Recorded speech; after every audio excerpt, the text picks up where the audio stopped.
Can you hear me now? And is it an appropriate volume? What's up, LSV? That was not muted on purpose. I was talking to y'all the whole time. I mean, I wasn't. I was just talking to myself, but I was attempting to talk to y'all the whole time. That was not muted on purpose. Thanks for subscribing, Bane on the Plane. Also, I did say thank you, though it was muted, but thank you, Socks and Karaki. Appreciate the subscriptions. What's up, Philip Way, old schooler? Good to see you around. Thank you, Jim the Red. Appreciate the subscription. Well, I'm glad Socks finally said something. I didn't realize I was muted. I mean, believe me, I talk to myself plenty, but at least when there's people here who want to listen to me, I'd rather be talking to all of you than just myself.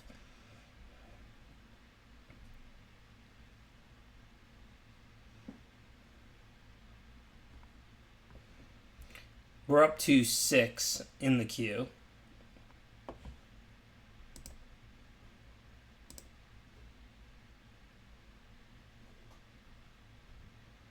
And I just thought you were my tech support, Lars.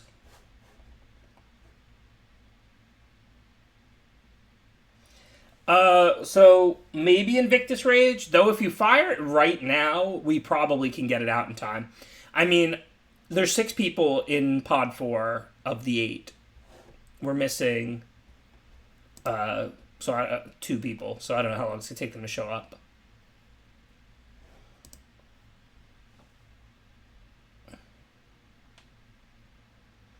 Thanks for resubscribing, Saul. Appreciate it. Try and improve on last week's second place. It was pretty funny because that's the first time I've actually done well in this, and I think it was one of my worst decks. Magic is such a silly game. Why do we dedicate our lives to this?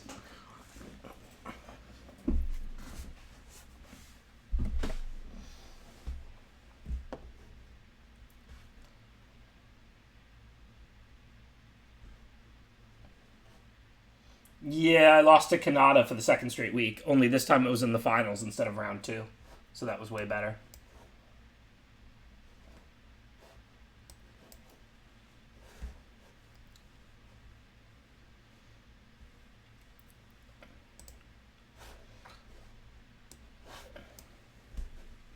Ooh, let's see what we got here on Arena.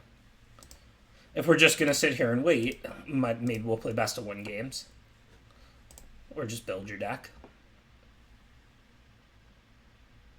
Okay, no problem, Invictus. As soon as I'm eliminated from the sweatsuit, just make sure you message, because I probably won't remember.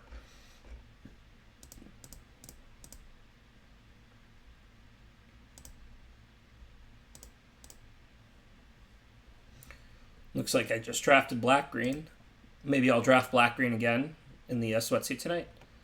Not opposed. I really like blue-green, but I feel like that's more of a style bias than because it's the best. Silver Coal aggro is definitely good. Quandrix and Silver Coal are the 2 that I like do the best with.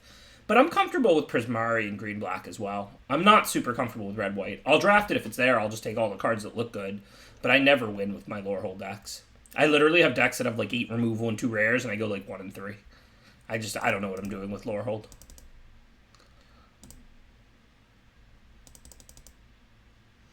Thank you, Janice. Appreciate the subscription.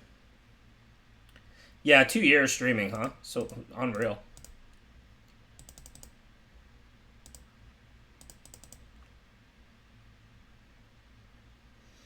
Yeah, just hanging out, waiting for the queue to fire in the actual invitational draft thing. We are at 8, so we will fire any minute, so I won't play any best of 1 games. All 8 people are here, so at some point they'll do the ready thing or whatever.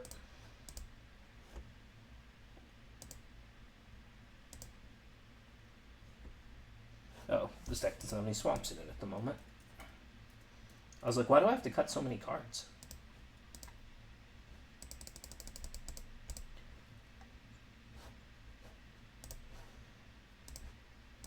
And that makes more sense. Now it's like, we could play 16 lands and this is right, or we can cut our weakest spell and play 17 or whatever. But it's like a normal number of cuts to have to make. With 3 Quandrix Pledge Mages and Witherbloom Apprentice, I really want to prioritize all the spells. We can cut like a mediocre... And I have all these like lessons that make creatures, like Inkling Summoning and Fractal Summoning and all of that. So I think I want to cut Springmane Surveying. That looks right. Just play all the spells. Because I think I'm still going to have plenty of creatures. I learn a lot. Cool.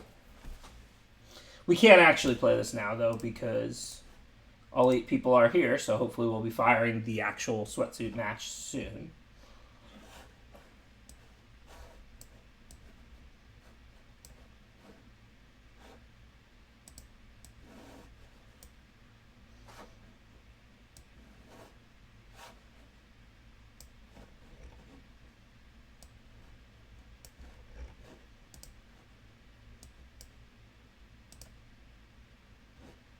Thank you, Siriana. No arena. Sweatsuit pod instead.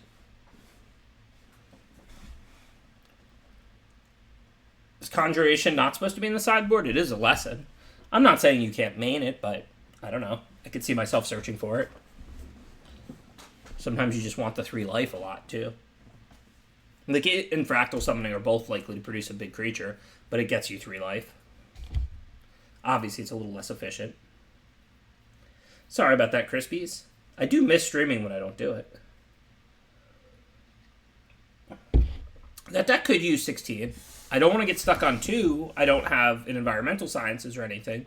But if I hit 3, then I have like 2 Field Trips and a Cultivate or something. So you could certainly get away with 16 lands. If you really wanted to.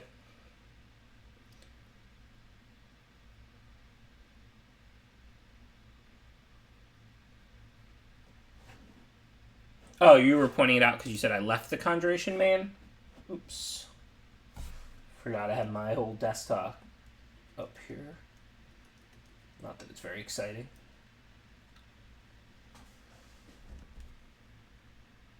Yeah, we got Voxy in our pod. I don't know if we play round 1. Or former MPLer Chris Kavartek.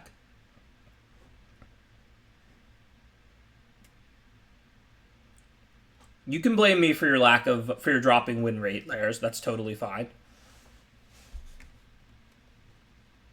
That really seems fair to me. It says waiting for Ben to respond, and I'm Ben, so there must be like a pop-up that I missed.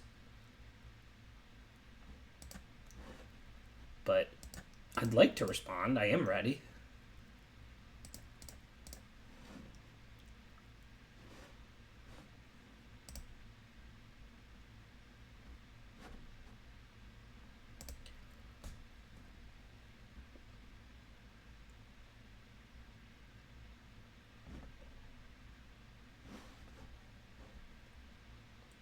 Oh, here we go. Okay, so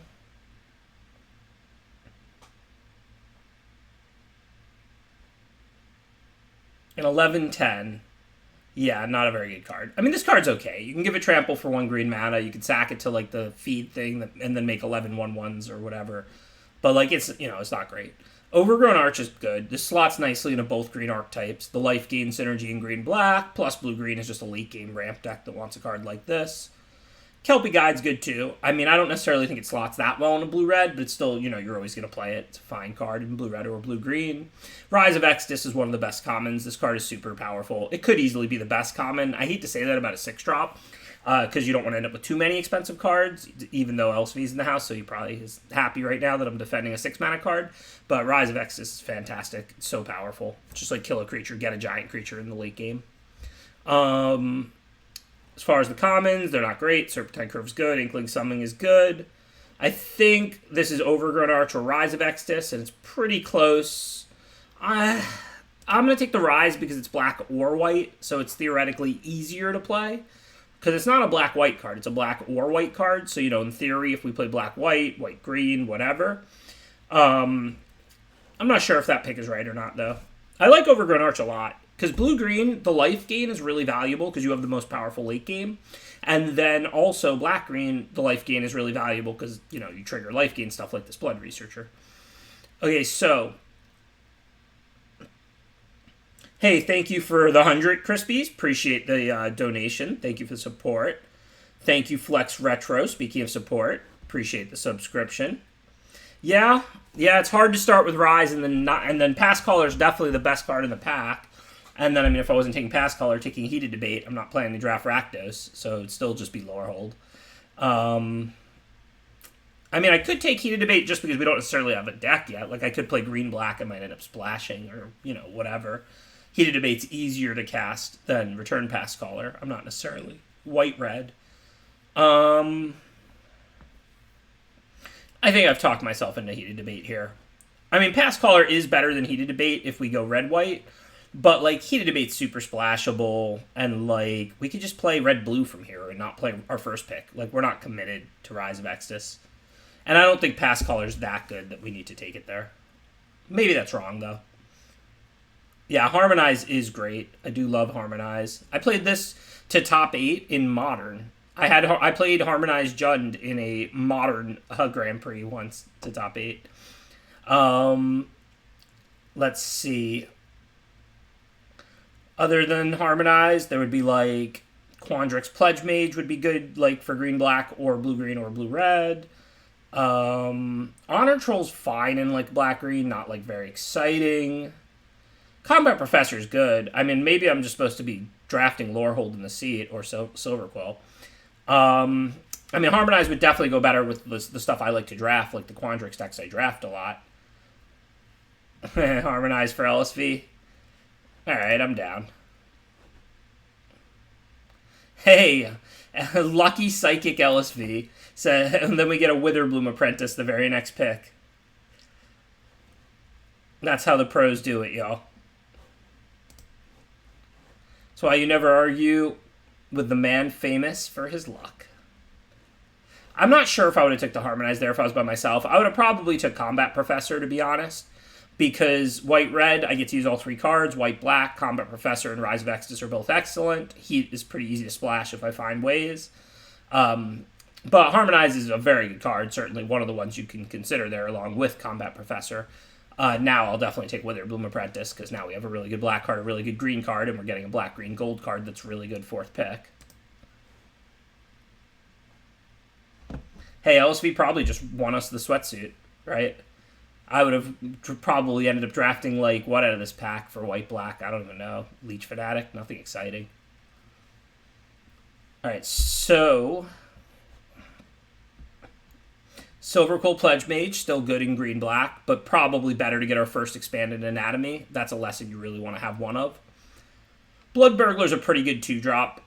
This deck triggers life gain synergy, but, it's pack 1. We already covered 1 2-drop. Leech Fanatic's kind of filler. Kind of a dime a dozen. So I think this is a pretty easy expanded anatomy. No matter where we end up, that's a lesson you always want to have one of in your sideboard. And green-black makes all these little pests and stuff like that. I actually think this is maybe the clearest of all the picks we've had because there were a lot of close cards in all of these packs.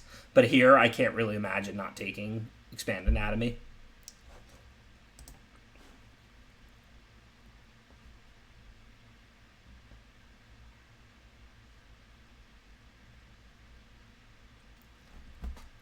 So now Witherbloom Pledge Mage is good because it triggers the life gain synergy stuff. So it's, quite good in green-black.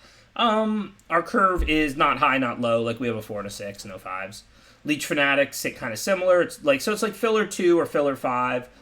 Biblioplex, like if you end up with like a little bit of fixing in a 2-color deck, you should probably play just because it's kind of a free roll. But I think it's a pretty bad card. It's just really easy to have like a campus and an environmental sciences, and your mana is just effectively 11/11 or whatever. So like I'm gonna play Biblioplex in those decks, but I don't think it's very good. I think Pledge Mage is good, and I think Leech Fanatic is good. I don't think either one is exceptional, but I think they're both like solid 2, solid 5 that you're almost never cutting. So now it just comes down to curve considerations. I think I ran out of time. What did I get? A Springmane Surveying. Well, I deserve that. See, this is why I actually like Arena. When I run out of time on Arena, it gives you a good card for your deck. Like, it would have probably given me Pledge Mage or one of the 2 cards I was debating between. Oh well, good beats. But yeah, I think it's pretty close because I mean, listen, I think Pledge Mage is better than Leech Fanatic, but also you want to have like 5, 6 2 drops pretty badly, and like we have a 6, we have a 4 mana card drawing spell. We're not that concerned with like how many 5s we get, like, but we are concerned with having enough 2 drops. This pack, I don't know. I don't really like this Wrangler, but I think we're pretty committed to green black in this seat. And I mean, Witherbloom Apprentice does make us want to play a lot of spells too, so maybe we'll play it. I don't know. I'd rather have Pledge Mage for sure for the 5-drop slot. This pack seems bad, but this is best of 3, not best of 1. And Tangle Trap is a good sideboard card, so I'll grab that here. Yeah, I need to highlight a card when I start talking. Arena is actually good in this way. It's gotten me to not worry about this anymore because they just like give you the cards the bots would take in that seat or something. So like you get a card in your colors that's like good or whatever. So like you might get your second choice, but it's not like you don't get a playable. You get like a solid. You usually get the card you would have taken, and when you don't, then you get your second choice or something. Okay, well I don't love this card, Dagoth Titan. Even though we are green black, I still don't know if we'll play it or not. It really just depends on what you end up with. If we end up with a lot of like pest summonings and pests, we'll play it for sure, and it combos really well with like the green-black 2-mana card, sack a creature, make pests equal to the creature's power that you sacked. But if we don't end up with a lot of pests and stuff, I wouldn't play it. Like, you can't be sacking real whole cards to this. You have to be sacking like pest tokens, basically. Like, I don't want to mislead anybody out there. Like, obviously, once it's in play, it's worth sacking a 2/2 to attack for 11, right? But like, this is not going to be a good card in your deck if your plan is to sack your 2 and 3 drop. Like, if your plan is to sack Witherbloom Apprentice and Springmane Servant, this is not going to be a good card in your deck. But if you have a bunch of pest tokens to sack, and or you have ways to give it trample, the 1 green card, and or you can sack it, like I said, or you just make a lot of pest tokens. You have the 2-mana one that makes 1 and learns, and then if you learn on turn 2 and make a 1/1 pest, and then you go get pest summoning with that learn, that's 3 1/1 tokens in play on turn 4 when you play the Dagoth Titan here. So that's basically what you're trying to do with that card.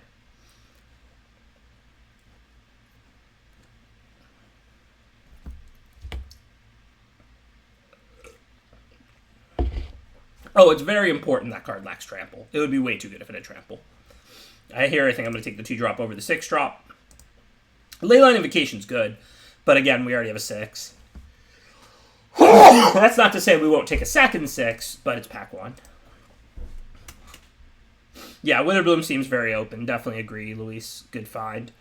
I don't know how you called take the Harmonize and go Witherbloom, but we did, and then the next pick was a Witherbloom Apprentice, 4th pick.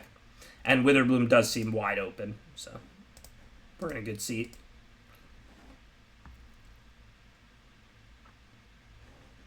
Thank you for the bless you. Yeah, there's 10 to the past. I talked about this card like 18 times. It combos really well with Dagoth. Like, I mean, you just pretty much win, right? You just make 11 1/1s on like turn 5. Oh yeah, I'm not going to take 10 to pass. I'm going to take Witherbloom Apprentice. Or Flunk, maybe even, and hope to wheel 10 the pass. I guess if I want to take 10 the pass on the wheel, I might as well take the Apprentice now. Although I don't even know if Apprentice or Flunk is better. Flunk is really good removal. I mean, second Apprentice is busted, and you can count on all that life gain, but we don't have any life gain payoffs, and Flunk is really good removal. I don't know. I think it's pretty tough. I think there's also a chance we'll table the Apprentice, but then we have to take it over the 10 the passes. But that's probably worth it, right? So I think I should take the Flunk, because Flunk is really good removal. And then, like, we might table Apprentice, we might table 10 the passes. Also, like, a Silver Quill player can take Flunk, but this, like, ensures we table 10 the Pest or Witherbloom Apprentice, right? That has to make the pick correct. The fact that by taking Flunk, now we're passing 2 good black, green, gold cards, that increases our chance of tabling one of them substantially. And I think Flunk is probably better anyway. I mean, I love Witherbloom Apprentice, but we don't actually have, like, any blood researchers even yet. No, I'm not saying we won't get any. It's a starter pack, too. So Manifestation Sage is pretty good in blue-green, but it's pretty hard to cast in black-green. This looks like a pretty easy Master Symmetrist. Another 10 the pest we can table. This might end up being a really fun draft. Introduction to Annihilation. Remorse are good. They're not as good as Master Symmetrist. We don't have a lot of learn, right? won't like have like next to any. We have one Rise of Exodus, one Expand Anatomy. Yeah, that's all fine and dandy. Just grab Symmetrist.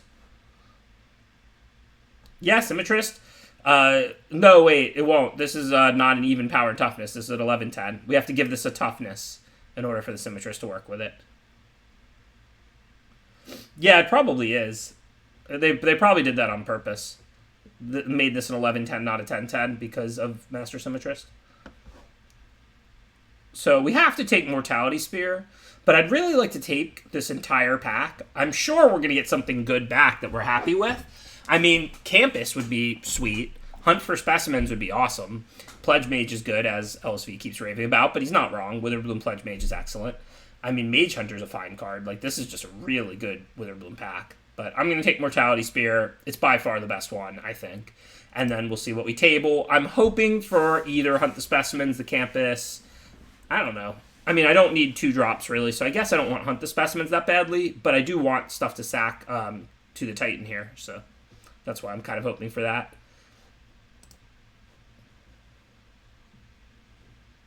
I think Reckless Amplimancer is pretty unlikely to make our deck. Ways to enhance our creatures are really good for us with 3 Leech Fanatics. Like, Expanded Anatomy, Leech Fanatic is pretty strong. Serving's probably not going to make our deck unless we're really short. Debate's probably not getting splashed unless we get a better reason to splash. Doubt I'm going to play 4 mana draw 2 when I have 4 mana draw 3. Okay, so Quandrix Apprentice is fantastic. I mean, Quandrix Command. Quandrix Apprentice is fantastic too, but the Command is fantastic. It's not hard to splash, but there's a card as good as Devouring Tendrils, so I don't think that we really want to go down that path. I mean, we don't have an Environmental Sciences yet. Obviously, you only really need 1, but we don't have a lot of Learn either. So I think, like, you know, if this is the exact same pack, just without Devouring Tendrils, I'd probably take Quandrix Command, right? Because what am I going to take? Like, Reckless Amplimancer? Like, that's such filler. I just cut a Reckless Amplimancer probably because I already have 4 2-drops better than it. It's start at pack 2. But Devouring Tendrils is a really good card. So, I mean, Quandrix Command is obviously better. I would never take Devouring Tendrils over Quandrix Command if I was blue-green. But in black-green, I think we just avoid splashing there. And we do have a Heated Debate, which, again, I'm not playing a splash, but if I pick up Environmental Sciences, then I will splash it. Basically, if you get an Environmental Sources, every Learn card is like a source, right? Okay, so I think this is a Blood Researcher. We already have a Rise of Exodus, and we don't have good lessons, but we're really good at gaining life, right? Devouring Tendrils gains life. Witherbloom Apprentice gains life turn after turn. Leech Fanatics gain life turn after turn. So I think, you know, I definitely will play second Rise of Exodus, no question. I mean, I would play 3 Rise of Exoduses in this deck. But I think Blood Researcher is a pretty busted 3 for us. And Rise is another good 6. If LSV says take the cheaper of the 2 powerful cards, there's no debate, right? And I mean that half-jokingly, because obviously LSV wants to take whatever card is best for him at all times, but, like, my bias is going to be towards the cheaper card when it's close, and his bias is probably towards the more expensive card when it's close. So that means you can, like, if he thinks it's the cheaper card when it's close, like, it almost certainly is, right? I do also think it was Blood Researcher there. And now I'm definitely going to take another Titan. There were 2 Feed the Pests in this pack. There's a very good chance we will table both of them. This might turn into some kind of Witherbloom Golgari combo special. Now I need ways to pump the team if that actually happens. But I mean, whatever. Go Blank's a fine card. I'm going to take Titan over it. And then we'll see if I get those 2 Tend the Pests. I really bet. If I don't get the first Tend the Pests back, I'm going to lose it because, I mean, there's a Witherbloom Apprentice in the pack and a bunch of other good black-green cards. That was the Flunk pack. Like, I literally took the Flunk over the Witherbloom Apprentice partially because I think that ensures I table either Tend the Pests or Witherbloom Apprentice. The real question, I guess, is if I table both of those cards, can I take now that I have 2 Titans, can I take the Tend the Pests over Witherbloom Apprentice, or is that just insanity? Am I allowed to do that? Is it right? Would you do that, LSV? At this point now, with two Titans, is Tend the Pests over Witherbloom Apprentice doable?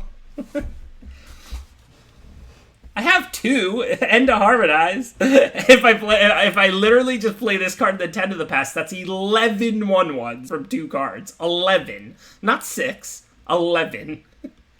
That's not really a beatable combo, I agree. I don't really think 10 the Pest is very good on its own, and Titans are rare, so you don't generally go nuts for that combo. If you have a Titan, you might play your 10 the Pest, but I don't think like 10 is a great card. But it's pretty rare you actually have 2 Titans, 2 of a rare. Now we can really build around it. Assuming somebody doesn't like stream snipe us and hate it. It would literally be shocking if those cards didn't come back. Even if there's other Golgari players, there's better cards in the pack. I mean, there could be like one other Golgari player. There can't be like 4 other. Anyways, in case we don't get any more 6s, I'll take the filler 6 for us Leyline Invocation here. And now I will take 10 the Pests. As soon as it tables, it should be in the next pack, I think. 9th pick, because Flunk was first.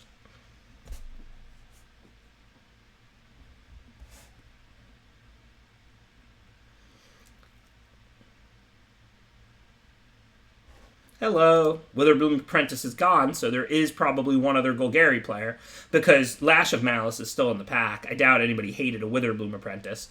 So that means we're not the only Witherbloom at the table. There's probably 2.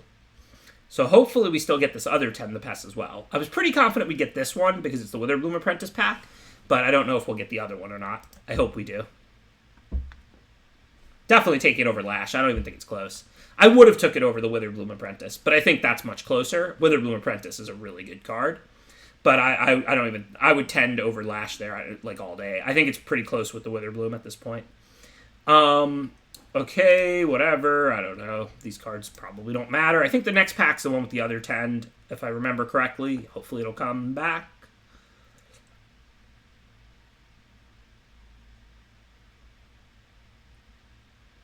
It might have been this one. It might have been back-to-back. No, it was the next one, right? Or was the next pack just the really good one?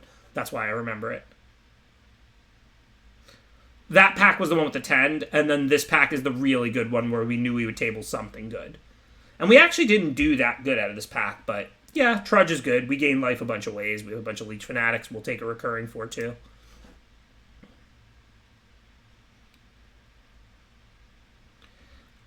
Don't think there's any way we'll use these. I guess if we splash, we might use the commons. If we play, like, there's no way I'm going to splash Heated Debate, just Heated Debate.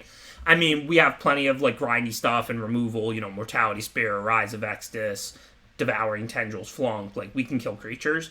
Now, if I open a red Broken Rare, or I get Environmental Sciences, like, anything's possible. But it's highly, highly unlikely I would splash Heated Debate into this deck. It's just not even offering us much. Like, it's a fine card. Obviously, if it was green or black, we'd play it. But I think it's not going to change our chances to win by very much if we draw it and can cast it. So I would never damage the mana for that. So let's see. Inkcaster, good with the life gain synergy and the counters on synergy. Actually doesn't do that much for us, right? I mean, it's a good card, but we don't actually put that many counters on our creatures. It's good with Blood Researcher. It's really good with Blood Researcher. Good with Expanded Anatomy. Wrangler if I play it, which I'm hoping not to. Otherwise, there's Lash, which is, fine if you're a little slow. I mean, we're not. We have life gain and a lot of 2s. Like, we can play Lash, but we don't, it's not offering us a ton. Like, I don't really think I'm going to get run over with this deck. Quandrix Pledge Mage, but I think we're on the creature-heavy side. We have all these Leech Fanatics, Titans, Symmetrist. Yeah, we have a lot of creatures. I mean, we have a lot of spells, too, and we have a Witherbloom Apprentice, so we certainly could try and make Pledge Mage work, but I don't think that's, exciting for us. I think that's a cost for us. I think I might just take Lash of Malice here. I don't really like Tenured Inkcaster that much. It works pretty well with Blood Researcher, but we only have one of those. It's pack 3. I mean, first picking a Lash of Malice is kind of embarrassing. I don't think it's even a very good card. But, I mean, there's no real Golgari cards in this pack, so. Okay, so not nearly as embarrassing, but not exciting. Grab second Rise here, I think, pretty clearly. It's not really over anything. I mean, there's a Bayou Gruff, but we don't, have stuff to sack. Although we do want to. We do want to draft, Pests and Hunt the Specimens and Pest Summoning and Unwilling Ingredient. We want to draft all of those cards. Why? Because we need to sack them to these Daimgoth Titans. But out of this pack, it's Rise of Exodus.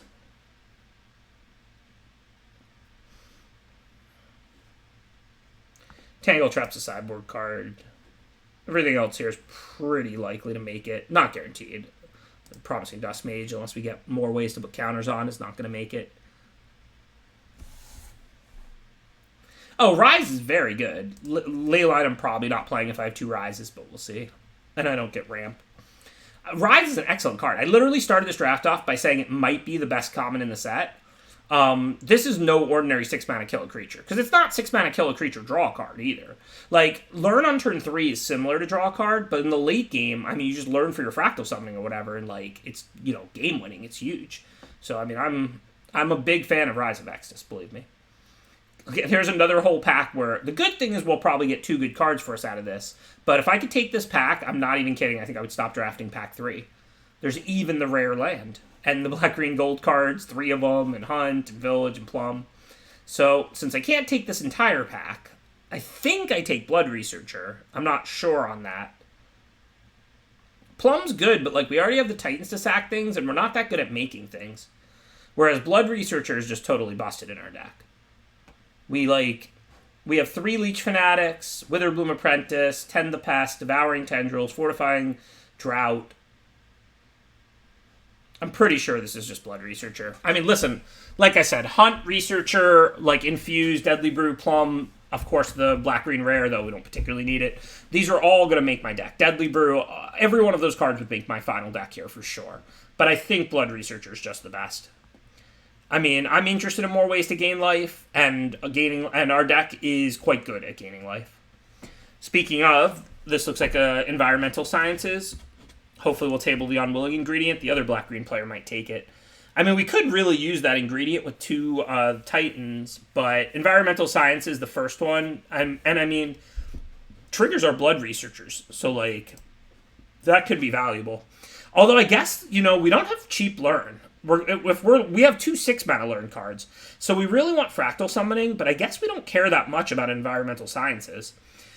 I never, in the history of, like, draft, imagine I would take Unwilling Ingredient over Sciences, and I don't think I'm gonna, but I think it's somewhat close.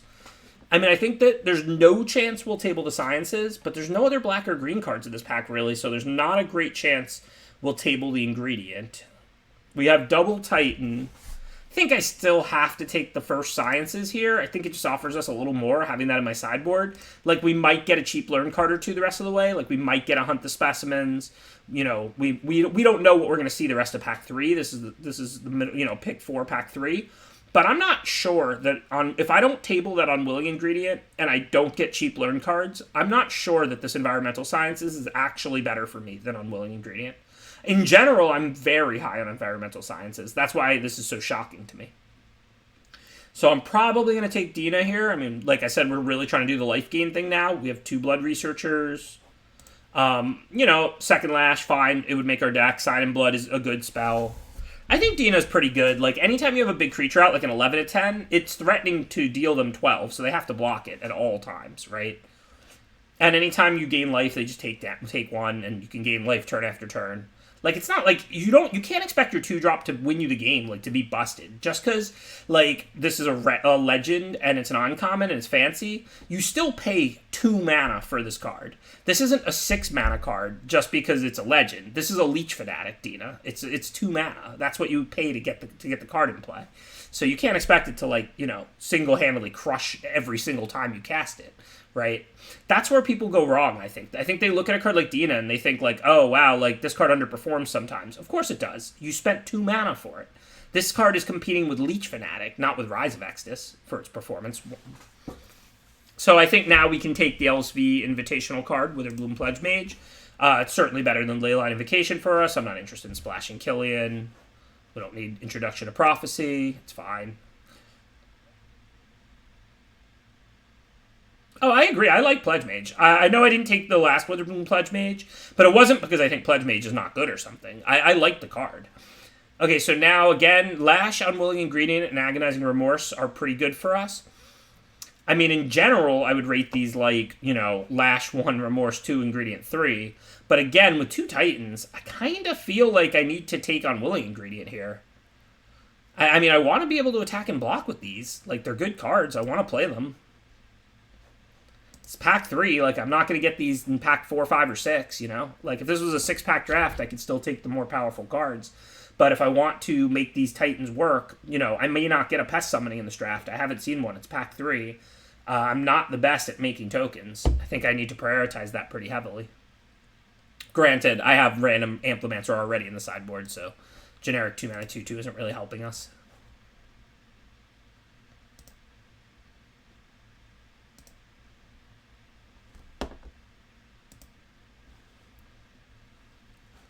Even though it is like in pod to start, I still got to beat out of pod people in the semis and finals, and I might play Lash of Malice.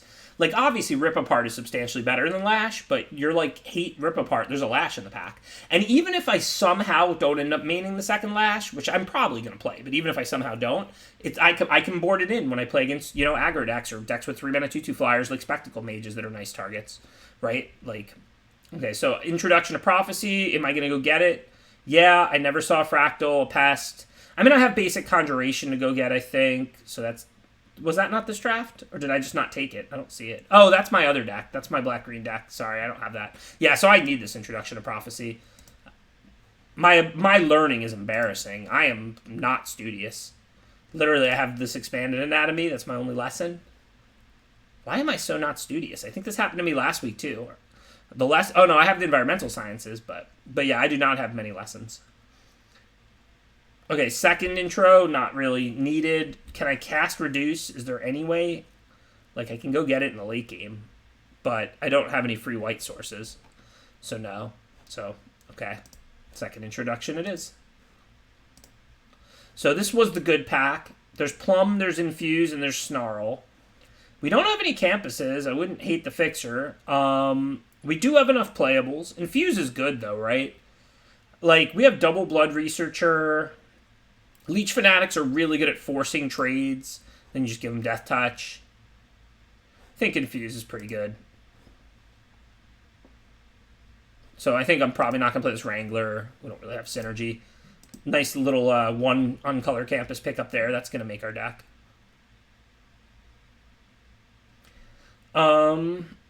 Yeah, I think this is pretty much right.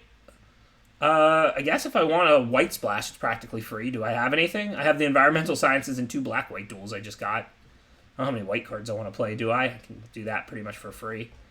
No, not really, so I'll take Spectre.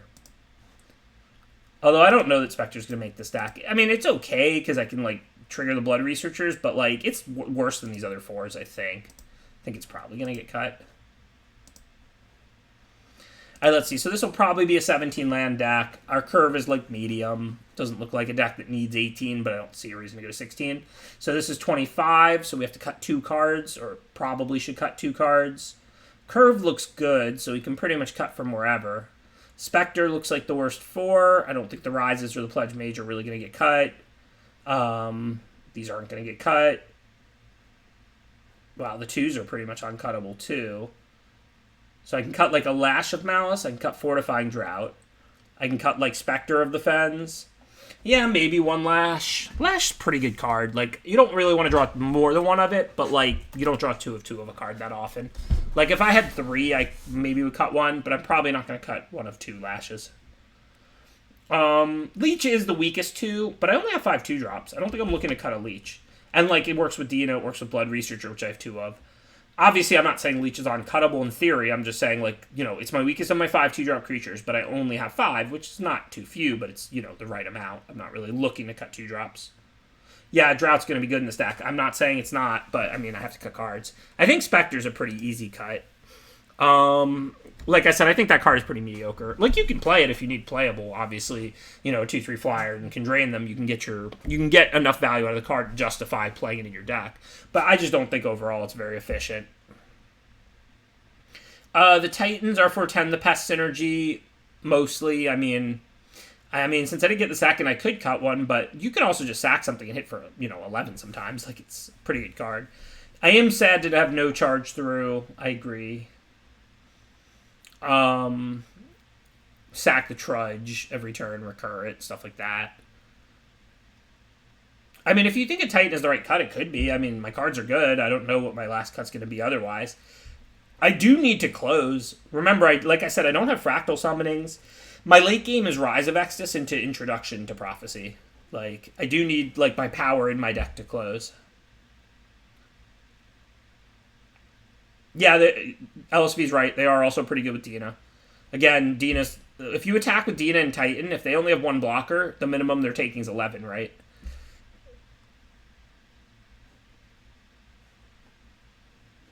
I don't think I want to play 16 lands in this deck. I mean, I could do a decent amount stuck on 2.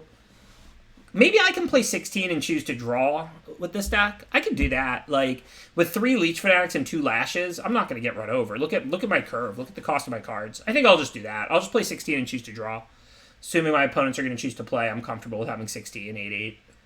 If I know I'm going to be on the play, I'm going to board in a 17th land, probably. I mean, I think I can choose to draw with 2 Lashes and 3 Leech Fanatics.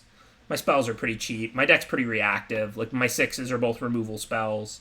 I've got 1, 2, 3, 4, 5, 6, 7 removal spells, plus a bunch of ways to gain life and stuff. I think this could be a decent deck to draw first with. And then I'm more comfortable with 16 lands also, that way.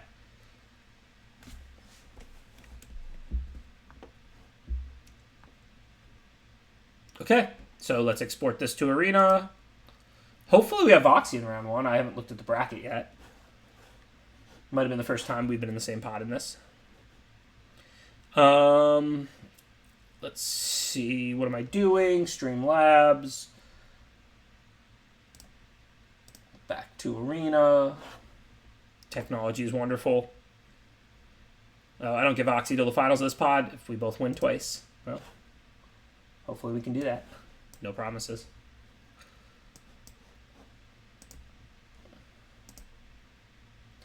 Okay, let's see what's up.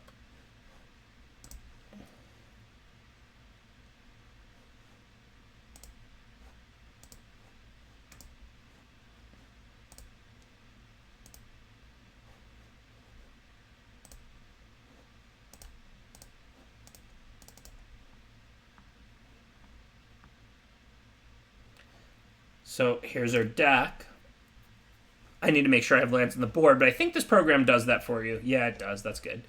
Because basically, if I thought I was going to be on the play, I would definitely board in a 17th land. I'm going to choose to draw, so I should get to be on the draw almost every game, assuming my opponents are going to choose to play in the dark. They may choose differently in game 3 after they see my deck too, or whatever. But if I know I'm going to be on the play, I really want a 17th land. Because, I mean, this is a deck with a bunch of 4 drops and 2 6s. Like, I don't really want to get stuck on 2.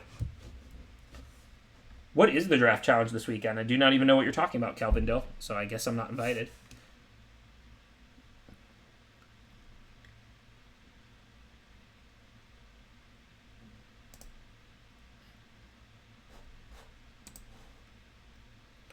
Alright, so anyways, let me pull up the bracket, though, and see who I'm actually playing round 1.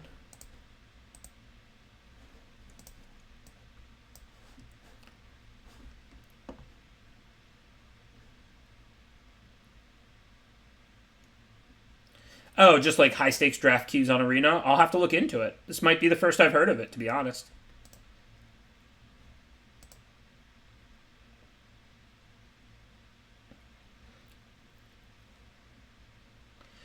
Okay, so let's see. Titan's good. I mean, usually it's better than it is in this deck. I mean, it's really good with 10 the pests, but that aside, like, you can, like I said, hunt the specimens for a pest summoning, and that's 3 1/1s out of 1 card. Now, I didn't get a lot of that. I have plenty of small creatures. I didn't get Charge Through. I didn't get that. I didn't get Poet's Call. I didn't get any of the cards that really work with it that well. It works well with Dina. It works well with 10 the pests. So I have 2 cards that have synergy. But I actually don't make very many pests in this deck, or literally any. Okay, let's see. What am I doing? Finding out who my opponent is and connecting with them.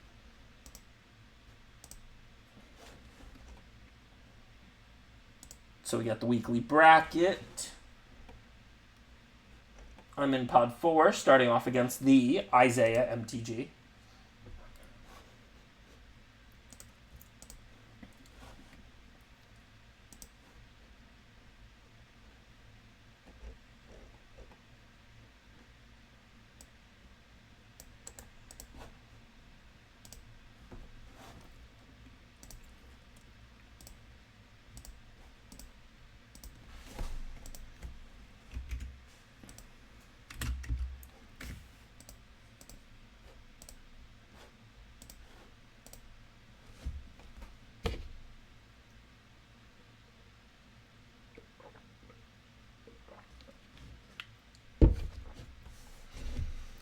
It just depends what you get. Witherbloom can do different things, as can all the decks, really. I mean, like, Like, for example, I thought blue-red was spells and, like, Quandrix was ramp. But, like, I draft Quandrix like spells in this format the most.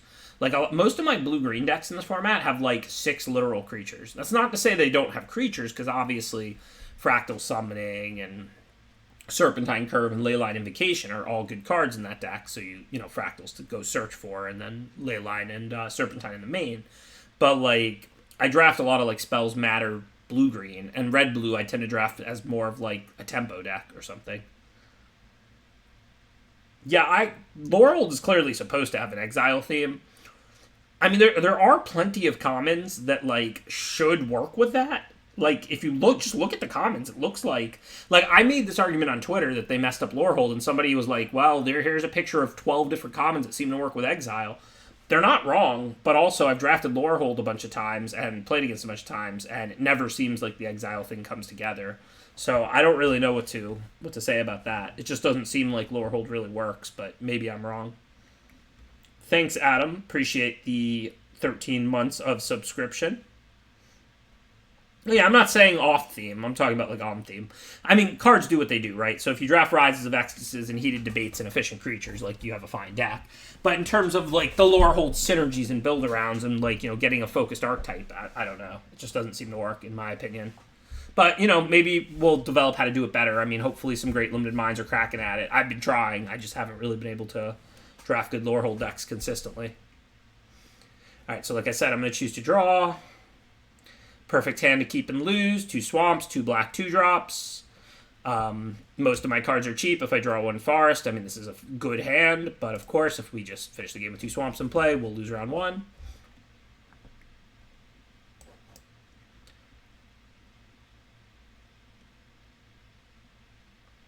What expansion did I like the most this year? Zendikar Rising if it was this year.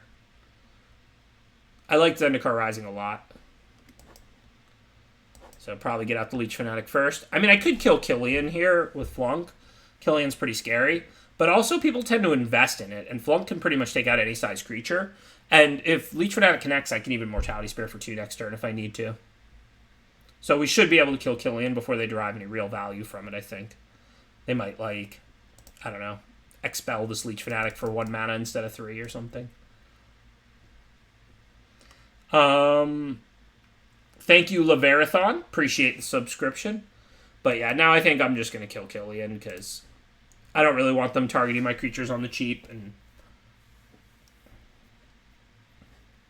still have Mortality Spear for something else really good, and racing Lifelinkers is a fool's errand. Obviously, Leech Fanatic's a Lifelinker too, so I was not super concerned taking 1 hit and then hitting back.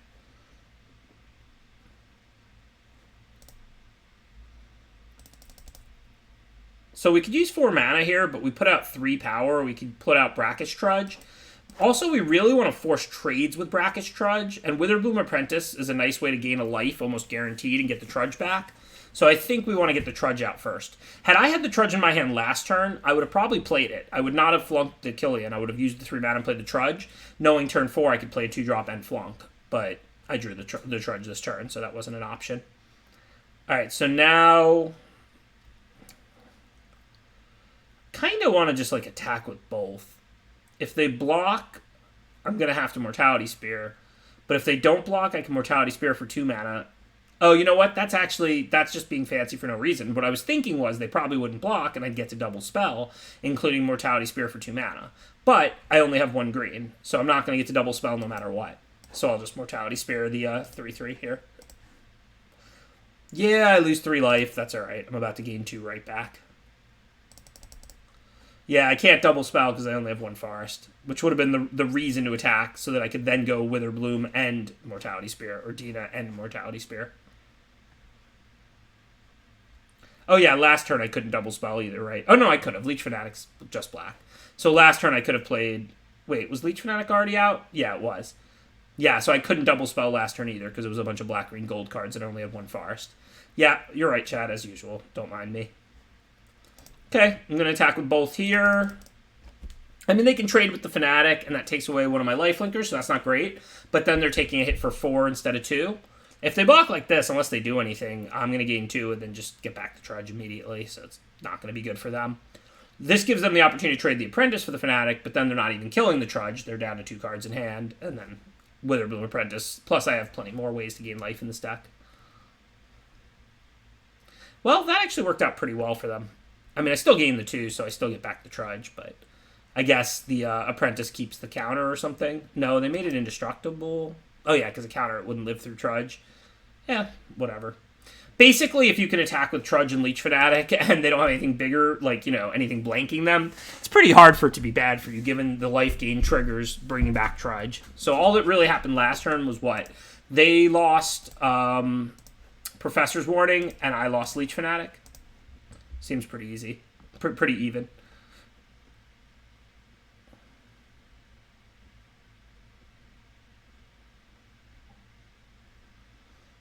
Okay, I don't really see any decisions. I should have a fine block. Just, I guess I won't have a block on the 4/4. If they're giving the Pledge Mage life link, maybe they're winning this race.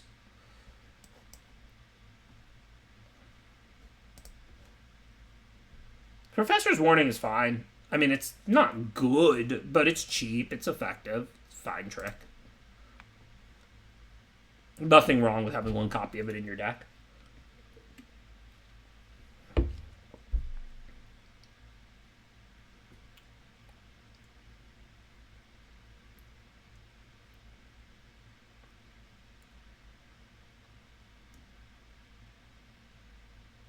It's weird because we're winning the race if they don't gain life. So that's why I attacked last turn, because like I have good blocks on the Pledge Mage. Why would I hold back a 4/2 to block a 4/4 when we're winning the race? But they can give the Pledge Mage lifelink, and then I don't know what I do. I guess I can trade Dina for it, take 4, and then hit back for 6.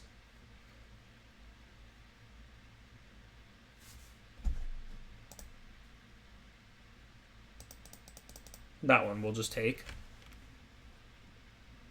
Be a good time to draw a spell. Like, Rise would be incredible, but just any spell, just not lands. That works. Okay, so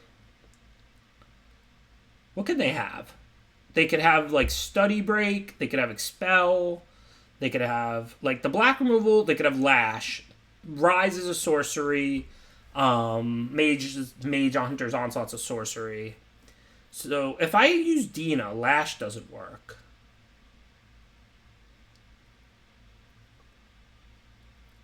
So I kind of, what I want to do here is have Brackish Trudge trade, and then I can get it back when I Tendrils and gain life. So I guess I can, like, send Trudge. Yeah, they would have lashed on their turn for the Pledge, I agree. I don't think they have anything. But, like, what do you want me to do? Should I, like, just take out the Silver Coal Pledge Mage instead of the Silver Coal Apprentice? I mean, the Apprentice is a 4/4. The Pledge Mage is a 3/1. I mean, I can Tendrils with Dina on Pledge Mage. It's pretty safe. I mean, they might have, like, a pump. I don't think they're going to kill Dina in response because it gets around Lash. Gets around almost everything. But then, like, I don't, you know, what, just, like, attack?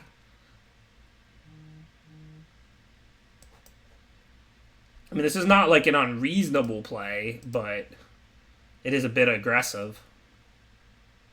Killing a 3/1 instead of a 4/4. To be fair, they are getting drained from Dina a bunch of times. They are almost dead.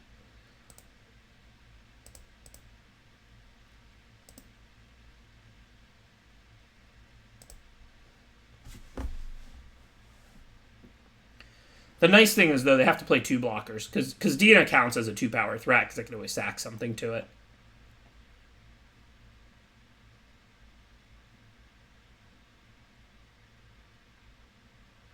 Yeah, I was definitely going to fight with Dina, because it gets around Lash. I know they probably didn't have Lash, because they probably would have used it, but, I mean, that's still the only common there that can really blow me out. So they're black-white with little creatures, standard Silver Quill, so we're certainly not boarding any Lashes out against them. Tangle Trap. What did we see? We saw Silver Quill Pledge Mage, Allen Shield Mage. Black-white has plenty of flyers. We probably want at least 1 Tangle Trap, even if we didn't see that much. That's probably about it, given our cards are all pretty good. And then on the draw, what are we taking out? Take out like a Titan. I mean, we can take out a cheap card. We are on the draw. Take out like a Fortifying Drought. It's a pretty good card. I might not want the combat trick in this matchup though.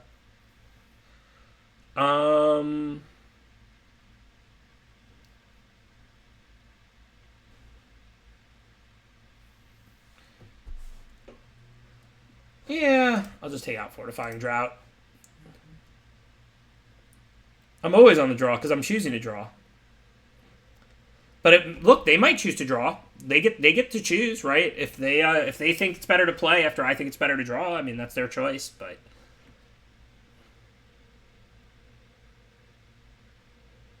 why are the Titans bad in the matchup though? I mean, like, we didn't see Death Touch or anything, did we?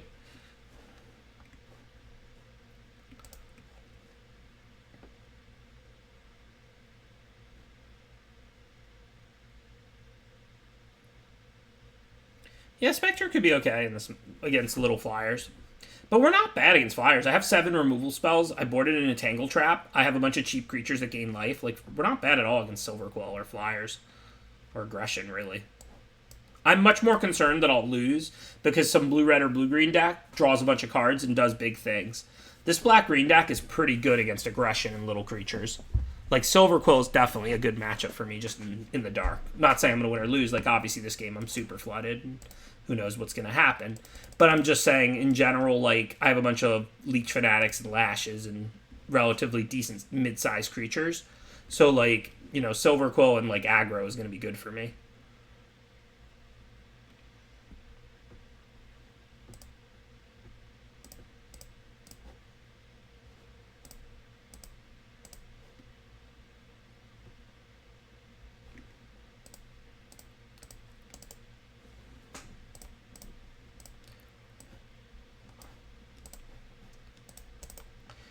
Yes, if they block there, we were going to get 2 for 1, but it was pretty unlikely they would block. They don't know that our trick is +2, -2.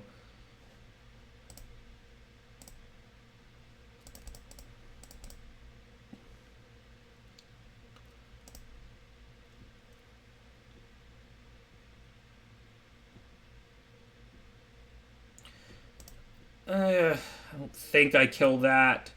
Now it's trickier because if I attack, they might block because they could have a trick of their own. I would have to, like, pass and then do the damage and then go for Lash and then they play their trick and then I can play the second Lash. That's not horrible, but I do have a lot of ways to kill Combat Professor. I think I'm going to take 1 turn off while they left 4 mana up and not let them spend it. In this format, it's pretty good if you can strand your opponent's mana, because anytime they have 5 up, they can always scry with their Campus. So, like, while they have 4 up, I'm not going to attack into their open mana. I'm just going to put out another one of these. I could scry. It wouldn't be horrible knowing that a land is a dead card. But there's also only, like, a 25% chance or so I'm going to draw a land, since there's 8 lands and 28 cards. And, like, I will attack with both Leech Fanatics if their mana is tapped. They definitely believe I have something, and it's a credible bluff. And even if they block, I'll just 2 for 1 myself and kill the flyer. It's not that bad. I think you're obsessed, John Orange. We do not have ads and chats tonight because there's playoff basketball that I'm going to watch after the sweatsuit. But I will promise this. I'm going to start some sort of ads and chats like thing once a week at a fixed time.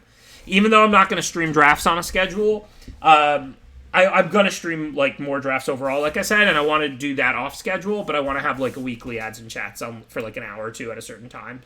So I will plan and schedule that. The Wizards. I know the Pacers were looking good the other night, but I'm going with the experience and Russ and so on. So I think the Wizards will win.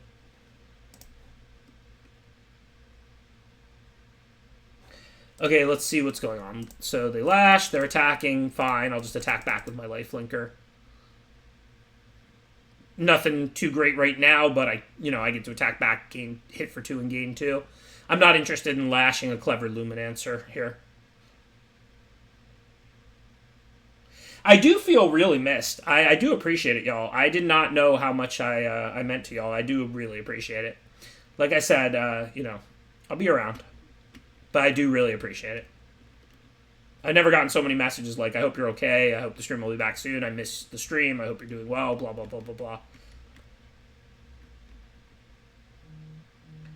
But I don't want to lash the Luminancer in response there, or just in general, because it does 0 every turn. It only does damage on turns they cast spells. And I'm at 16 and counting, because this creature has lifelink, and I have more ways to gain life in my deck. So basically, this is a dead card in terms of power and toughness. It might deal some more damage to me, but I'll just ignore that damage, and that's not a resource I have to fight over. I would rather double lash the Professor, if anything, because turn after turn that's hitting for 3, and it could potentially block the Leech Fanatic. For now, I'm just chilling, because if they play like a 2-2 blocker, I'm going to kill that in a turn. But if they like don't play a creature this turn, for example, I could consider double lashing the Combat Professor, although I still probably won't, to be honest. Kind of want to lash my own Trudge, but this thing exiles, right? Sorry, Privy B. Thank you, Smith Number. Really appreciate the subscription.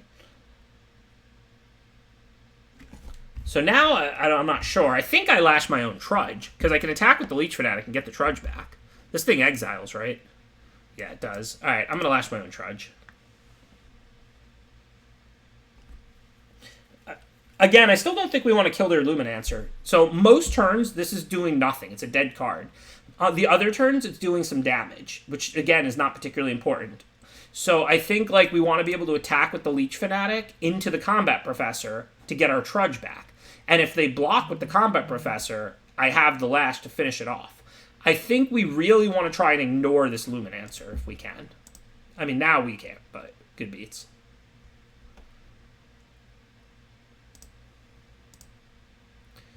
I don't know what's going on anymore. I feel like they just comboed off or something.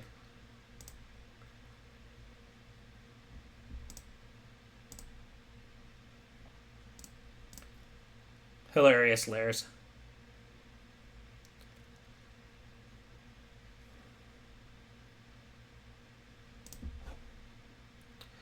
Okay, so still happy I didn't kill the Luminancer, to be honest. Rise the Professor. I mean, we're a mana short of getting back Trudge this turn if we do that, but seems fine. Not like scared they're gonna have a trick. Just Rise the Professor. I don't know, exile, whatever.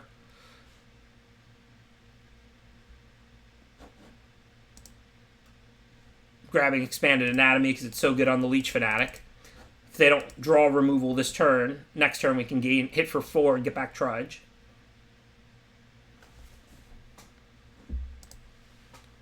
Now the Luminancer is a 1-2 forever and not an 0-1 forever, so I'm a little more inclined to kill it. I'm still not going to do it for no reason. If they play a spell that pumps it or something, I'll be more inclined to kill it in response. Remember, like, life isn't a resource unless your life total might hit 0. Like, every life point is worth nothing except the last. So, like, why do I care about this Luminancer hitting me turn after turn? They, like, played, like, some Storm card, basically, and hit me for 1,000,000, and it still effectively did nothing. I'll lash a real creature now. Discipline, y'all. Discipline. And that looks perfect. 3 to bring back Trudge. 2 to bring back Trudge. 3 to play it.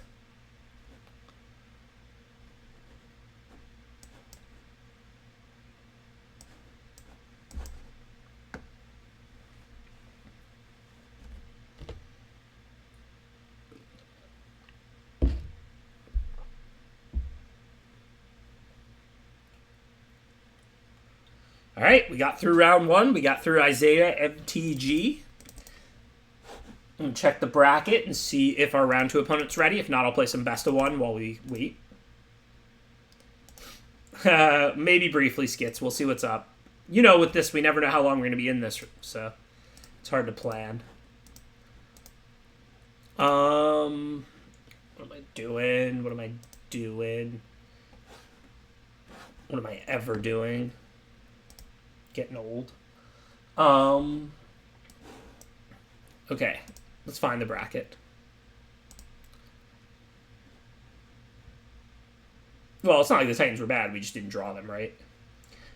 We play the winner of Mythic Michaela and Doggart Q Bones, and there is no winner advanced yet there, so I'm going to play a little bit of best of 1 while we wait.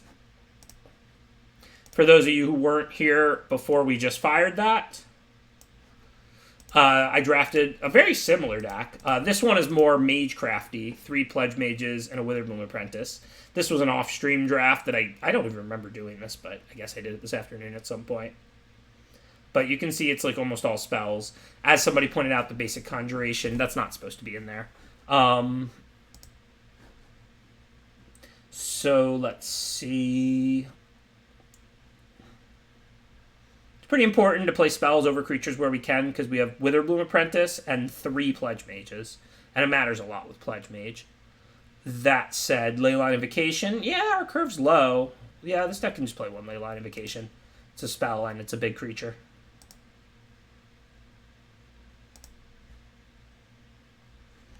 I think the Jazz are an actual threat, yeah. Superstar is... you know, LeBron and Durant and them are so efficient, like Kawhi so much better than like you get out of, you know, a guy who's only good on offense or something like that. But like I think that like they have a really good team. I think Conley's been a good guard for a long time, and Gobert is excellent, and overall Utah just has a lot of really talented players. I'm not saying they're not my pick to win or anything, but I think they're a legit threat. What do you think, Skits? My MVP is Steph. Like, it's just ludicrous. Like, Clay's not even there. Every team is doubling him. Every help defender is watching him. Like, he runs in a circle and shoots step-back threes that would get most players across the country benched for shooting in the NBA night after night and drains 40-something% of them. Like, it's literally unbelievable to me. Okay, so what are we doing? We're agonizing, remorsing. Which of these do we want? We definitely need to break up the combo, so we're probably going to take one of those. Well, I guess I could always kill the Titan with Mortality Spear, but then they could wait till 6 mana. I don't know. I don't know what I want to take here. This is actually kind of interesting. I kind of want to take Unwilling Ingredient. I can make them discard 2, and I can Mortality Spear the Titan, so that, I mean, they can't really just go up to 6 mana and play Titan 10 when I'm attacking their hand with Go Blank. Is it crazy for me to take Unwilling Ingredient? It is exile, right? They don't get to, like, draw a card.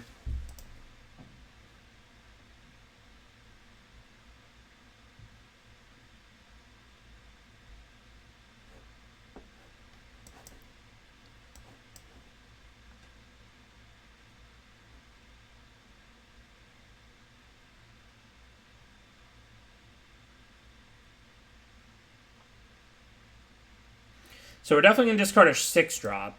And we're definitely going to discard Dina here, so this is actually not hard or close.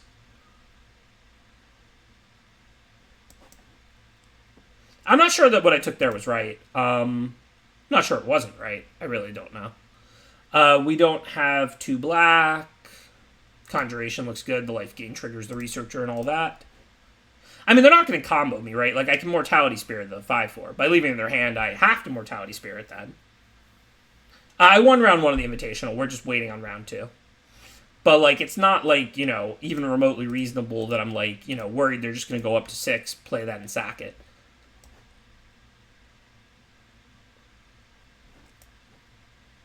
I probably should go blank them, though, to prevent that. Because it is, like, a game-winning combo. I was going to play the Pledge Mage first so as not to miss +1/+1 counters. But this forces them, if they want to keep the combo, to literally have no other lands in hand or anything.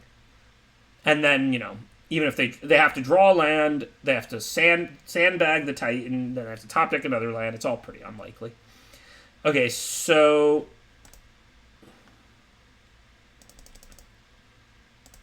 now we'll play the Pledge Mage. Then next turn, I can basic Conjuration and Mage Duel, which should be a really awesome turn.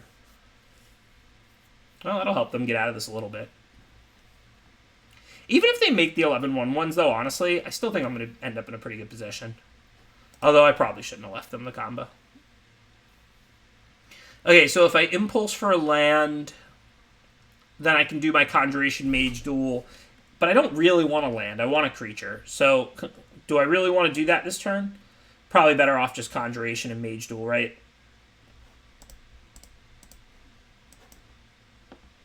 And I don't particularly need lands in play. It's not like I'm holding 6-drops. So it doesn't matter if I miss the land drop.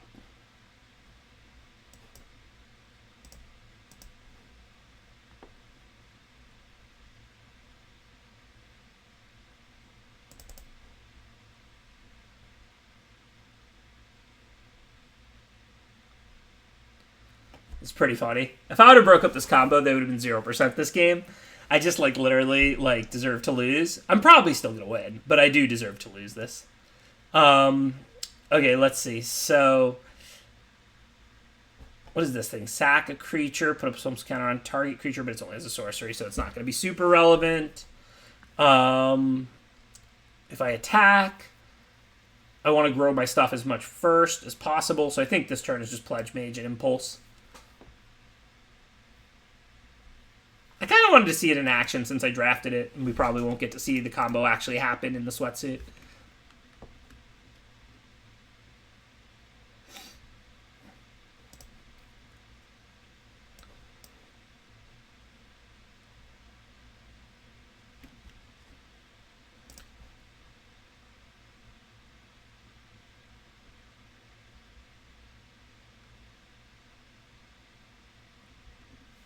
I mean, if they alpha, they're dead unless they draw something. Like, they have to draw, like, a pump or something. And, like, pretty soon I can send, like, you know, giant creatures. Okay, so I don't know what they have, but these blocks feel almost scripted, so that's whatever.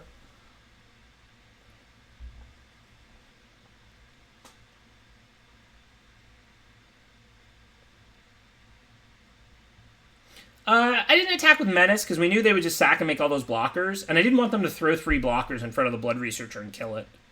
Now I'm just going to Mortality Spear and kill them. Unless they have something, but they probably don't, hopefully. I guess, even if they have something, they have to stop 2 of my creatures to not be dead, so it's pretty hard. That may work or may not, I'm not sure. Oh yeah, it comes back tap, so they're dead. Even if it didn't come back tap, I could play Hunt, growing this Pledge Mage to a 5/5, and then if they block the 6/6, it would still be 8. But they're super dead. What do you mean never punish? I played that game flawlessly.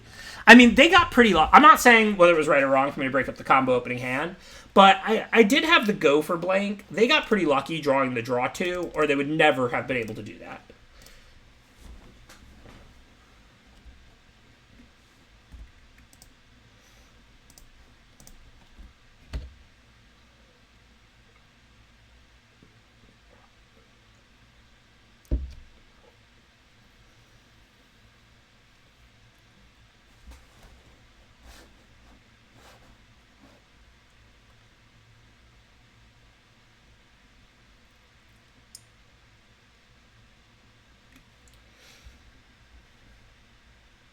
What's up, Zippo Pirate? Greetings, Oakland.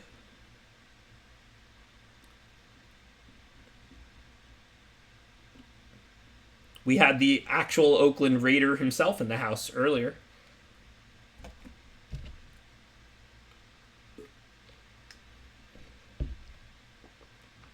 I generally am not a big fan of discard spells in draft. The reason is because they're dead in the late. Like, if you give them cycling or something, then I'm down. Like, it can be a good way to get a 2-for-1. Sometimes they're too slow, but that's all. That trade-off is all fine and dandy. The problem is generally that, like, they're near dead or dead from turn 7, 8 on. In this format, they're better than usual just because they're never dead because people have spells the entire game forever because of Learn and the campuses.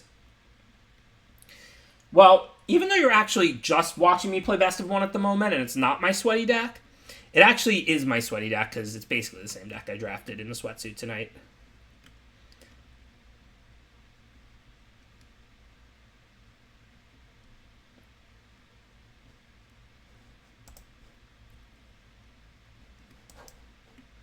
Yeah, if Utah loses to if Utah loses to Golden State in round 1, you will be proven right for sure, Skits.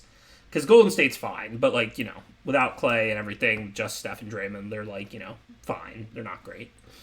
Do I have environmental sciences in this deck? I don't think so. I might have to rummage here. Yeah, I don't have environmental sciences. I really need to not miss a land drop. Do I just hunt for specimens and rummage? Discard, like, one of these field trips?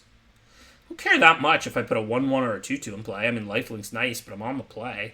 I think it's doubling my chances to have land 3 next turn is way more important, right?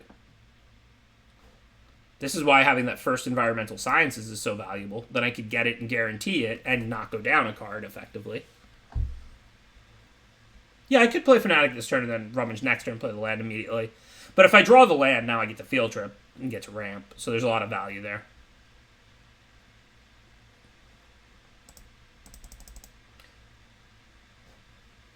Obviously, we'll attack our pest into their flyer. Even though generally you want to get your Pledge Mage going as fast as you can, ramping is more important. And I think now we just go grab a spell we can cast. Yeah, Poet's Quill is really good. I went 4-2 in day 2 of the Arena Open, the sealed one. I thought my deck was good, nothing special. The Poet's Quill won me a lot of games.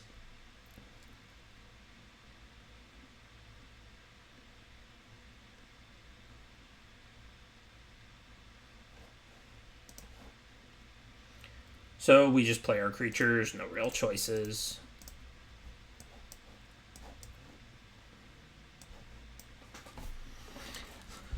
Creatures before spells, right?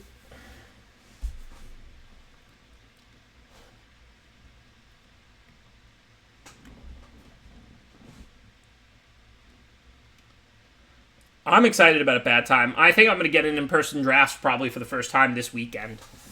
Like, for the first time in a year plus.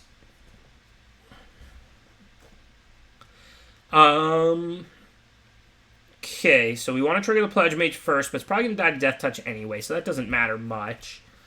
Could Poet's Quill it to get a nice life hit, like life gain hit first, but that also just doesn't really matter. So you know what I think? I think all I really want to do is look for creatures at the moment, so I'm going to basic Conjuration.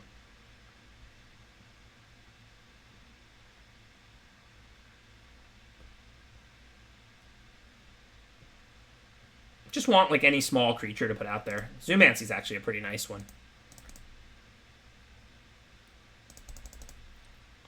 I assume they'll most likely block Pledge Mage, and then if they go for like the -4/-0 learn card, I can sack it to 10 the pass, and then they won't get the learn or anything.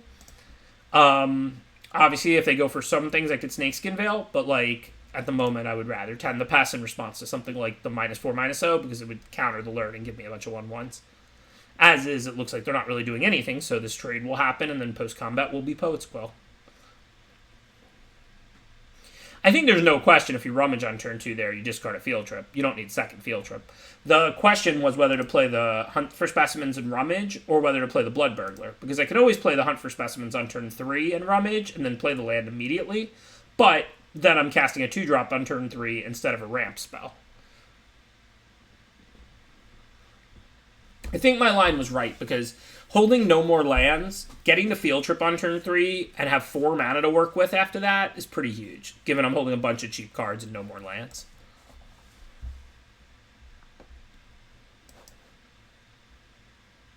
I'll just learn for a threat. Inkling Summonings, I guess.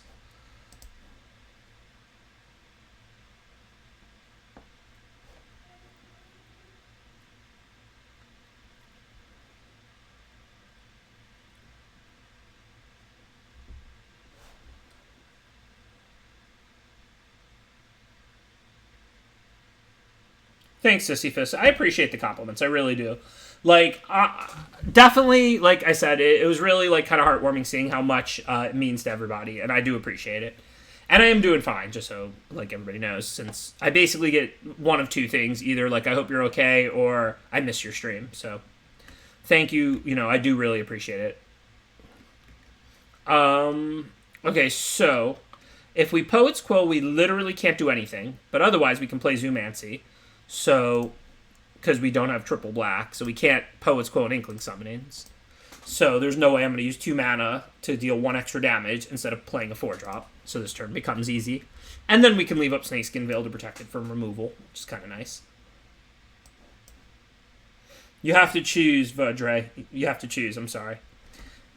I was just feeling a little burnt out. I'm actually starting to get to the point where I think I'm going to start firing it up again soon and making some videos and stuff soon.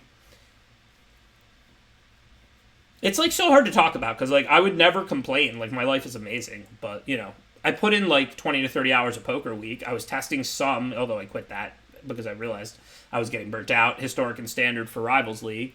And doing the stream 3 days a week. Like, it's just a lot. Remember, over the course of my vacation, I'm still streaming the sweatsuit in 1 day a week, and I streamed the Arena Open, and I streamed that last week in a Rivals League, and I'm still playing poker and doing coaching, which I just forgot to mention, but I usually do about 5-6 hours of coaching every week as well. Just a lot. And it's a good thing, and I'm very grateful for all the opportunities, and I really mean that.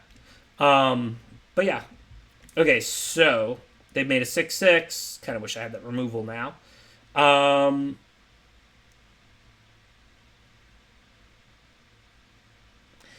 Yeah, that was the first thing I got rid of skits. Playing historic and standard is the quickest and easiest way to generate burnout for me as well, by a lot. That was an easy first cut when I decided I wanted to lessen my load. Um, okay, so let's see. If I play the Blood Researcher first, it's going to trigger from whatever's Poet's Quill and whatever's Leech Fanatic. The 2 life I gained from Leech Fanatic, because I won't Poet's Quill that. The 6/6 is going to eat whatever it blocks. I guess I can put the Quill on the Zoomancy, and then when the 6/6 blocks the Zoomancy, I can Snakeskin Veil it. I mean, I'm like 2 for 1ing myself, but this seems worth it. The Blood Researcher's going to get giant. I'm going to gain a lot of life. I'm going to deal some damage. Like, I think I just ship with everything here. Remember, even when the Spectacle Mage eats a 1/1, I gain 1, and that puts a counter on the Blood Researcher. So if this goes 6/6 on 5/4, Spectacle Mage on 1/1, Blood Researcher is going to grow 3 times here. So that's pretty good.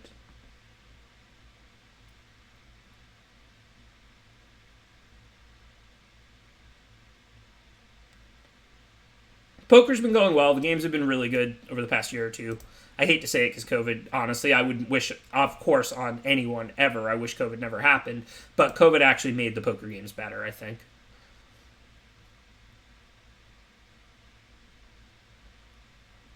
Well, as far as my thoughts and feelings about the changes to pro play, I mean, I think that the rivals at MPL were not good. I think that I get how they came about. They could have been good, I think. I think, honestly, Wizards just messed up the implementation. Um, it would be a good conversation during ads and chat sometime. I mean, I could go off forever, but I mean, the main things I would try and accomplish out of an OP system would have like everybody playing in the same tournaments as often as possible, like as much connectivity as possible. I would want to be as hands off as possible. I feel like personally, anytime you choose who comes to one thing or another, or you choose who gets ahead, you kind of diminish the global competition. So, like, my strategy would be very, very different than Watsy's. I would just create some kind of a fair framework of points system, and everybody would just know what they were playing for at all times. And then when you've achieved a certain amount, you would just get a certain amount. You'd receive a certain amount of benefit towards the top and towards the middle and so on. And, like, everybody would just always, like, know what they were competing for, and that you could just constantly move up and down and all around and blah, blah, blah, blah, blah. Basically, I would do it kind of the exact opposite of what they created. So, obviously, I support getting rid of the rivals in MPL, but, I mean, I'm still kind of sad to see it go, but I think it's the right thing. Okay, so I'm going to put Poet's Quill on the Blood Researcher, just because it's so much life, and then just attack. I'm not going to send the 1/1 anymore, because if they want to pick it off just so this grows even bigger, who cares?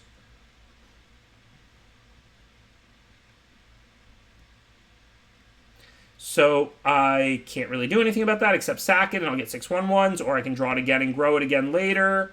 6/1/1s looks pretty good. If they don't have a sweeper, I mean, I can Poet's Quill each and every one of those. I don't know how they're beating that.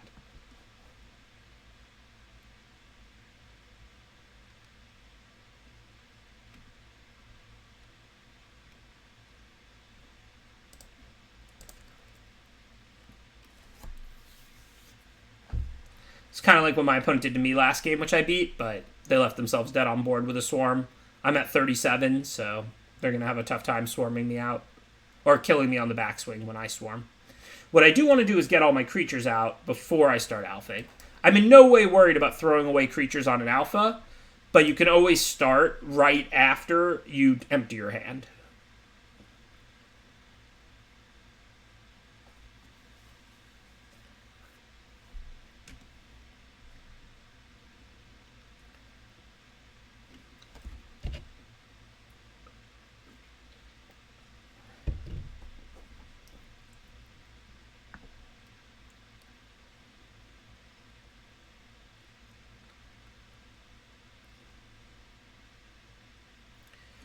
Okay, so I think for this turn, I have two choices.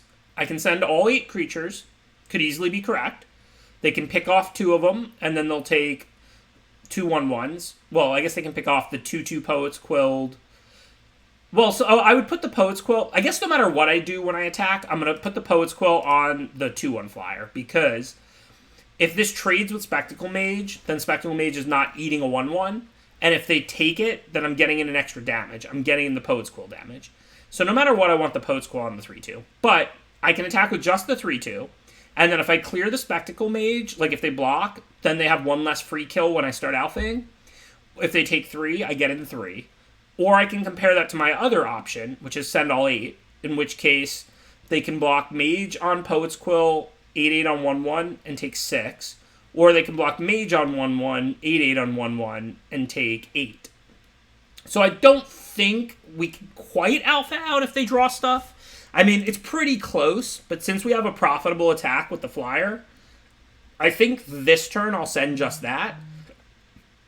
Because now they're only eating 1 creature when I alpha next turn.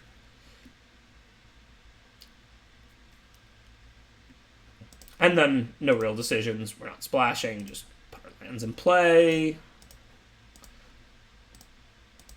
Just set a stop in case I want to upkeep Scry. How many more mana would we have to work with? 3, 4? So that can cast almost every card in our deck. Thanks, Grats, Cutie, on your excellent subscription. Appreciate the 15 months of Amazon Prime support from you.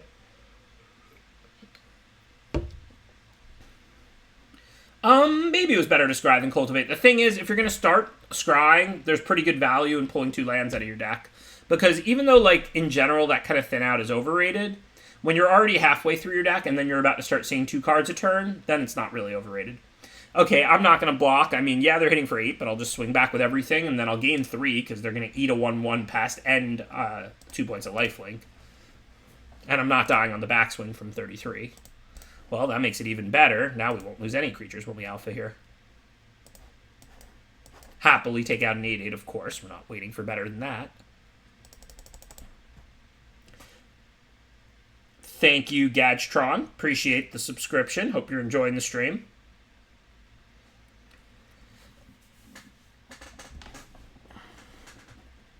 I don't know if I got in that upkeep stop in time again or not.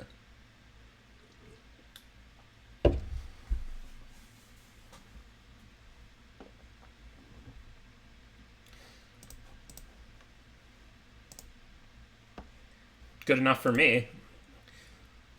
I mean, they can sack Needlethorn if I do it pre-combat, though. And if I do it post-combat, I'll kill one of their real creatures. So I actually don't think I want a Deadly Brew pre-combat. I want to let the Needlethorn just trade with one of the 1/1s during this alpha. And then the other 2 will, like, pick off some. But then when I Deadly Brew, I'll kill a creature that has more than 1 toughness. And that has a lot more value. It's tempting to Deadly Brew pre-combat there, but remember, I'm sacking a Pest, they're sacking Needlethorn. So I'm not getting in any extra damage. So by Deadly Brewing pre-combat, all that happens is I get in the same amount of damage, and they get to sack their 1 toughness creature, which is not effective on this board. By Deadly Brewing post-combat, now I'm going to kill one of their non-1 toughness creatures, and that has a lot more value for me.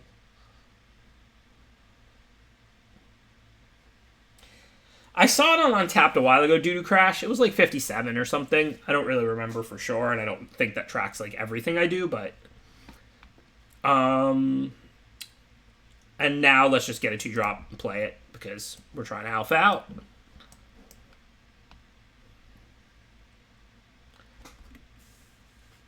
I mean, I would assume not, Lairs. Although my mobile win percent is definitely worse. I do awful when I'm playing mobile. It's so fun, though. I love Mobile Arena.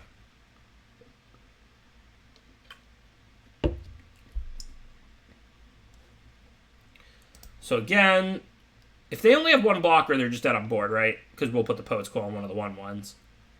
So I think I'm not going to scry this time, because I can't really Poet's Quill and cast much if I scry.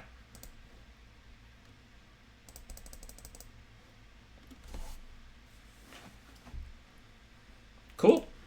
Got another W with this green-black deck, and we're 1-0 in the sweatsuit with our green-black deck there. It's Witherbloom Knight. Let me go back and check the brackets, see if we have another opponent yet. Thanks, Kikutsun. I do appreciate the support and the compliment. I'm just going to do a quick check on the bracket and see if we have our next sweatsuit opponent.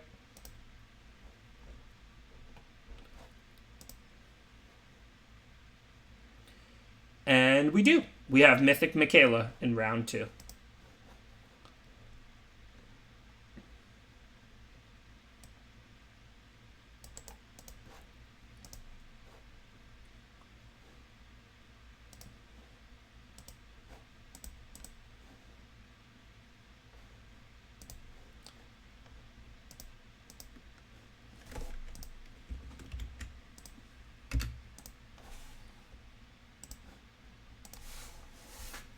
It's been Withered Bloom Knight for 23 years. We're drafting the rock.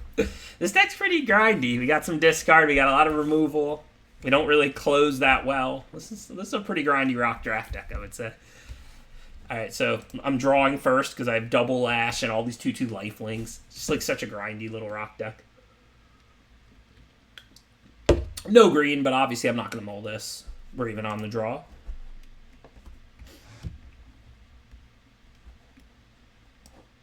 I think it's more important that I get the Leech Fanatic out turn 2 by a lot than it is I get the Unwilling Ingredient and play turn 1. Every time this connects, it's a 4-point swing, and it's not that likely to connect later, but on turn 3 it might. Even if it trades, I still get my 2 life. I think there's very little value in getting the Ingredient out turn 1. This is mostly just in the deck because I can sack it to those 11/10s that I have 2 of. So Trudge here over Fanatic Ingredient because I want Trudge in play. It's a top-heavy creature, so they either take a hard hit for 4 every time or trade with it, and if they trade with it, then I can try and get it back. That's why Trudge is really cool as a 4/2. If it was a 2/4, people would just ignore it. But as a top-heavy creature, you get that thing out turn 3 and just try and trade it off, and then when you recur it, you generate a lot of value.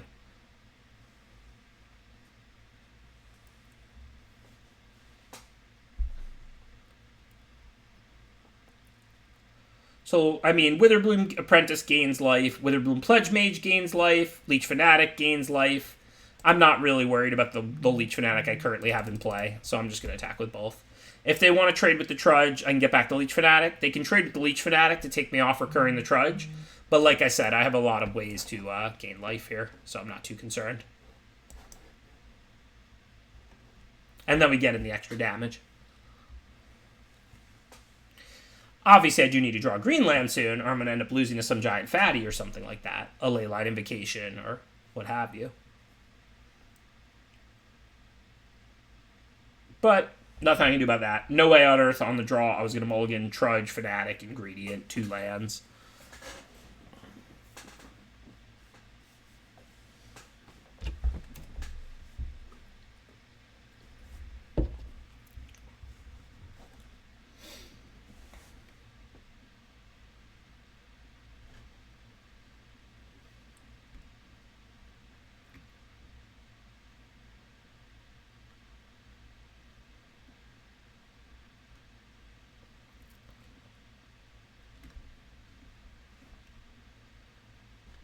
Nothing we can do. We've got Menace, so we can poke for 1.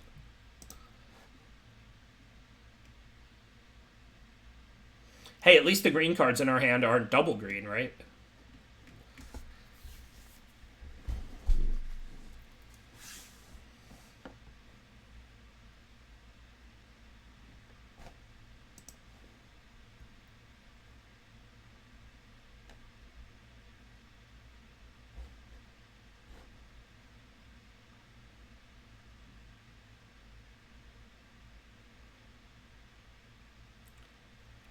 Okay, so if we attack the Trudge and they trade with Manifestation Sage, I'd be pretty happy with that trade, but then I'd take 3 a turn. So I think at this point we pretty much just want to switch gears. I'm just going to hold the Unwilling Ingredient back as well, because if they attack, I can chump with it, and then I can exile it and double my chances at finding a green land, which is what I really need to unlock my hand. I could hit for 4 playing to chump the 3/3, but again, I really just want to lengthen this game. I don't know what she has in hand, but she has the ability to cast whatever she has in hand. I've got a bunch of pretty powerful stuff. So at this point, anything that keeps the life totals up while I'm trying to draw lands and be able to cast 4 cards and then a draw 3, I'm down to do. I'm not trying to sneak in damage. I'm trying to prolong this game. Okay, that's a good draw. So right now our targets for Mortality Spirit would be the 5/5 or the 2/2 flyer. We don't really need to kill either of those. I can shove Trudge and the 1/1 in front of the 5/5. I can recur the Trudge and I can exile the 1/1. So I think this turn we can just use all our mana and slap a 5/5 in play.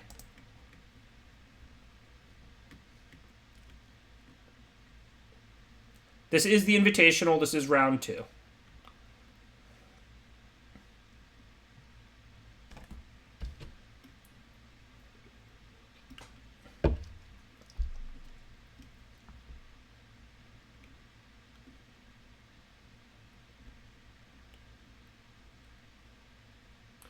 So now that it's up to a 6/6, that plan doesn't work of blocking with Trudge and Unwilling Ingredient.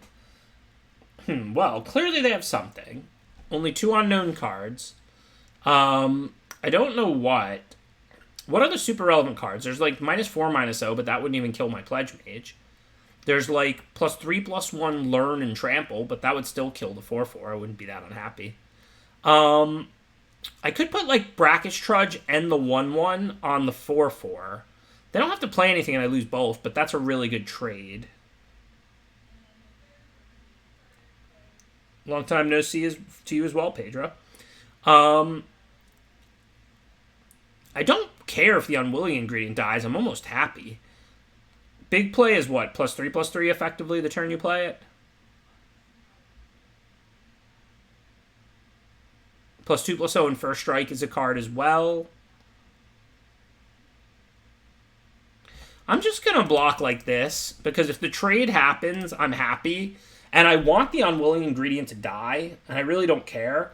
So the 4/2 on the 4/4 means they now lose their trick, or I get a really good trade. And then the 1/1 on the 6/6 is so I don't take 6, because I want this in my yard to draw cards, and of course I'll sack it to gain 6 life.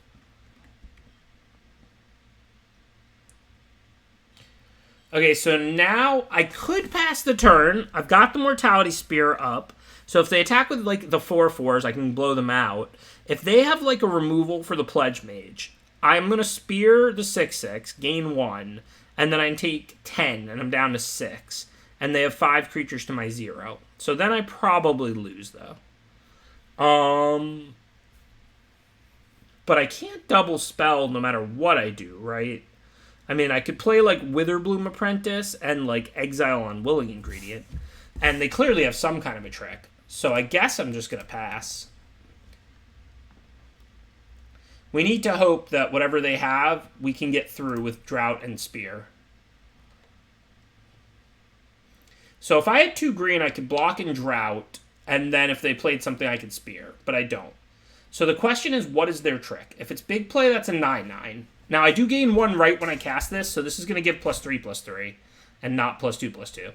So this is going to be an 8/8. So this loses to big play. If it's Drought, they're both going to be 8/8s, so they'll trade. I think I'm happy enough Mortality Spearing the 6/6. I can gain some life one way or another.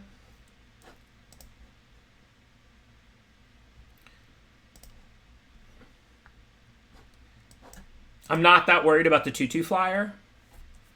And, I mean, Symmetrist has reach. Witherbloom gains life. It's kind of rough. I really need 1 more green here, but we'll see what we can do. Because last turn they attacked with the 4/4 into a 5/5. So they almost certainly have to have something, unless that was just a pure stone-cold bluff.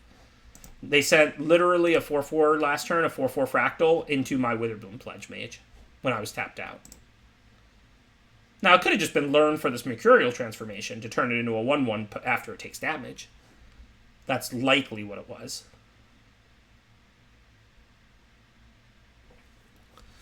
Okay, so if I block like a 4/4 and they turn me into a 1/1, then I give myself the +3/+3. The +3/+3 holds, right? Like, if this is base power and toughness. But I'll still die if it's a 4/4 I block. Seems like...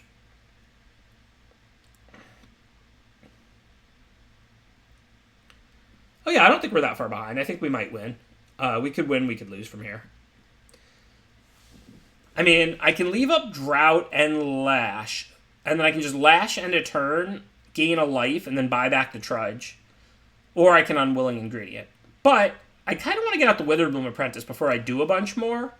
And I don't really care that much about this Witherbloom Pledge Mage, to be honest. So I think I just play the Witherbloom here, and then if they attack with their 4/4, I'll just block with the Pledge Mage. Like, what do I care if they finish it off with this? Like, all they're doing is trading this transformation and a 4/4 for my 5/5. Obviously, I won't block like a 1/1 with Pledge Mage or something.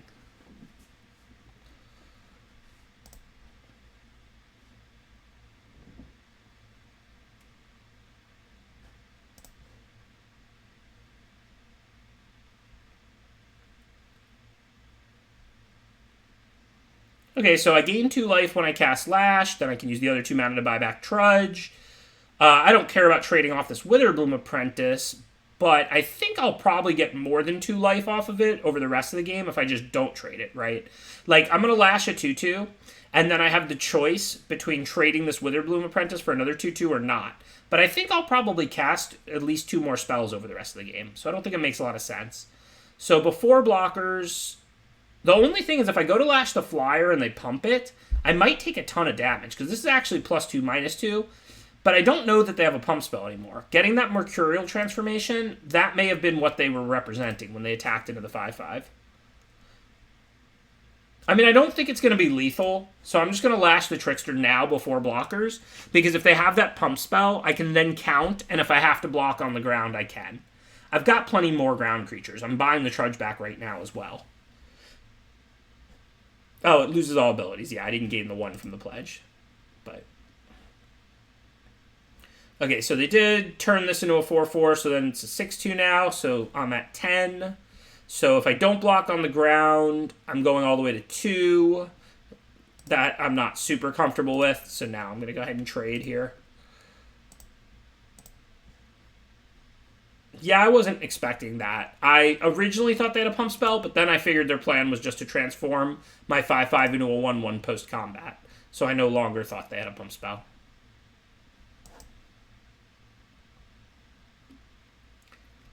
Okay, so I really want Master Symmetrist out so I can block the Flyer. I mean, if they have nothing, it's fine. They can't just, like, attack with all 4. I mean, they can. They can put me to 1, but 4/4 eats 2/2, 5/5 eats 4/4. But if I do that, it's in lieu of like having Drought up and potentially double spelling. It's probably better this turn to play Trudge, right? Then if they attack with everything, I can play Drought for like 3 life. Oh, Trudge comes into play tapped. I kind of forgot that. Hopefully I didn't just punt. So I can gain 3 and go to 7. Well, it can't be 7 on board. But I'm not sure if that play was quite bad. I kind of forgot Trudge came into play tap there.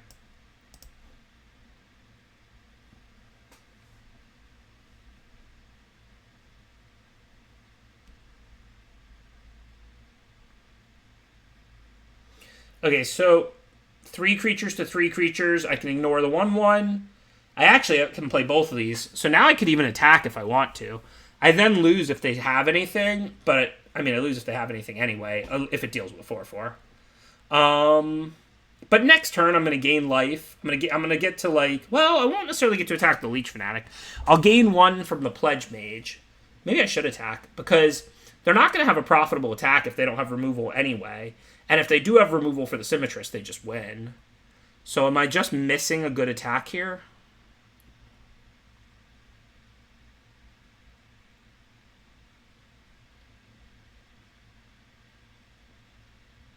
Symmetrist has reach.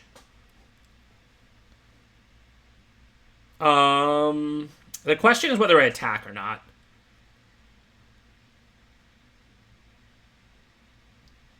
Whatever. I don't want to lose the game to a deal 2 or 3 instead of... I mean, those would... Igneous Inspiration would kill me. I'm not even sure what the cards are. I do know that, like, I'm not going to be at 2 forever. Like, if I don't die this turn, Leech Fanatic gains life, Witherbloom Pledge Mage gains life, I have a Harmonize. So, like, I'll go ahead and Harmonize, see what I get, cast more spells, probably can never lose.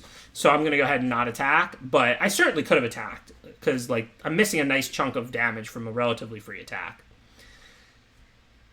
Alright, so let's Rise the Flyer.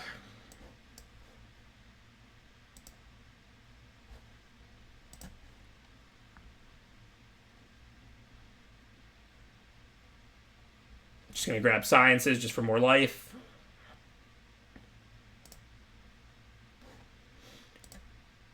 Next turn, I'm going to gain 2, 3, 4 life just from casting those. Corner turn, but we're still at 3. Well, we have to Blood Researcher before we gain all of that life. So that means Blood Researcher and then Environmental Sciences. Looks good. And then can we attack with the 5/5 this turn? What is their block? They're going to lose 2 creatures, right? There's no, like, really good block for them on a 5/5. And if they chump it, it has trample. Still have 4 creatures to 5 here. It's pretty safe.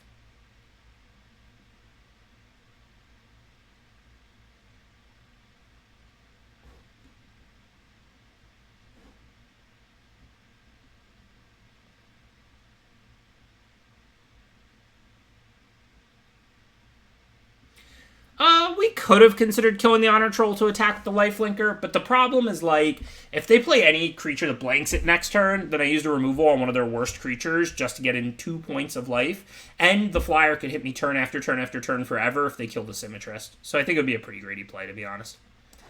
It's better that turn, but leaves us way more... like, from every turn after that, basically, the Flyer has a lot more value for them than the Honor Troll. And we can't expect the Fanatic to keep attacking profitably.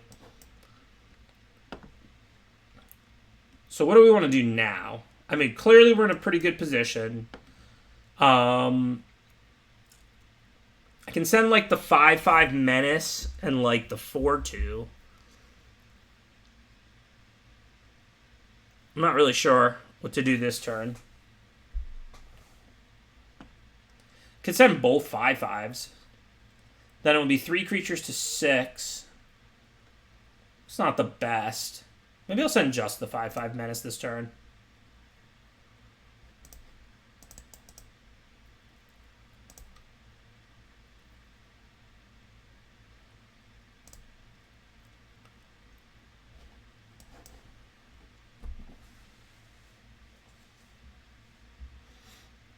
I wish I could shrink my Titan by 1. Do I have a way to reduce its power by 1 or pump its toughness by 1?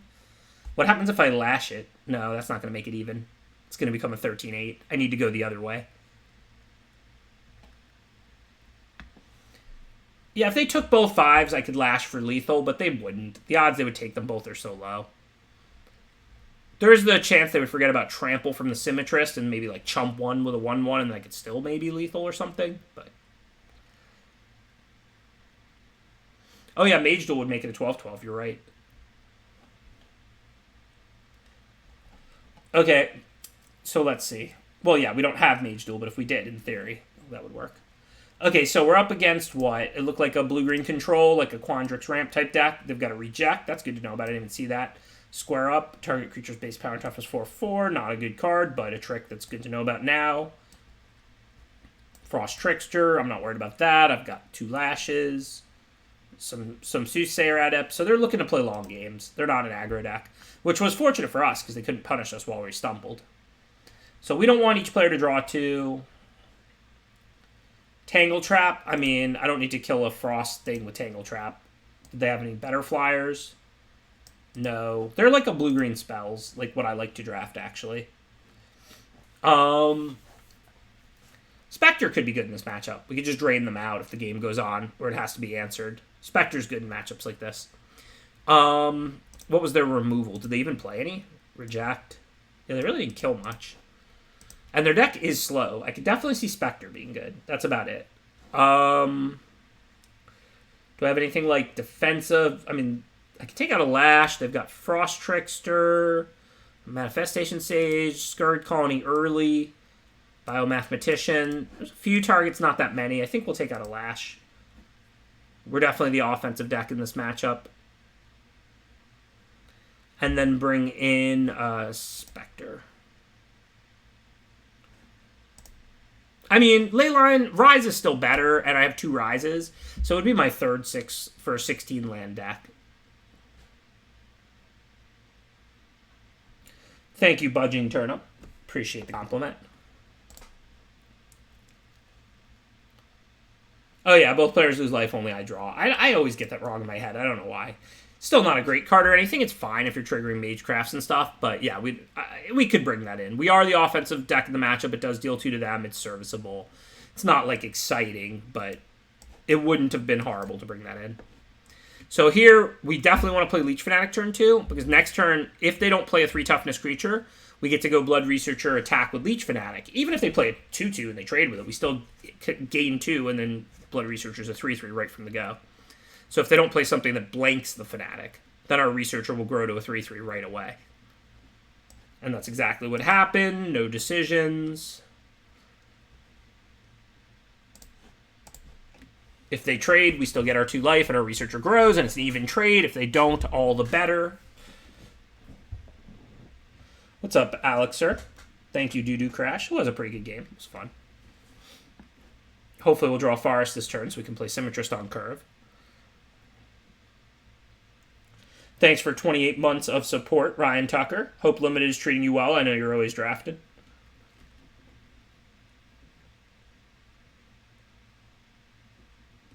Yeah, that's a heck of a Magic card, right, Bro Grabs? I mean, it would possibly be a combo card for Constructed or something, but obviously you wouldn't play that in Limited.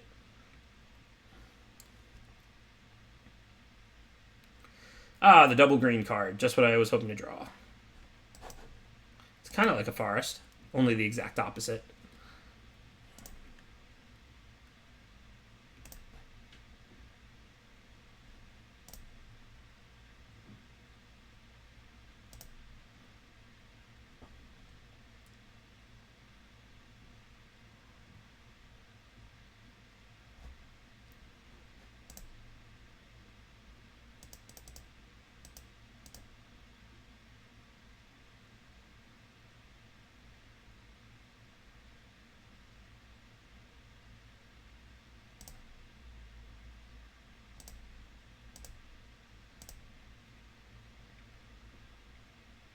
Okay, so if I attack with Researcher, the only way they could trade would be a double block. That's already risky, and if they do it, it clears the way for this 11-10 much better. So I think this is a pretty clear attack. I'm not going to send Dina. If they double block that, I can't sack Blood Researcher. I don't know how I win this game, but it involves sneaking in the 11-10 connecting or something, or Dina, because now with the 11-10 out, I can always sack it to Dina and then deal them 12 with Dina. So I have 2 different 11 power creatures in play. I'm not saying it's going to work. I mean, we're mana screwed. But if we draw 1 Forest, that unlocks our whole hand. So then we'll see what happens. I also could always draw that 1/10 to the pests. I didn't get the second, but I did get 1. And if I harmonize, that's 3 more cards. And then I've got all those Scry 2 draw ones, and I can get them off Rise. So we can see a lot of cards to go find that. Alright, so what are we going to do now? So the only card in our whole hand we can cast is Infuse. It's a decent one. Attacking with the 11-10, sack something. That's horrible. They just put the 1/1 in front of it. Blood Researcher looks like a pretty good attacker again now that we have Infuse. And just, grow it to a 4/4. It'll probably live if they double block it immediately. Can we do better than that? I don't think so. I guess I can send Dina. And then if they go for a double or triple block, I could infuse the Domgoth and then sack the Domgoth to the Dina. I could always just infuse the Dina. I think I could send Dina too. I don't know exactly how they're going to block. I think this gives them the ability to make some mistakes. I mean, they can't take Dina, or I could just sack and 11 them with it. So, I mean, on the one hand, if they somehow just don't realize that and take it, it's fantastic. On the other hand, if they double, then I think the plan is just to infuse the 11-10 and then sack it. It'll come back, and then I'll grow the Blood Researcher, kill both their creatures. Oh, no, Dina would die then. I should just infuse Dina and kill the better of the 2.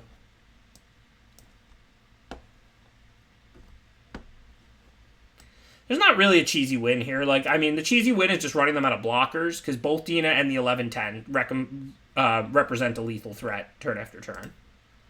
So now, we infused... I think infuse Dina so that I keep Dina around. Like I said, I really want to make them have to leave up multiple blockers. I mean, my main goal is just, again, to prolong this game. I mean, I might lose to Zimone this time, but I mean, if I draw land, I have, like, 5/5 removal spell, 4/4 trample, etc., etc. A pretty good hand.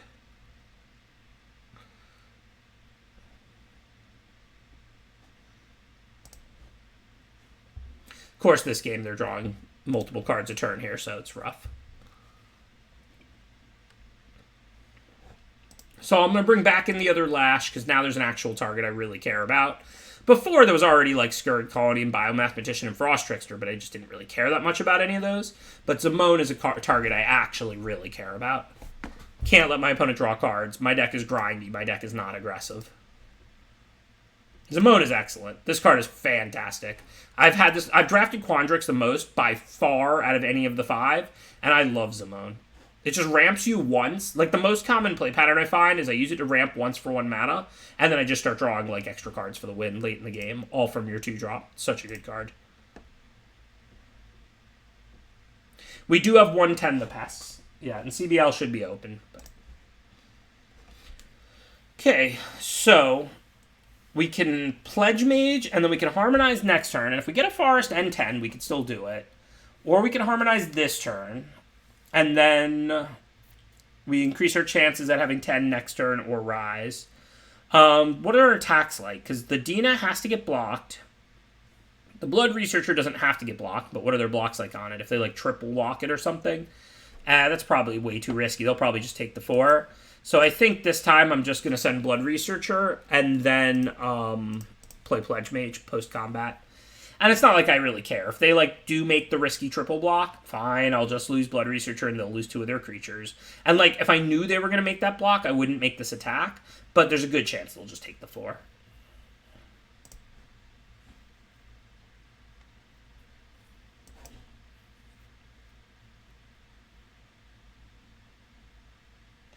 Pedro Brazil knows what I was about to say next, yeah.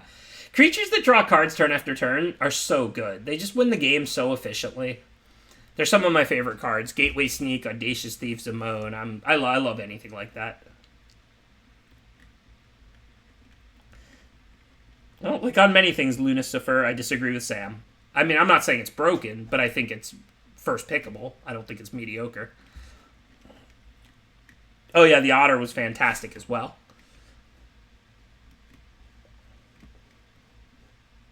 Thank you, Damon Slayer. Appreciate the subscription. Pretty fitting subscription, given how poorly I've been pronouncing Damon Goth Titan here. So Damon Slayer subscribed in honor of Damon Goth Titan. Dame Goth Titan. Damo Goth Titan. I don't know. I make up words. Dum Dum Goth. That's pretty funny. That was a good time, Dylan B. I have been inventing a new way to say it every single time, yeah. I don't know. All I can tell you is Quandrix is the deck I've drafted the most by far, the deck I've had the most success with by far, and few things have, like, really overperformed their mana cost more than Zimone for me. That's all I can actually tell you. I've had tons of Zimones. I can pull up my collection after. It's just been an awesome card for me. Because this format's, like, not aggressive. Like, you can sink mana into things. It's fine. And then putting mana into play, extra mana into play, is super valuable because there's so much to spend your mana on in the Learn format. So, and the campuses and all of that. So I just feel like anytime you can get extra lands in play and extra cards in this format, it's, like, huge. Like, discard overperforms in this format. Card drawing overperforms in this format. Ramp overperforms in this format. You just have unlimited ammo and very little aggression in Strixhaven Limited. Which is, I guess, what they planned for, given it's the college, school, whatever format, right? Unlimited ammo, like, you know, stuff to do forever, and very little aggression. It's kind of mage, kind of magecraft schooly. Okay, so what are we doing now, anyway? I can Rise of Exodus. It's not like they have any one blocker that's particularly good. I can get rid of the 3/3. But so even Silverquill, it's more, like, really good at being annoying. At, like, it's hard to race because of lifelink. It's hard to defend because of flying and good tricks. But it doesn't kill you on that quick of a turn. It's not aggressive in the way that, like, Boros was aggressive in the last format or something in Call Time. Okay, but what do we want to do here? Symmetrist can block the flyers, but I don't want to use 4 mana instead of 6. Do I have any good attacks? I can attack with the 4/4 and the 5/5. That can't really work out badly. I think I'm not worried about them attacking back, so I think I'm just going to rise the 3/3 to make their blocks even worse, and then just send the 5/5 and the 4/4. Because I already can't block the flyers right now, and I'm at 15, so like, with them drawing extra cards with Zimone turn after turn, I need to end this game, right?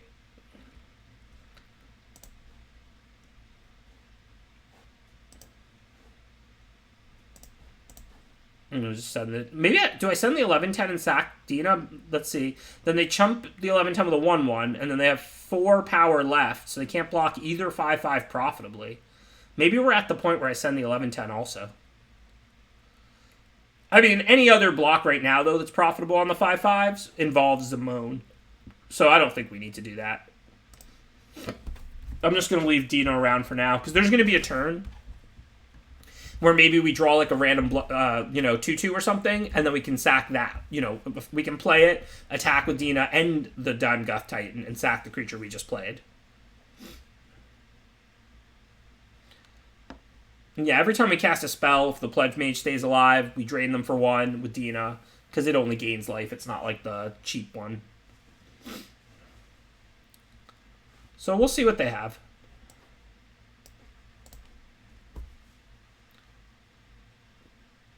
I'm certainly not worried about like the Frost Tricksters like poking me or anything like that.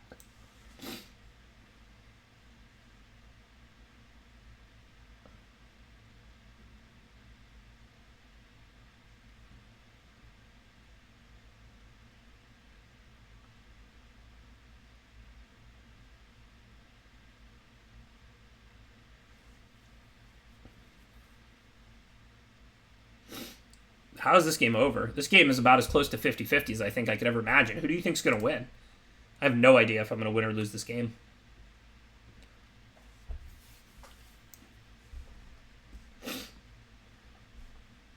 Yeah, Square Up's not very good. I mean, it's +4/+4 to like a fractal, but still not a great trick. Symmetrist gives trample to creatures that have the same power and toughness, so it does not give trample to the 11/10. We do have a 10 the Pests, and this draws 3 cards, so we will see a lot of cards to potentially find 10 the Pests.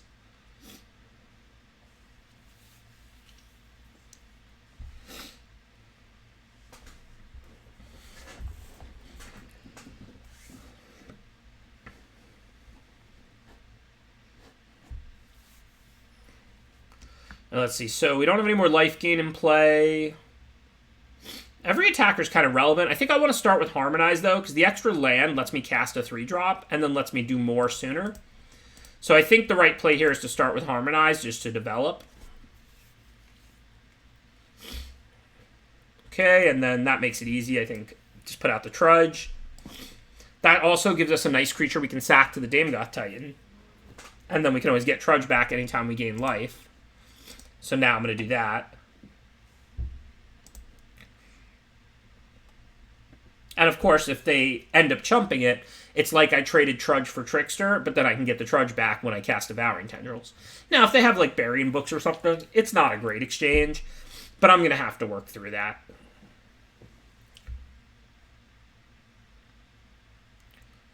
So what did they do? Bounced it? Okay.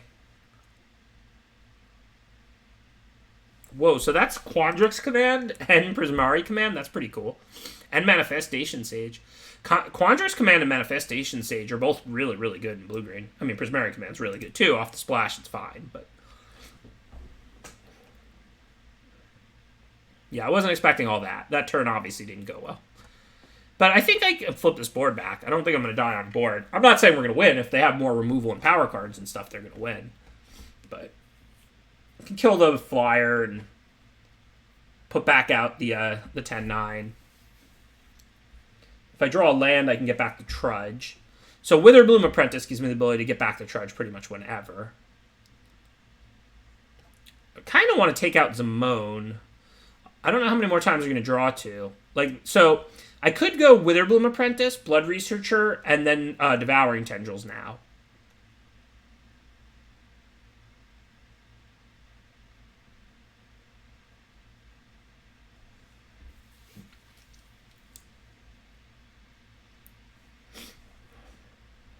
I mean, that looks pretty good, other than the fact that I'm fighting Zimone then. I'll gain 2, 3 life, so I'll be at 10. Take 6 in the air, but I've got blockers on the ground. They're going to be pretty low. Well, every time I gain 1, they get drained, so they get drained twice.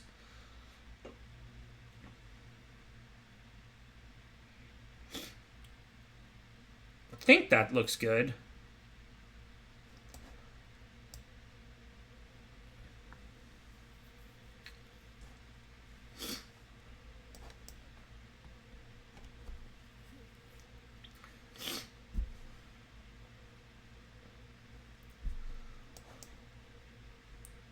So now, doesn't matter which one we fight with. I don't know, the Blood Researcher's growing. Probably doesn't matter. So we get 2 points of drain, 2 points of gain. So Blood Researcher, well, 3 points of gain, but 2 different times we gain life. So Blood Researcher will finish as a 4/4 here.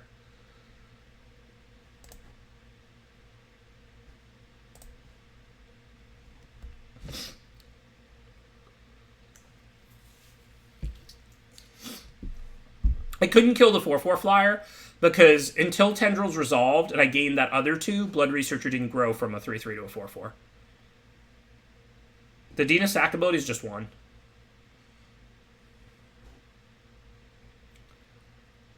So yeah, there's a way what Ryan Tucker is talking about. If I can get Dina to a 3/3 and then attack with it, it'll get trample until end of turn, and then I can sack the Titan to it, and then they'll die because it'll be like a 14 power trample, and I can even sack my other stuff. I kind of need them to be tapped, though. Like, if we had done that into any of their open mana or something, it would have been, you know, we would have gotten blown out even worse than I did. But if we ever have the ability to get through, we can possibly set that up. And it really only involves an attack with Dina. Symmetrist doesn't even have to be able to attack. Like, it can be summoning sick. That said, we already have to block, and probably with Dina. They're really not letting off the gas this game. So is there any sneaky win this turn? Unlikely.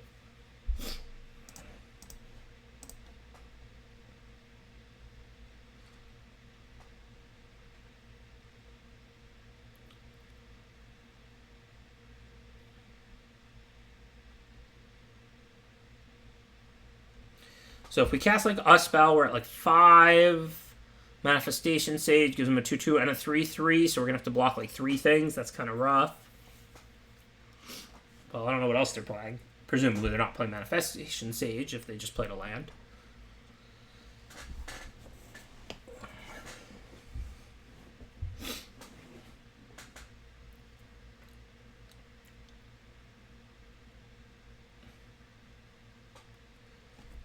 Oh, I guess they are. Okay, so they probably have a 2 mana card then. Maybe it's like a reject. We saw reject last game. Flunk's a decent one. So can we survive? Let's say I go for Expanded Anatomy and then attack. That kills a creature. Now a 1-power one, but it kills one, and I gain the life. And then I won't have trample. I mean, I can play the Symmetrist first, but they'll just block correctly. But if they make any like double blocks or anything, I can blow them out with Flunk. The problem is I'll go to 5 and then 6, but I'll still die to the flyers. So I need the Symmetrist out. Can play Researcher, Anatomy, and Flunk. I cannot. That's 8 mana and I have 7. I can play Symmetrist and Flunk.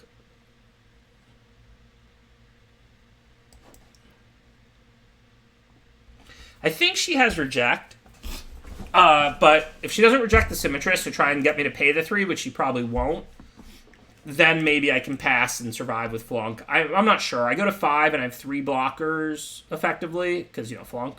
So if I let her smallest 3 through, that's exactly 5 if she alphas. So I think I'm dead. But I don't think there's anything I could have done differently here.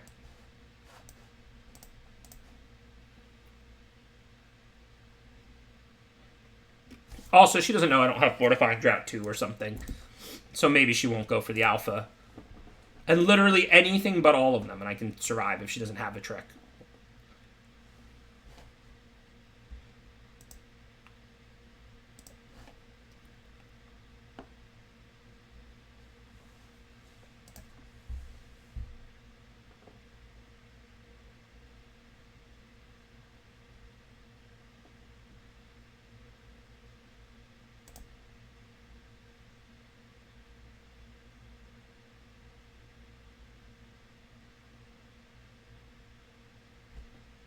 Okay, well, she didn't send literally all of them, so I think I'm not dead. But my Symmetrist is a 1/1, so blocks aren't going to go well either.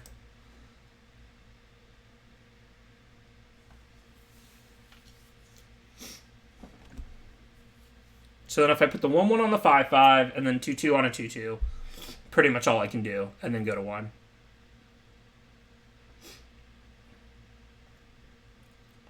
Not really any decisions here, I don't think. Definitely want to kill 4/4 flyer over a 5/5 ground creature when I'm about to lose Master Symmetrist.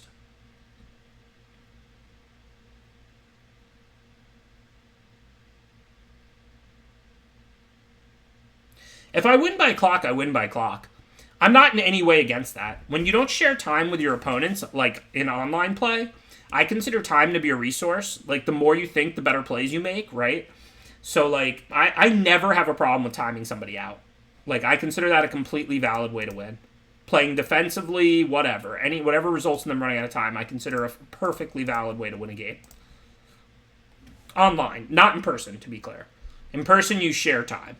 But online, you each have your own time to use as a resource. Okay, pretty sure we're dead. But this is game 2, so we're about to go to game 3. And there's still plenty of time left. I'm not saying, like, one of us can't run out of time. I knew she had the reject. I'm not saying one of us can't run out of time in game 3, but, you know, we're about to go to game 3 right now. 9.5 minutes and 11 minutes is plenty of time.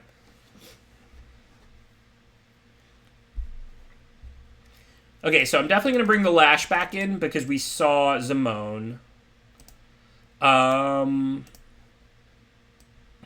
she already had those Tricksters and stuff, which were, like, okay targets. There's the 2 commands. Nothing really changed. It's just a defensive blue-green deck.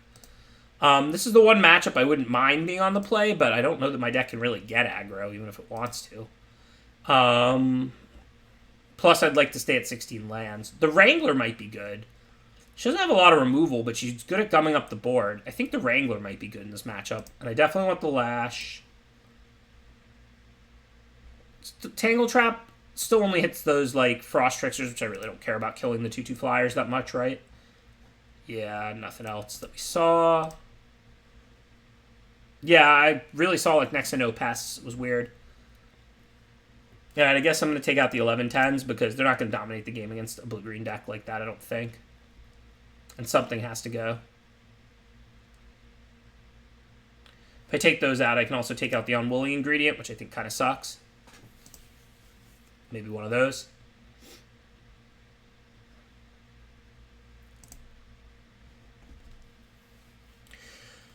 I mean, if I had gotten, like, a single pest summoning, the 11/10s would be a lot better. I have the 1/10 the pests, but, I mean, I have, like, no pest summonings. I literally just can't make tokens. Which, I mean, I didn't see one the whole draft. It was pretty weird. And I'm still going to choose to draw. Of course, we're going to draw 3 forests in our opener because it's magic. I'm going to mulligan this because we have no cards we can cast. This hand is okay. So I don't know what I put back. I'm on the draw. Her deck's pretty slow. I can put back Rise. If I draw a cheap creature, I can Tendrils with it. I can put back a land and just hope if I draw either lands or cheap spells, I don't just draw, like, all expensive spells I can't cast. The greedy play is to put back a Swamp, and it could definitely be correct. Wrangler, Tendrils, and Rise all look like pretty powerful things. I wouldn't put back Tendrils, because then I just have a 5 and 6 in hand. Like, her deck's not an aggro deck. I mean, if I draw a creature, I can just Tendrils with it. I think the cards you put back here are either Rise or a Swamp. I'll just be greedy. Like, she's not an aggro deck. I might need the power. Like, I think being greedy here makes sense. I'm on the draw. Hopefully we'll draw a good mix of cheap spells and lands since we mulliganed and so on. Greed is good. Sox knows what's up.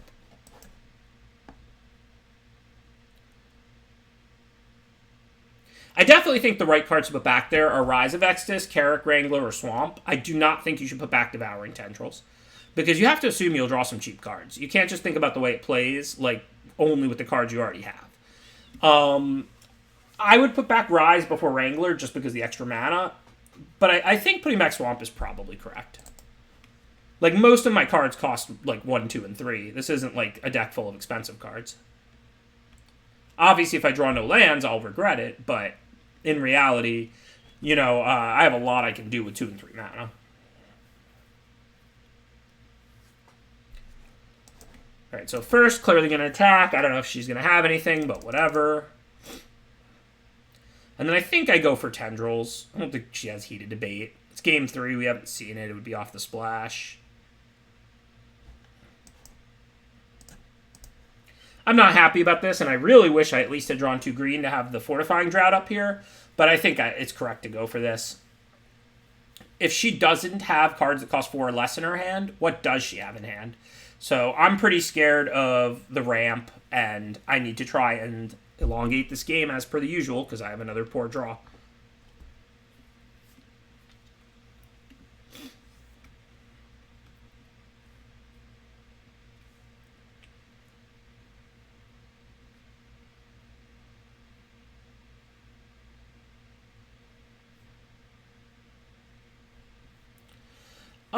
I don't always pick the draw in this set. In fact, I usually don't, because you usually have endless ammo in the set, so there's not really much reason to be on the draw if you're always going to have stuff to do. With this deck, I've been choosing to draw because I have double Lash of Malice, triple Leech Fanatic, lots of cheap cards, and like double Rise of Exodus. Like, my deck is just all like grindy reactive stuff and like not like aggressive at all. Probably going to lose again here. I mean, what are you going to do? I'm not casting spells, even though my deck has a great curve and good mana. Yeah, we did get punished a little for sending Swamp away, clearly. Rise was the right choice.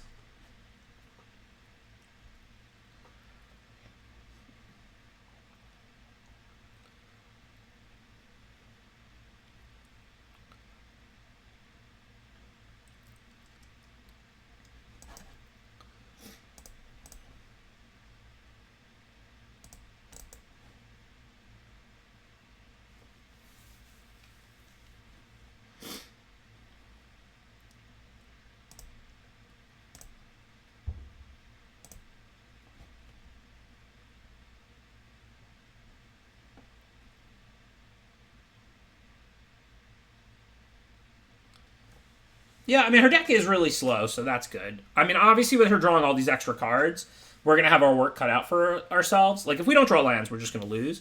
But if we draw, like, 2 straight lands, we get to go Wrangler and start Rising. We're going to have our work cut out for ourselves because she's got all these extras. But you never know. I mean, Rise, 2 for 1 every time and triggering the Wrangler and getting more spells. If we draw a couple lands and she doesn't add anything massive to the board this turn, it might be possible.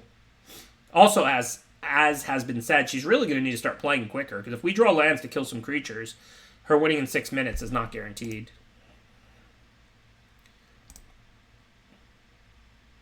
And honestly, I hope she does play quicker. Like I said, I'll always take winning in time because I don't share time with my opponent, so it's not my responsibility. But if you use too much time thinking, you'll come up with better plays, but then you run out of time. It's your job as a player to balance that.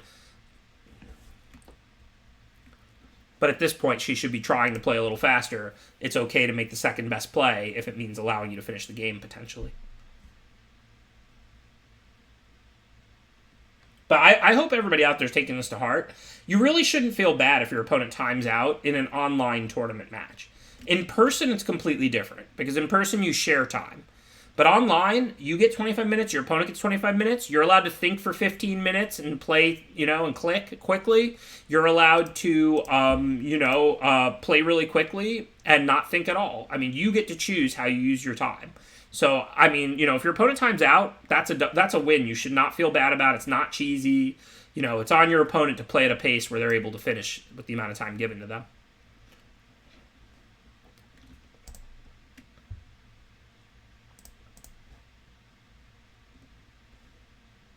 I'm not going for the clock, nor not going for the clock. I mean, I don't really have any choices. I'm just playing Magic. Like, if she times out, I'll happily take that as a win. If I can deal her lethal, I'll be happy. 5 minutes is a lot. It's not like it's 2 minutes. Like, she very well might just kill me if she plays big creatures here. Though, if I do draw 1 land, I do unlock double Rise, so that gives me some ammo.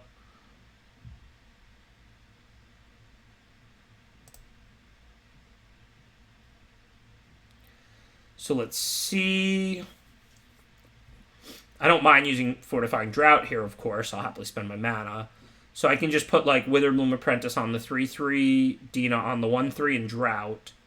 What tricks have we seen from her? She's got the Quandrix command. The Prismari command is gone. She could have, like, the blue-green command. It's 2 counters. That's not a big deal. The bounce aspect is kind of what it is. It's not particularly a blow-up. Yeah, Square Up's good to have in mind. That would turn this into a 7/7. So that would blow me out. That would kill the Drought, the Apprentice, and this land would live.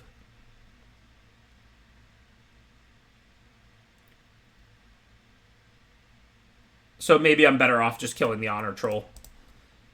This plays around that. If she turns the Honor Troll into a 4/4, the Dina is bigger than a 4/4. And it's kind of the same with Quandrix command. If she makes it a 4/5, like, it might live or whatever, but it won't kill Dina. Dina's going to get +3/+3 here and be a 4/6. And obviously bounce whatever, but I'll just replay stuff.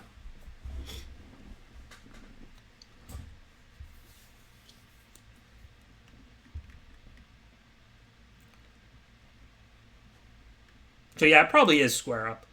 Good read as usual, chat. Hopefully we can draw a land so we can start Rise of Exodusing on Zimone immediately.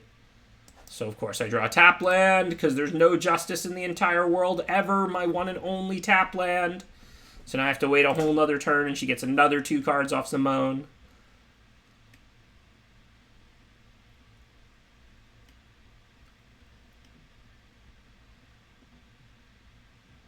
Magic definitely has no justice or mercy. Life has some, but not nearly enough. How'd you do tonight, Hunter?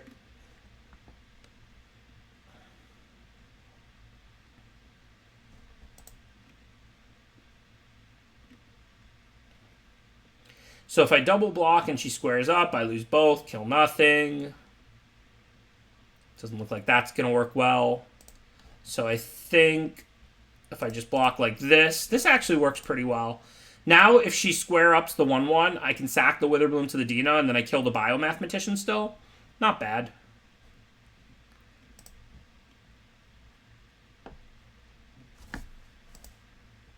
I mean, we're obviously in horrible shape, but not bad.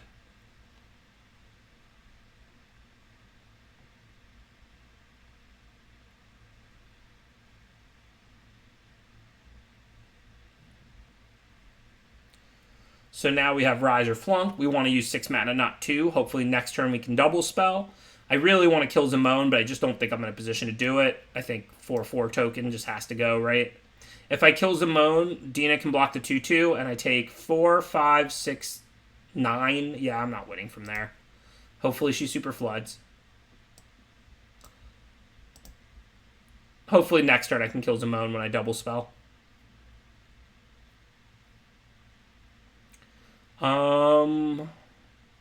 None of these are really super useful. I guess Dina going to a 3/5 makes it much more effective. Environmental Sciences gives me a little time and gives me more mana to work with. I don't really want any of these cards. I want like a Pest Summoning. I think Sciences makes more sense. She'll probably find a way to interact with Dina.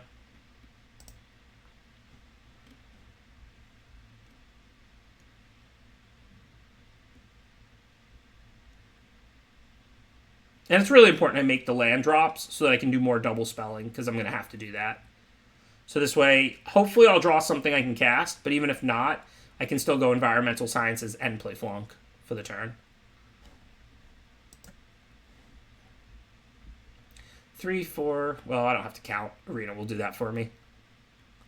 So if I go to 9 and I kill the 4/4, it's 2, 3, 4, 5, 8, which is not 9, but I don't know how I can turn it from that.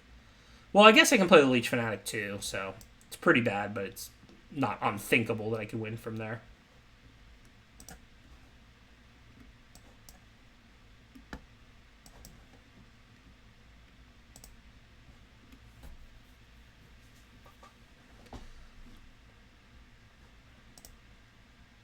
The hope here is that she like attacks with everything, doesn't have anything. Then Fanatic can eat Zimone. Flunk can... Oh, I needed to flunk the 4/4 there. Now I can't flunk the 4/4. Well, whatever. I'll just flunk the 3/3, which is probably correct anyway. To not show it. Thank you, Wintermute. Appreciate the subscription. Okay, anyways. Or I could flunk Simone. I'm probably taking too much damage for that, right? So yeah, I think flunk the 3/3 now. I guess she could just emote in response, so that wouldn't work either, but what are you going to do? Yeah, I mean, there's not really anything I can do about all of this. I mean, I probably should have flunked on my turn, but I think I would still have lost.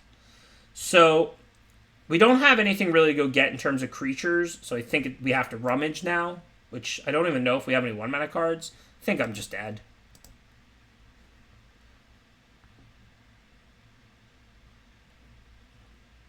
Well, those don't help me.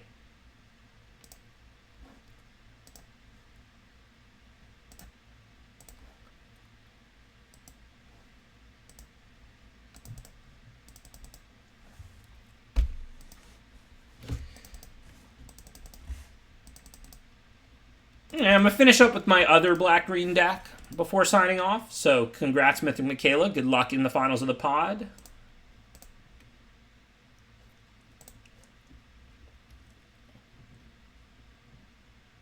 I am still up for final cuts. Go ahead and post it in Invictus Rage, and I'll do it after this game. Thanks for staying the whole time as well. Well, here, I'll just cancel this game. There's no reason you have to wait. We'll play the game afterwards.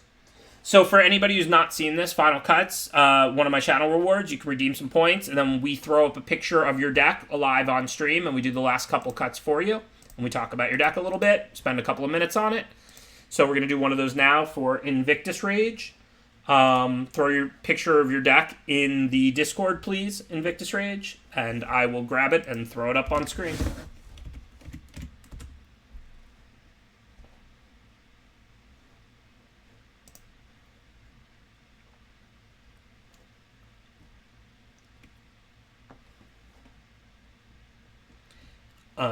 Let's see.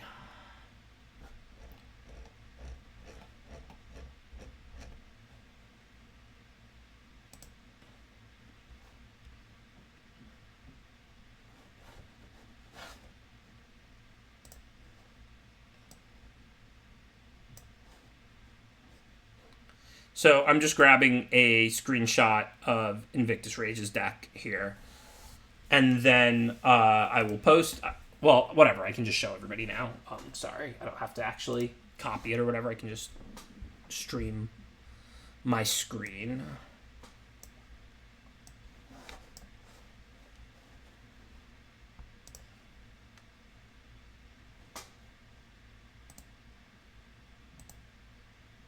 Okay, so this is Invictus Rage. They redeemed Final Cuts. Like I said, the way this works, they send us a picture of what they got. We do the last couple cuts and talk about it for them. We can see they are a teamer deck. It looks like they're all three. There's not really a splash. Prismari Pledge Mages, Cultivators, Novel Professor. Yeah, I mean, the cards are good, but yeah, I guess that's part of tuning it and building it. We may cut it down into a splash. We may not. I do draft Teamer a decent amount in this format. I like playing blue, green, red. Whirlwind Denial is a pretty good card. I'm not saying it won't end up getting cut, but it's certainly in consideration, as is another Prismari Pledge Mage. And Conspiracy Theorist, that should not be in the sideboard unless you don't end up with many red sources. I know you can see this as blue, green, splash, red, but if you're going to have enough red sources for Pigment Storm, you're going to have enough red sources for Conspiracy Theorist. As far as the rest of these, okay, the lessons belong on the board, of course, and all of that. So we have to consider Whirlwind Denial, Conspiracy Theorist, Pledge Mage, plus what's already down.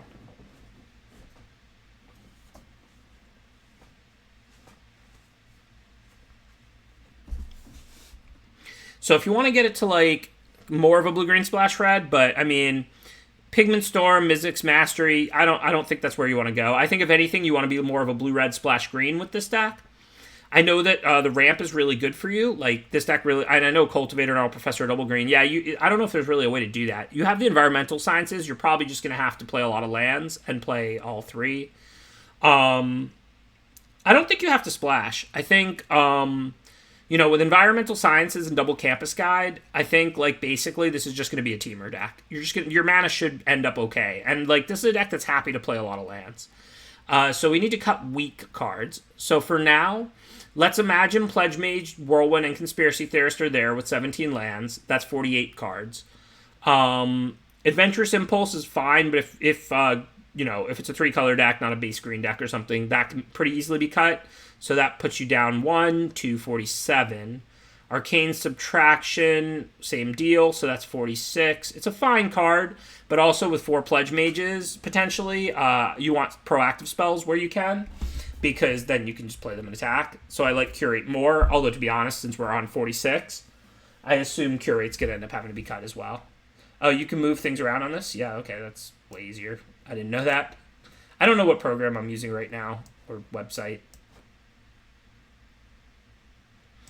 Yeah, I didn't mean to put in the Teach. Teach is not going to make it. Conspiracy Theorist is really good if you're, heavy enough red. Which, this could be a blue-green very light red splash, but then you wouldn't be able to cast Pigment Storm or Creative Outburst. If you have enough sources for those double red cards, you have enough sources for Conspiracy Theorist. Adventurous Impulse. Like, if anything, I kind of want to almost splash green, but, I don't want to splash it. There's really not going to be a splash. I just think green is going to be the lightest of the 3 colors. I don't even like Decisive Denial that much. Like, it's fine. Obviously, though, I do want to play Cultivate, which is an incredible card in this deck, and Field Trip, which is quite good, and so on. So, yeah, I'm not looking to splash, really. I'm looking to just play Teamer Blue, Green, Red. You did do a good thing, Invictus Rage. I don't know. Did you make this? I don't know what this is. Sealdeck.tech? Did you just, program this or something? Okay, so... Yeah, so Mizzix is incredible. Mizzix Mastery is 8 mana, win the game. So, and, of course, the green ramp works really well with it, which is why I kind of like this deck as just a teamer deck, because this is your best cards are blue-red, but, this is actually a deck where I would be happy to splash for Cultivator, Eureka Moment, Cultivate, because these cards are just so good with Creative Outburst, Explosive Welcome, and especially Mizzix Mastery. We do have a lot of expensive spells. I do like all of these expensive spells, but given Mizzix Mastery is another really expensive spell, maybe we cut the 8.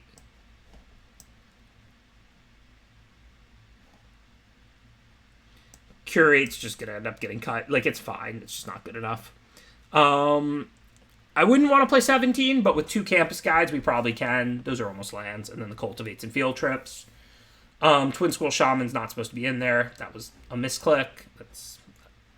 But Prismary Pledge Mage maybe is. Why does this Twin Squirrel Shaman keep wanting to come in so bad? So let's see. Yeah, so this is 41 and most likely 17. And I'm going to have to do the mana and check the mana. And then but with Double Campus Guide, it should be fine. It would be pretty surprising if the mana wouldn't work out when you have 2 copies of a tri-land for 2 mana, effectively. Look, the card isn't great. You get a 2/1 out of a whole card, but your mana should work out.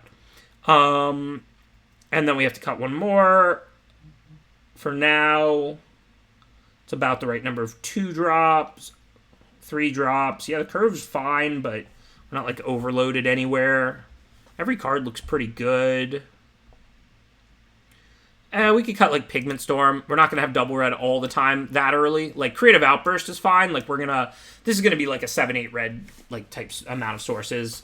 Maybe a little more if you count late game, if you count the environmental sciences. Okay, so, and then the 17 lands. We want pretty even between the 3. So it might just be, 6 red, 6 blue, and 5 green. And even though that doesn't sound like a lot of sources, remember, Campus Guide for Colorless gets you whatever you're missing. So that's already really 887 just on the Campus Guides. And then you have all the Learn for Environmental Sciences and the Cultivate and the card drawing and so on. So I'm pretty sure this is a teamer deck. There's no splash here. The only question is which of the colors you want the least mana in. It could be blue, opt, but Conspiracy Theorist is red, Pledge Mages are red or blue, Shock, and Dispute. And Dispute can go get Environmental Sciences to cast on, turn 2. If they play a 2-drop, you can Dispute end a turn on tap and Sciences. I mean, listen, like I said, there is no splash here. Where this, there's 100%. This is a teamer deck, right? You have opt, you have double blue, double red, double green. So there's no splash. So the only question is which one is the one you play 5 of. But yeah, I think it's blue. I think pretty clearly this is 6 green, 6 red, 5 blue. Because green, I mean, cultivate is a blue and a red. I mean, academic dispute with environmental science is so cheap. But yeah, so I think I would play this deck like this: 6 green, 6 red, 5 blue. Is there any double blue cards that snuck in that shouldn't, knowing that? Nope. We actually, our only double blue card is Creative Outburst. Yeah, that looks great. Give lessons? I don't, what do you mean?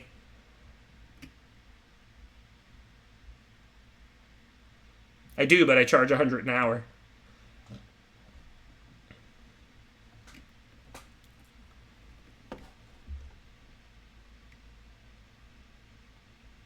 Oh yeah, this deck's good. The mana's good.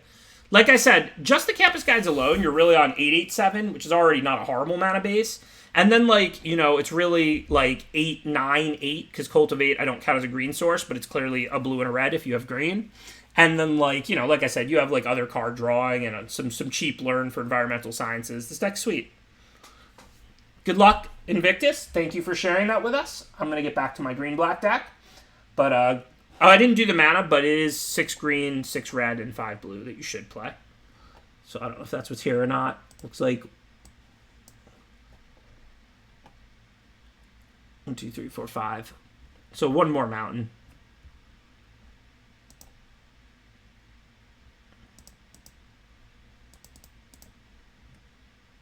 Okay, cool.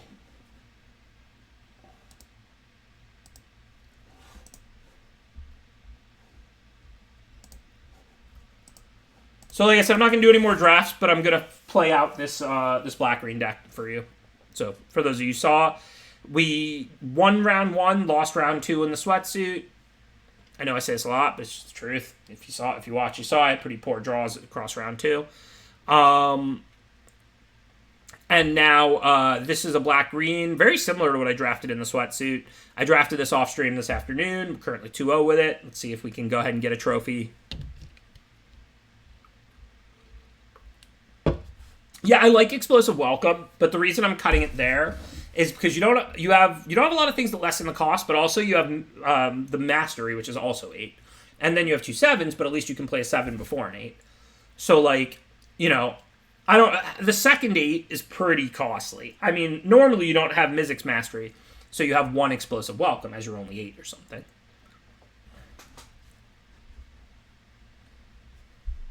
Yeah, it's a good deck. The lessons are good. As long as you have the environmental sciences with cheap learn like that, like, you know, academic dispute and field trip and all of that, like, your mana's going to be fine. And I think that deck should dig through itself and ramp well and just cast Mizzix's Mastery a lot.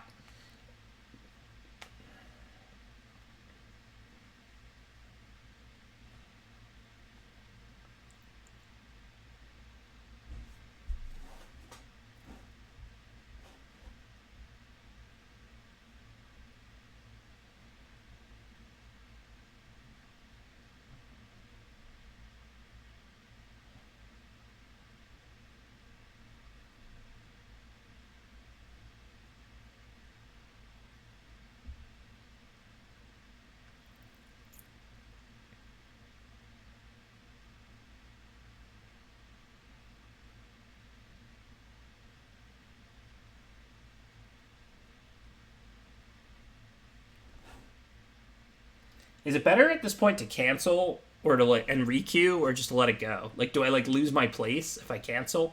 Is it possible that it just like didn't server connect properly or something like that? I mean, it is Arena, so who really knows?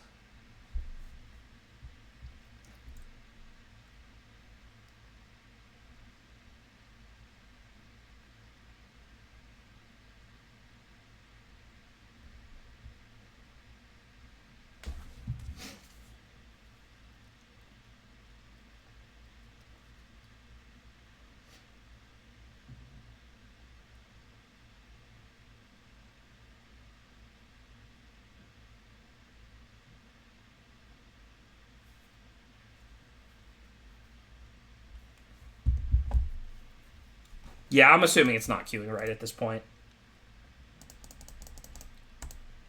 Yeah, we were right. Arena just, I don't know, it went into some kind of ghost mode. Has anybody seen this? The other day, I had a creature that died, and it just stayed in play tapped.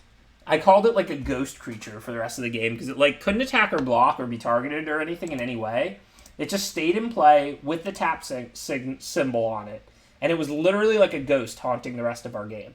It was very strange. I might have a picture actually, but the picture is just going to show you the tap symbol on it. Like you wouldn't know that it didn't just get tapped, that it was a ghost. Okay, I'm glad I'm not the only one, Regilust. Yeah, it's the ghost bug. That's what I'm calling it. I'm calling it the ghost bug. It was extremely strange.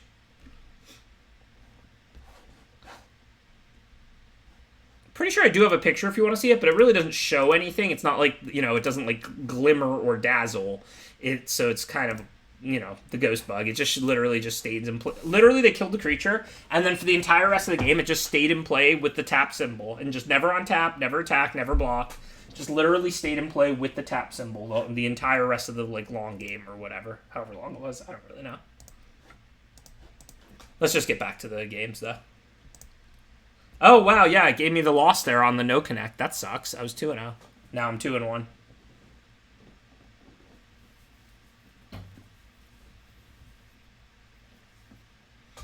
At least we're playing American Jeff though.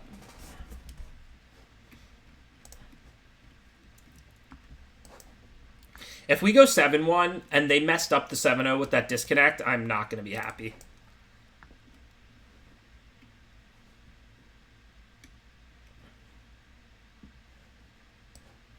Same as last time, of course. Blood Researcher, attack. They can trade, but we'll still get our counter.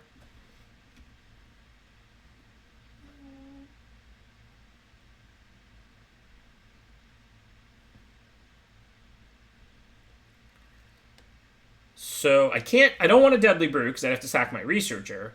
Do I want a Field Trip or Mortality Spear that? I don't really want them gaining life. If I'm not going to have a creature to block it, then I probably should Mortality Spear it. And in that case, I'm just going to do it now, Sorcery Speed. The reason is infused with Vitality and things like that. Even though it's a Silver Coal Pledge Mage, they're black-green also, based on the lands they have out. I don't really want to pass. Like, maybe they play something cheap, and then I go to kill it, and then they save it or something like that. Some obnoxious set of plays. Okay, no real decisions. Even though Lifelinkers are really hard to race, I mean, my creatures will grow next turn. This turn, I have to put the Pledge Mage out. I can potentially double spell, grow the Pledge Mage, we'll see. Not that I want to sack any of the creatures I have in play at the moment. I don't even know what lessons I have. Let's find out. So we can get basic Conjuration, which then grows the Blood Researcher. Again, I really wish I had a Pest Summoning since I have Deadly Brew in hand. I don't know what to get here. So right now, I can attack with both. They can't block. If I Deadly Brew, I'm sacking one of my creatures that have grown to get back a Leech Fanatic. That's pretty ugly. But I mean, I'm killing a good creature of theirs. Probably the Spectre. I don't really like that. I think I'm just going to get the basic Conjuration. And attack with the Blood Researcher. I don't want to try and race the Lifelinker, so I'll just hold Pledge Mage up to block it. If they attack, I'll block. If they pass, I'll pass. If they play a trick, then I've got 10 to pass. So I can't really get wrecked here. But I don't want to just, like, attack for 3 and then take 3 back Lifelink. I know this could grow much bigger, but Lifelink's scary. So now we can 10 the pass. It won't fizzle the spell because they still target the instant, so they'll still get to learn, but we get our 3/1/1s.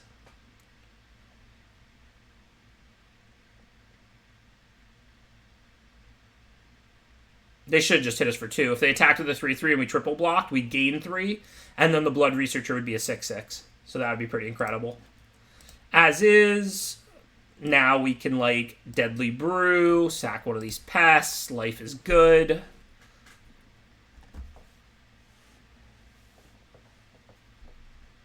I don't know which of these I want back. It's got to be the Pledge Mage. I have 2 spells in hand. It's already a 4/4. It's kind of cool to try and grow the Blood Researcher more with the Leech Fanatic, but that involves a 2/2 connecting. And I mean, this thing grows just when I cast these. I think this game is pretty much over. American Ben representing. American Jeff slacking.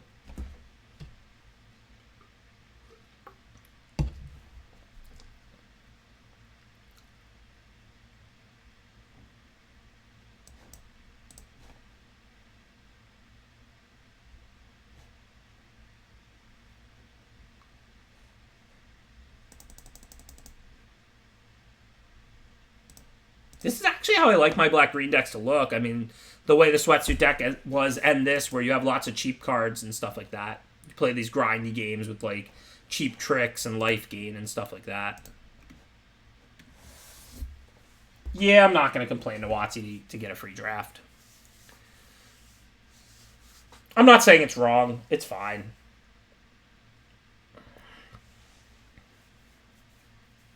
It'll just piss me off either way, because if we would have 7-0'd or something like that. Because we're currently 3-1. Our only loss is the, like, connection error or whatever. Alright, we have a decent amount of 2-drops, so I'm going to impulse turn 1 because we don't have any cheap creatures. Unfortunately, it's land or creature, so I couldn't take the Poet's Quill. I would have if I could have.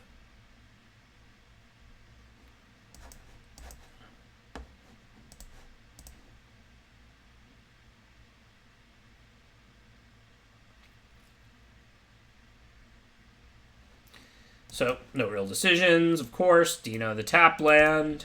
Deal the extra point.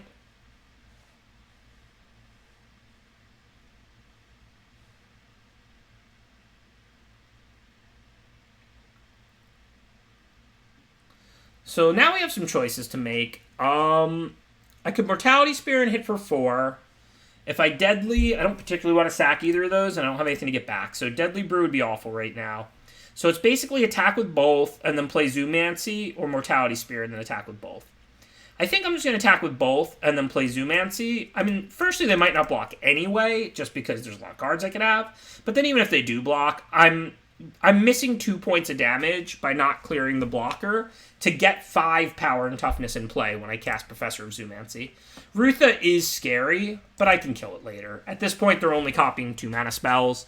I mean, if they go like Mountain or Plains, Lightning Helix, copy it, I'm going to be in tears.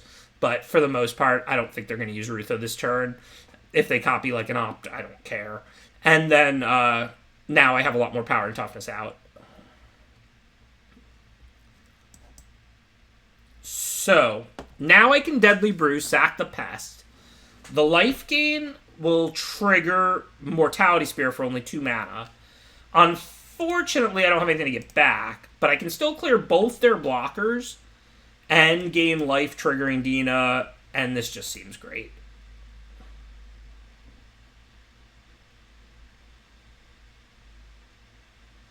Gain 1, trigger Dina, they're at 14. Hit for 7, they're at 7. Trigger Dina again when the Leech Fanatic hits, they're at 6. Then they have to play 2 things next turn.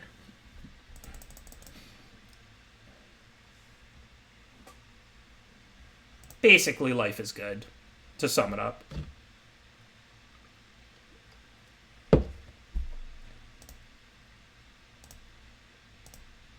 So they're just dead. Because now I can just attack with all 3. If they let Dina through, it's lethal. If they block Dina, they take 6.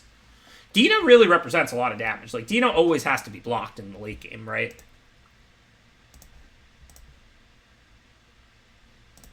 Dina's another one of those 2-drops like Zimone that's, like, super fancy. And, like, it doesn't always win you the game. It doesn't always perform incredibly well every time. It costs 2 mana. Like, some games, a 2-drop not performing well in some games means your expectations are too high, not the card is not good.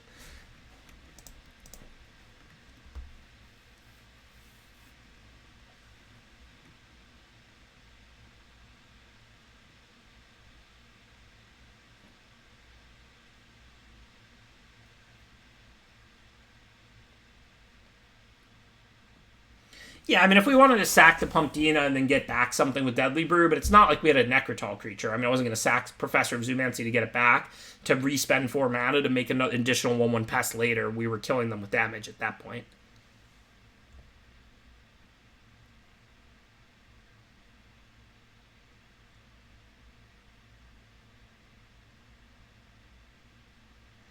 While that would be sweet value, Electro Brains, sweeter value is just killing the opponent.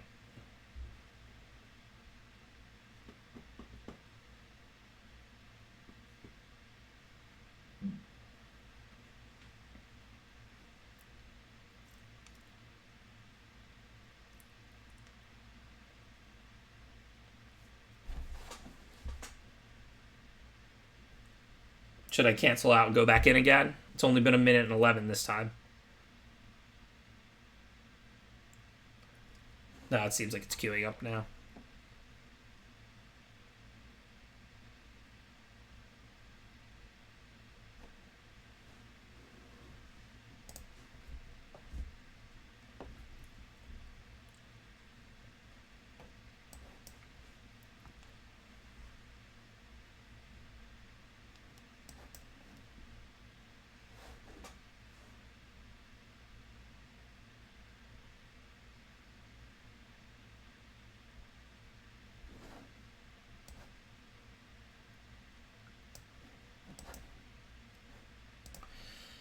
So I could definitely consider Dina here over Go Blank because it does block Leech Fanatic and gain life. But Professor of Zoomancy is going to blank that Leech Fanatic next turn anyway. So the reason I decided to go with the Go Blank is because I'm kind of worried that a black-green deck full of cheap cards and not that much learn might empty their hand. Because if I play Professor next turn and they play something good that I really want a Mortality Spear the turn after that, I could theoretically end up in a situation where I don't really have a good opportunity to play Go Blank for a bunch of turns. Meanwhile, it's not an aggro deck. I don't care if I take 2. Dina would only block it. They'd gain their 2. It's now blanked by Professor of Zoomancy anyway. Basically, I didn't think Dina was particularly effective on this board in the early game. It is a good 2-drop in the late game as well, and I didn't want to risk them emptying their hand. Said that in a really roundabout way.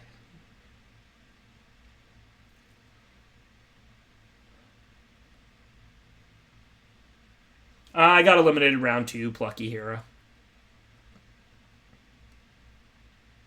Mythic Michaela got me. I'm Mythic too, but that wasn't enough to defeat her mythical powers. Listen, bro grabs. I don't claim to be concise.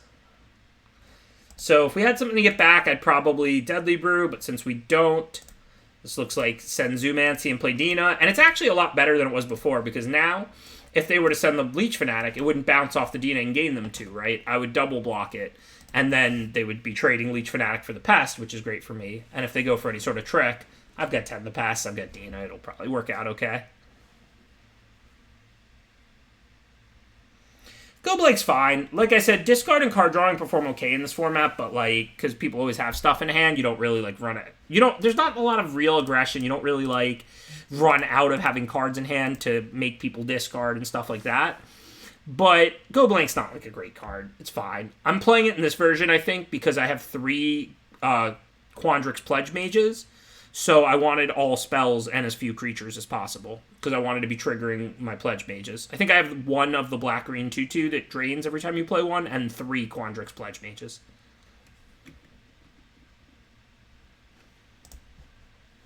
Okay, Leech Fanatic for Pest. Don't mind if I do. I mean, I wouldn't have minded sacking that Pest to Deadly Brew, but that would have only been to kill that same Leech Fanatic.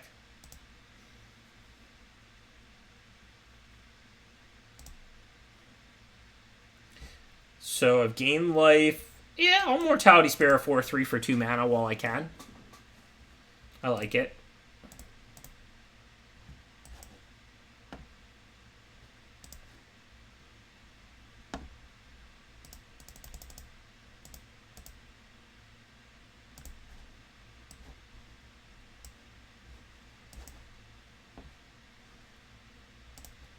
I was going to play the land so I could have 10 the pests available in case they had removal.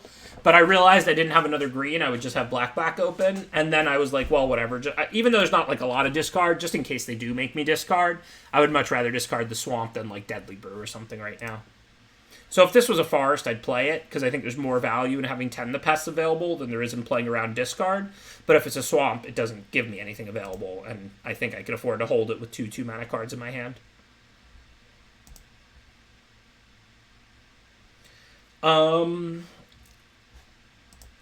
Okay, what are we going to do? So if they double block the Pledge Mage, it's not in theory a great trade, but when I sack something to Deadly Brew, I need something in the yard to get something back. I think I'm just going to attack with all 3 creatures here. I really don't mind this double block if they make it. And, like, it's already risky. They may not go for it. They may just chump Zoomancy or something. But, like, if they do go for it, like I said, it just puts a creature in the yard, which is fine. So that when I Deadly Brew, I can get back something. Okay, I wasn't expecting to double chump with them at this much life. Is there, like, a sweeper? That kind of scares me. I was thinking they were either going to chump block Zoomancy and take 3, or double block Pledge Mage. I did not expect double chump block with them at 18. Now I don't know if I want to play my Pledge Mage or not. I was going to. I don't even think there's a sweeper. What are they going to play? What is the black rare sweeper? Like Crux of Fate? Like the Archive card?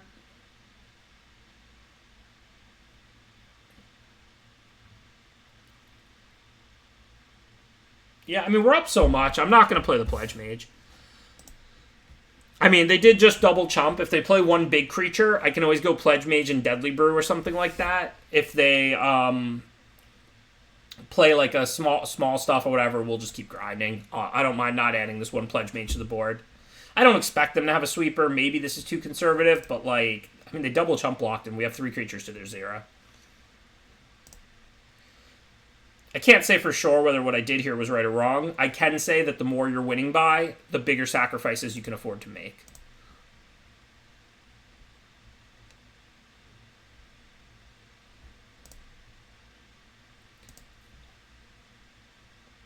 Okay, so if I sack something to Dina, I can get it back when I sack something else. I don't really want to do that.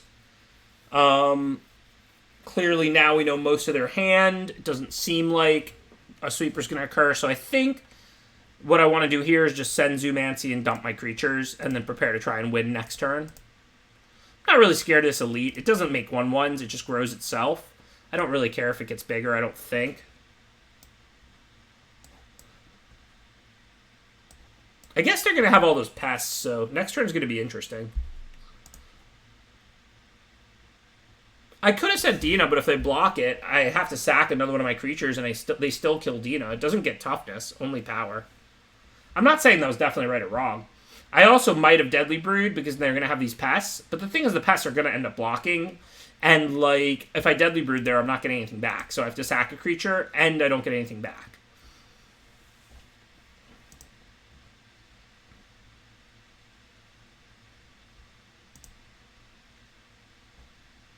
Well, that's definitely a good draw.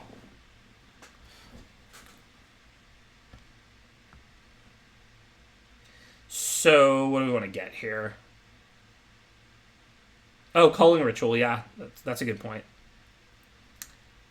So I guess basic Conjuration, because I think I just want to grow these Pledge Mages. They're not going to be able to attack this turn into the Dragon's Guard Elite, but on future turns they will. For now, if I can trade with the Elite, that helps clear the way. That's pretty good. Just Poet's Quill, I guess.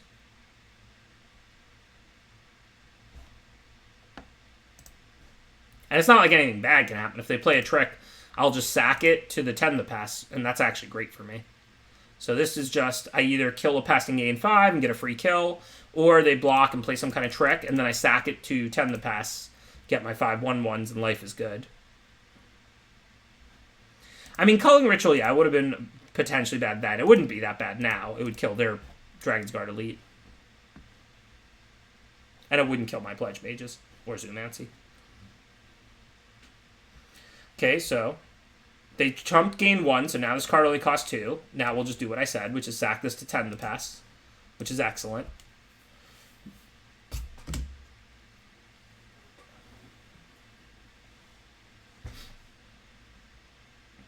And now they literally have to Crux of Fate or they're going to lose.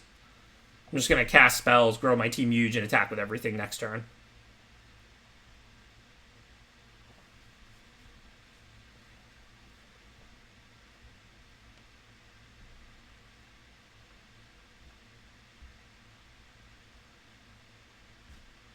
So if we Deadly Brew, sack a Pest. I mean, this is obviously over. It's definitely lethal on board, because if they don't block Dina, I can just sack a bunch of things to Dina. If they do block Dina, then they take everything else. So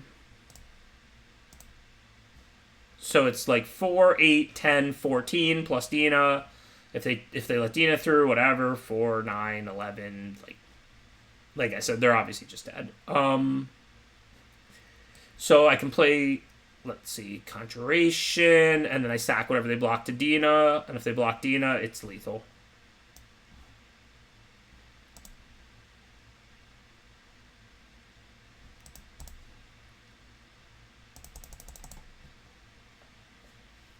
I think it was lethal even without the Conjuration, to be honest. That was kind of a still had all these.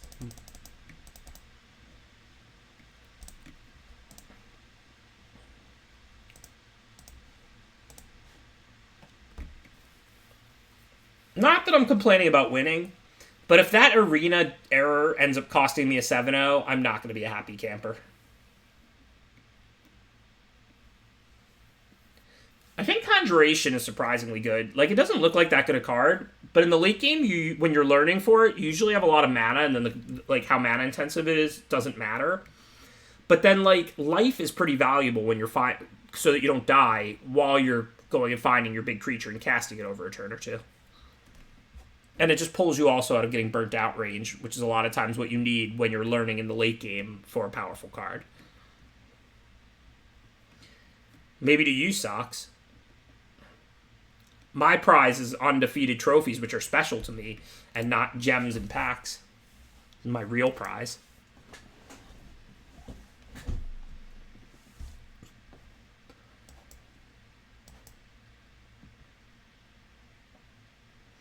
So this game, I don't think we want Conjuration now. We've got a bunch of ramp. We have no creatures, so I think it's pretty clear Fractal Summoning. Would really like to kill that. I mean, I don't really want a Deadly Brew here, though. This turn, they have to have a 2-mana card to get a free spell off it, but every time that thing attacks profitably, it makes a free spell. I'm not going to let them sit here generating free cards the whole game. I'm just going to suck it up. There's, like, virtually no other 2-drop they could have played that would have gotten me to Deadly Brew there, but I have a good hand. Poet's Quill makes my hand even stronger. I don't need them discarding cards and putting them in play for free.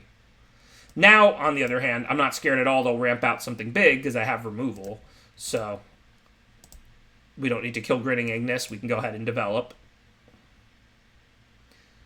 The attack was... the attack was free because I don't have to sack a creature. You're right. I should have attacked first because it was free. And they might have took it, so you're definitely right. I was thinking it would... Like, if they blocked, I couldn't still kill their creature, which I was completely wrong about, for the record. Okay, if we field trip, we don't have environmental sciences, right? I know I wouldn't be adding the board, so I'd be taking more damage, but I would be, like, get ramping twice, but I don't think I have that. So I'm not getting anything I can cast. It's not like there's a lot I can do here. I can, like, Fractal Summoning for 3. It's not very impressive. I think Poet's Quill for Inkling Summoning might actually be my best turn. Not if I tap like that. Nice try, Arena.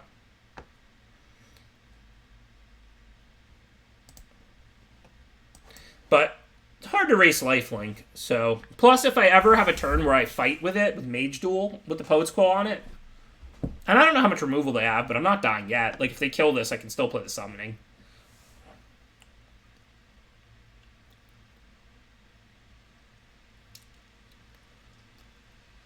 Alright, not ideal. But, let's see. This grows to a 3-2, and then Mage Duel makes it a 4-4. I can Mortality Spear for 2 after I gain life, and then Mage Duel for 1. So I can take out, like, 2 of their creatures. Seems okay. Not sure if it's better to kill Prismari Apprentice or the 4/4. Um,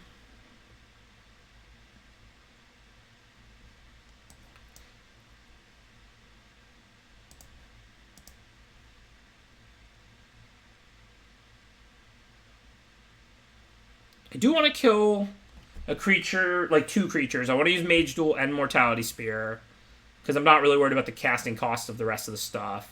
Want to make sure I don't accidentally die. I think Prismari Apprentice is scarier than the 4/4, but they only have 2 unknown cards. It might not grow this turn. And I do have a Mage Hunter's Onslaught left. So I think I can kill one of each this turn. I mean, I don't really have a choice. I have to Mage Duel the 3/3. The question, because my creature is going to be a 4/4, but the question is, did I want to Mortality Spear a 3/3 Prismari Apprentice or a 4/4 token? Because, I mean, the 4/4 is already a 4/4, but the 3/3 can grow to it and then grow to a 5/5, and it also can become unblockable. The thing is, I don't really care about unblockable because I'm at 20, and there's not really that much guarantee that this is going to grow to a 4/4 this turn, so I'm saving damage this way. So first and foremost, I'm going to attack. I assume they're probably going to kill it. Burying Books, most likely, or something. They didn't recast Grinning Ignis. Okay, though, they didn't kill it, so now I have 2 options. I can Fractal Summoning for 5, or I can Field Trip and Mage Hunter's Onslaught. Or Field Trip and play whatever I learn for, which could be like a basic Conjuration or something. The Fractal Summoning will get much bigger if I Field Trip now, but do I even need it to be much bigger? 5/5 isn't the best, because that means they can Creative Outburst it if they have that.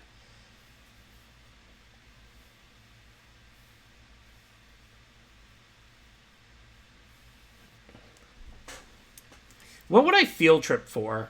I have the Annihilation removal spell. I'd probably just get that at this point, right? Because I already have my Fractal Summoning and my Inkling Summoning. Yeah, they do have their open mana. One of the biggest downsides of the Field Trip line is that I have to Mage Hunter's Onslaught this turn, I think. But I can go get Introduction to Annihilation, and then I still have another good removal. So I think I like that.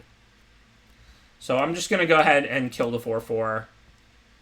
This is not that likely to grow twice, I don't think, and I don't think I'm that concerned about unblockable. And then I'll Field Trip to go get the Introduction to Annihilation, because then I have another removal spell anyway. In case they play like something I actually need to kill, or something bigger than Fractal Summoning.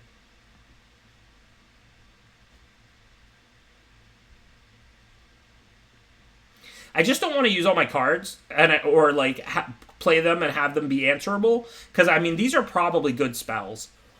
I don't know what the opponent has. I really like this draw, though. So first I'm going to attack in case they're holding removal, but I'm going to Agonizing Remorse here over Fractal Summoning, because like I said, I really feel like the opponent's probably holding good spells, like Creative Outburst or Magma Opus or things like that, and I really want to see what they have there. We'll see if I'm right or wrong now that I get to see their hand.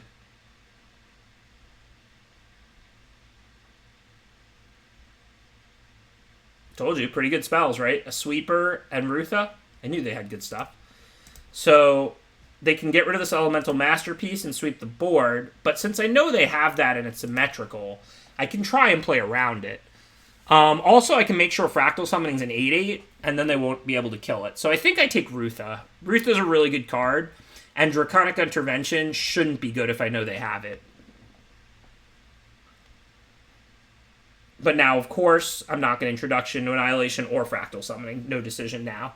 Fractal Summoning basically can't get played at this point until it's an 8/8. And it's currently, what, a 6/6? But every turn that goes by, they hit me for 3. I hit for 3 and gain 3, so I'm making progress.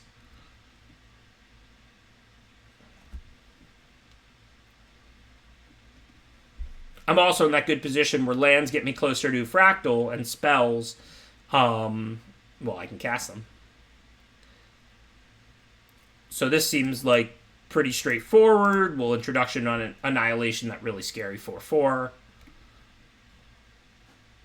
And now I'm 1 land away from Fractal for an 8/8.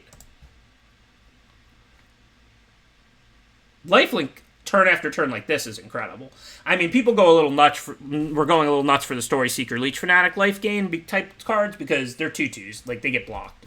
But, like, if you can Poet's Quill, if they kill the creature it's on or trade with it, you're just going to always move it to your evasion creature or to your biggest creature or whatever, and then gain even more life, which prolongs the game, which gives you more time to draw more good creatures, which gains you even more life, which prolongs the game more, which gives you more time to draw more creatures, etc., etc. Okay, so we don't have anything to rummage away. Field Trip gives us land 10, which we need to play the Fractal Summoning for 8. Oh, we have Basic Conjuration, so that's just a good card to go get, so that's easy. Okay. Who wants to rummage when we can gain 3 and look at 6 cards?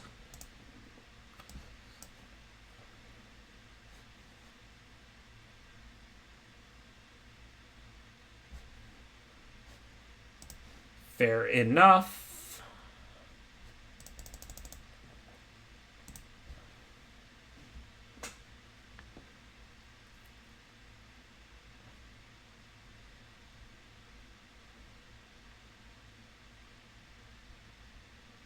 So they're probably going to intervention now. Just have to get rid of the flyer.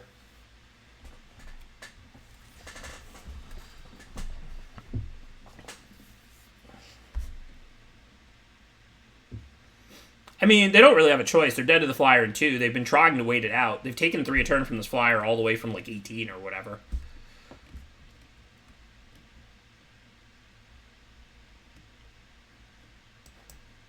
So, no real decisions. We'll just make it as big as we can. Try and keep it out of harm's way.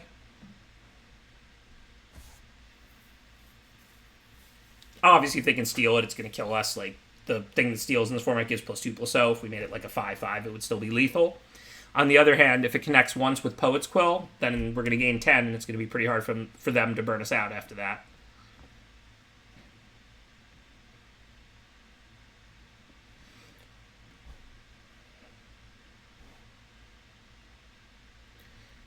They look like they want to attack. Like, what are you representing? You can't give Death Touch out of blue-red.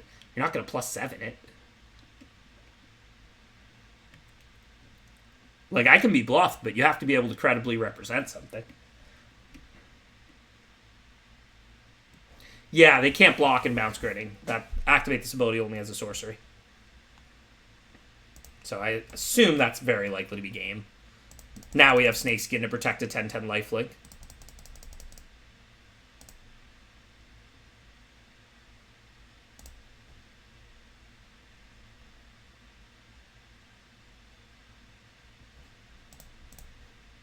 Listen, I'm not anti-lifelink. I think, as a whole, it's really hard to race lifelinkers, but there's a big difference between a 2/2 having lifelink and an equipment that gives lifelink. I really explained why on that, like, kind of rant there, where I was, like, the game goes on longer because you gain all this life, which gives you the ability to draw more creatures to gain even more life. It really snowballs.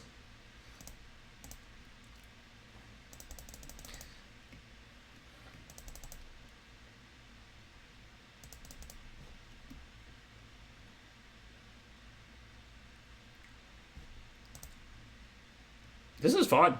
They just have to chump block every turn. It's kind of cool. And I gain 10.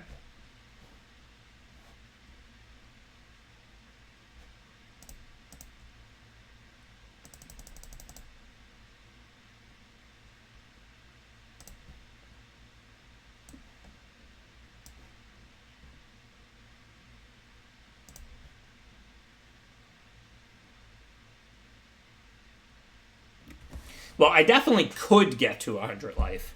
I probably won't, because they're probably about to concede. But if I wanted to get to... Well, they would die first, but... I could get to 100, but it would have to involve them not conceding or dying.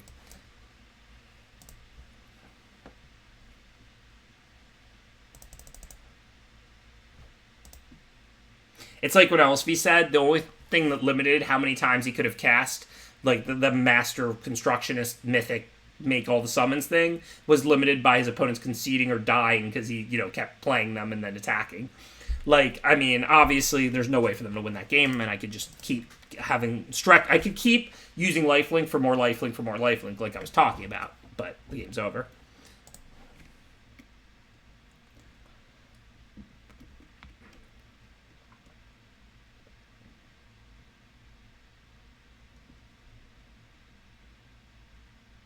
All right, 6-1.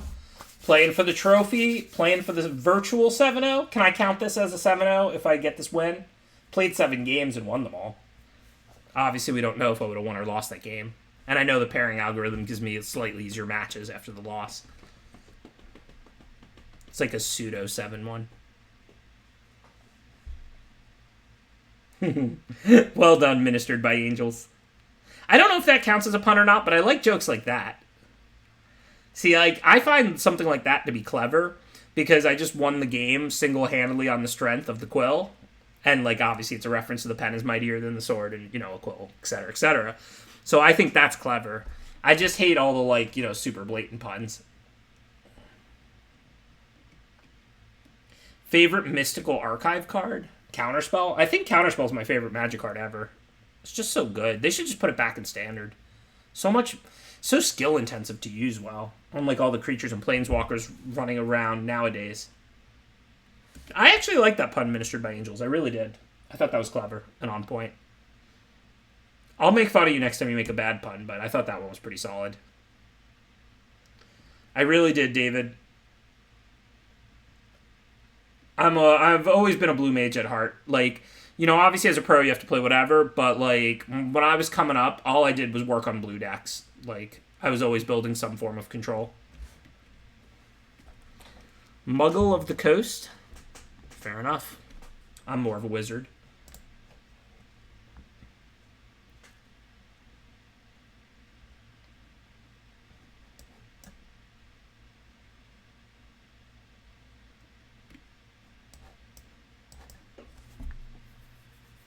So we have the Blood Researcher, so basic conjuration's pretty good.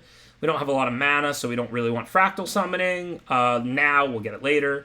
Inkling summoning looks quite good, except we don't have double black, so I'm going to go with basic conjuration. If we had black, black, green instead of green, green, black, I'd probably just go with Inkling summoning, because this card's double green and Inkling summoning's double black.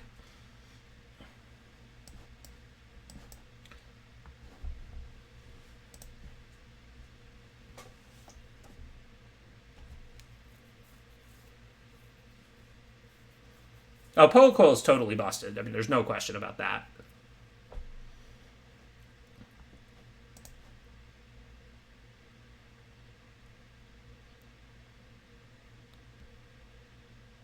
So if I attack and they block, I can Veil, and then I can still Conjuration.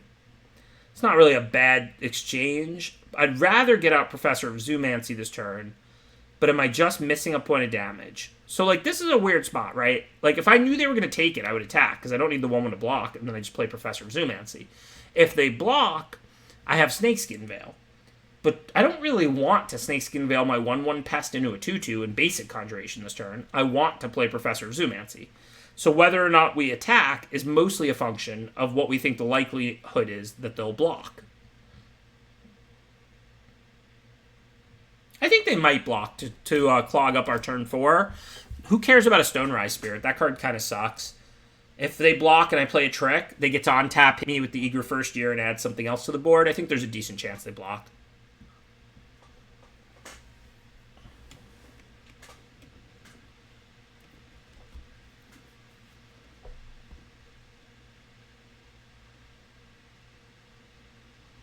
Oh, yeah. Now that I'm not in the Pro League at the moment, like, I don't have to play any Modern, any Historic, any Pioneer. Oh, that part's wonderful. Listen, I've gotten invited to a lot of big tournaments. I've had a lot of tournament success. I'm very grateful for that. I'm certainly not complaining. But it is nice to actually not have to play Modern or Historic or Standard or any other nonsense to just get to draft all the time. Okay, so if I attack with Professor and they block with the 3-1, I can Veil. I don't really think they can do much about that. I'm not going to do anything with 1 black, right? They can't double block. So I'm going to attack the Professor. I'm not going to send the 1-1 pests. And then if they block, it's Veil, and I have 4 mana left. I'll just play Leech Fanatic and leave up 10 the pests. If they don't block, then I can play Basic Conjuration and Leech Fanatic. And I'm not super scared of the Silvercool Pledge Mage right now because I have these 1-1s to block it. And if they give it Flying, I don't care. If they give it Flying and Lifelink, I care. But that involves 2 different spells. So that's not like the easiest thing in the world to do every turn. They might do it once in a while, but they're not going to do it like turn after turn. I think Dina looks better, although I think I'll actually play the Leech Fanatic, and then next turn pre-combat I can play Dina and then attack with Leech Fanatic and whatever. Well, kind of. I just heard about it, Aaron, and I am excited to check out the information. We might have a high-stakes draft stream this weekend. I actually am going to read about it when I sign off after this. I mean, listen, Blue-White Control is kind of fun to play in Modern. If Counterspell's there, too, I'm not saying I would never play a game of that. Like, I think if I had to play Modern, like if there was a Modern, qualifier or something, I'd probably have a good time playing Blue-White Control with Counterspell and big into Fairy Hero of Dominaria and stuff like that. But Limited is just going to always be 100 times better than that, right? It's like not even remotely close. Constructed is like a chore, and Limited is just the best game of all time. Okay, so what are we going to do now?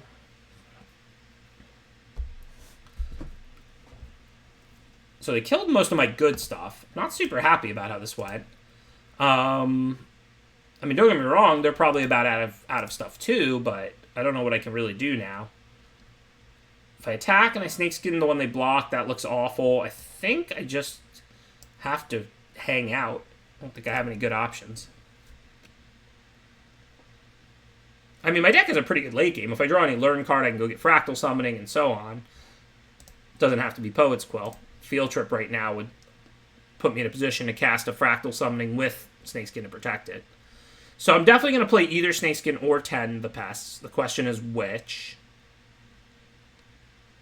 I think Snakeskin looks pretty good. Once Dina's a 2/4, that makes it a better attacker each turn. A much more threatening card. Just in case they had discard. Like, I already had 3 mana to play Snakeskin and 10 the pest, so I just held 1 land in case they had some discard or something.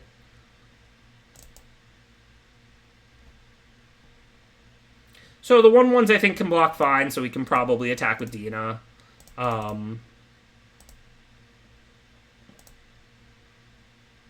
was it like watching Croaky's draft shoes?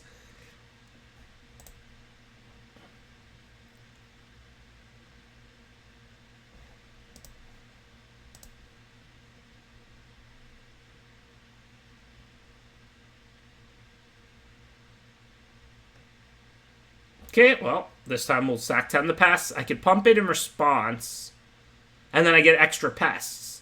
So that actually makes sense, right? If I sack these 2 pests in response, they take 2 points of drain, and then when I sack the Dina to the 10 the pests, I'll get 4 pests. If I sack Dina to the 10 the pests right now, I'll get 2 pests. So I just net a couple of free points of drain by sacking in response. So in response to this Rise of Extus, we are going to do some work.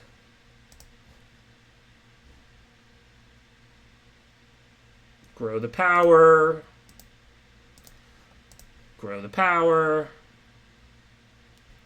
And then we'll just get the same pest back. They're not like multiplying, but we net those drains. Free damage too, because Dina was out. So we gained 2 and they took 2.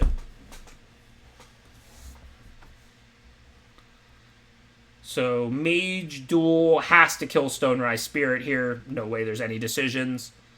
If they can give all their stuff flying for the rest of the game, I'm just dead. If I can throw these 4 1/1s on these creatures, I'm in bad shape, but I could turn this game with a good set of draws. I gain life whenever my creatures die, and they have out 5 toughness to my 4 power. Another 2/1 flyer in hand, but still.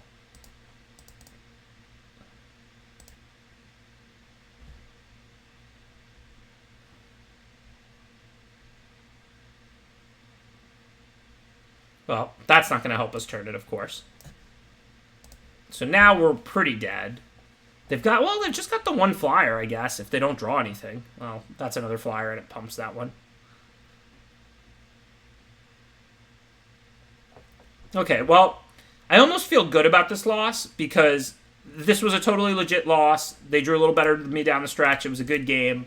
So I'm 6-0 in games played. I had the 1 disconnect. So this loss would have happened anyway, assuming I get the pairing. So the server disconnect didn't mess up my 7-0, and now hopefully we'll get the 7-2 anyway. Get that trophy.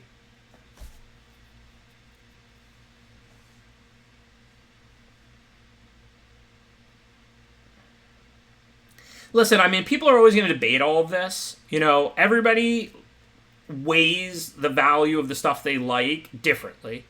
I'm obviously pretty heavy on the stay open side, you know, but like there's great limited players like the Ham TV who are like heavier on the like weighting the thing that they like. I mean, I don't think anybody has any real quantification of what the exact best way to weight for the better color, the better archetype, etc. is. Like exactly how much. Like clearly, like not weighting it at all wouldn't make sense, and weighting it too much wouldn't make sense. So, you know, if we're able to start using the data to build that formula or something, that'll be super interesting. For right now, I don't think anybody knows exactly how much you should skew towards the best things in draft. The elusive 7/3. Do I keep or mold this? If I draw one forest, it's a really good hand. I don't have environmental sciences, but I can always rummage. I can just discard like the Snakeskin Veil. I do have the best card in my deck, probably, in Poet's Quill. I am on the play, though. But, I mean, even without an environmental science, it's still a rummage. If I don't draw a forest on turn 2, I play Poet's Quill and I just, like, discard Snakeskin Veil or Adventurous Impulse.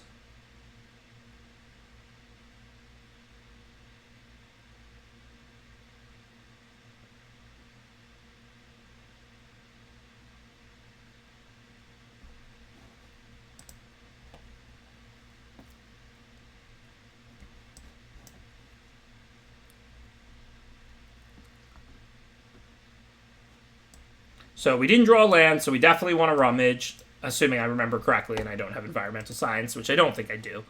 I have like Fractal Summoning, Inkling Summoning, Introduction to Annihilation, and Basic Conjuration. So we're definitely going to rummage, and then I think we're definitely discarding what? Snakeskin? It could be Impulse. It could be Impulse or Snakeskin. But we need creatures, so I think we're discarding Snakeskin.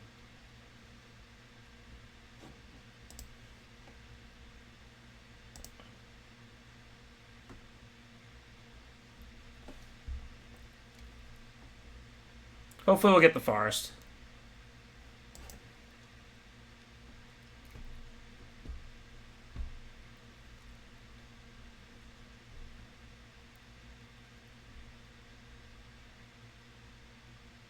Alright, we're online. So next turn we can cultivate and play Witherbloom Apprentice. So I think we just play Mage Hunter's Onslaught here. Actually, you know what? No, because we're going to gain so much life if Poet's Quill is connecting that we don't really need to kill little creatures. And if Poet's Quill is not connecting, that means we don't have any living creatures, and then we're losing no matter what. So whereas normally I would kill Spectacle Mage because it uses all my mana, I think I'm just going to ignore Spectacle Mage and try and use this removal on big things. The only counter argument is that it lowers the cost of the spells, but I'm not really worried about lowering the cost of the 5-mana spell, like if the Pigment Storm this turn could beats whatever. So I think I can reevaluate later. I do have 2 removal, though. If I had only 1, I would never kill the Mage, but with 2, maybe it's right. Yeah, I'm either going to play Witherbloom Apprentice and equip, or I'm going to Mage Hunter's Onslaught the Spectacle Mage. I think if I didn't have Mortality Spear, I would go with Witherbloom and equip. I think I'm still going to kill the Spectacle Mage because it lowers the mana cost of the expensive cards. Even though I don't care that much about a 2/2 flyer, Blue-Red isn't going to play that many different big creatures. They have a lot of expensive spells, and they make a lot of 4/4 tokens and stuff like that. And given this would let them do that stuff one turn earlier, and I have Mortality Spear for a big creature, I think that was right. But I'm still not really sure. All right, now there's no real decisions. Forest and play tap. Forest in our hand, because then we can play the Forest immediately, play the Witherbloom and pass.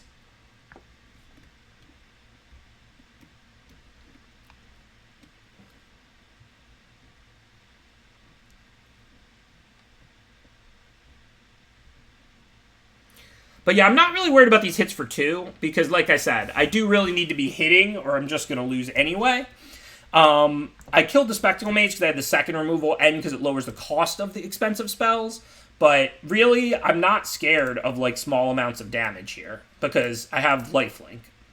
I'm not saying like, you know, what's going to live, what I'm going to connect with, and when, but like if they kill all my creatures, I've lost anyway. So we'll see how this plays out. But I'm going to be pretty judicious with this Mortality Spear. I'll use it in a blowout with a double block or something, or I'll use it to kill like a giant creature. But I won't be killing like random flyers or random small creatures. And along those lines, this looks like a pretty easy attack with just Pledge Mage. If they block with Historian and Trickster, I can Mortality Spear the Battle Seer and then kill all three. I mean, there's just no way it can work out badly for me. I'm not going to Mortality Spear Battle Seer so I can attack with Witherbloom Apprentice. I don't even really want to do that, so this is fairly straightforward. Attack with Pledge Mage, and there is nothing bad that can happen here.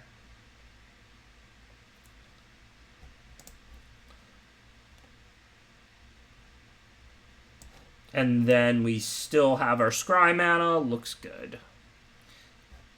I'm not going to be rummaging anytime soon. I'm just going to play the lands.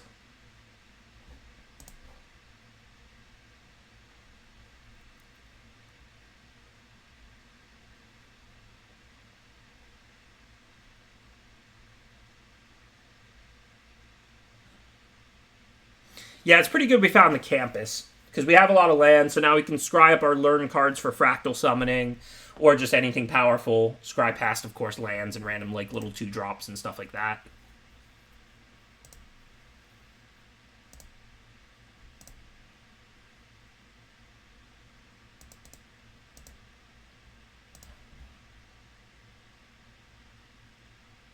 Hey, thanks, Marsh. Appreciate the 14 months of support. I am planning to do streaming outside of the Sweatsuit Invitational. Like I said, I've just been taking it a little bit easy lately, but it is not my intent to only stream on Thursday nights. Okay, so if I Mortality Spear the Battle Seer, I can attack with whatever. That doesn't really look great, though. My Pledge Mage on taps next turn. I think we should just chill for a turn. Like, they've got 4 mana up. This isn't a great turn to be aggressive. Have them use, like, -4, -0, or some other trick. Just kind of see what they do this next turn. Scry into their turn. I'm not, like, opposed to Mortality Spearing the Battle Seer. But again, like, a 3/4 that scries each turn from this board state is just not going to beat me, really. And, like, Poet's Quill, this game is just not ending anytime soon unless they kill Poet's Quill. Or, like, play, like, Magma Opus or something. Which is, like, the greatest card ever, if you've never played against that. Well, thank you for the compliment, Marsh. It means a lot to me. That is what I go for, so... The fact that everybody seems to like my, like, break everything down, explain everything, talk nonstop stream style has been really great, and I'm really grateful that people seem to enjoy it. Alright, so they only have 1 card in hand. It's almost certainly a spell. If I leave the Remorse on top, I can play it, which triggers Witherbloom Apprentice, which gains me a life to grow Blood Researcher. And it grows Quandrix Pledge Mage. So that seems like enough reason to draw it. Like, this card in their hand could be a land, could be a spell. It's probably a spell. But even if it's a land, Agonizing Remorse represents gain 1, which grows Researcher. Drain them for 1, because Witherbloom is gain 1, deal 1. And then Pledge Mage gets a +1/+1 counter.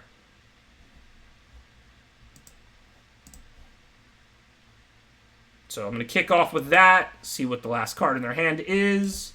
Grow my stuff.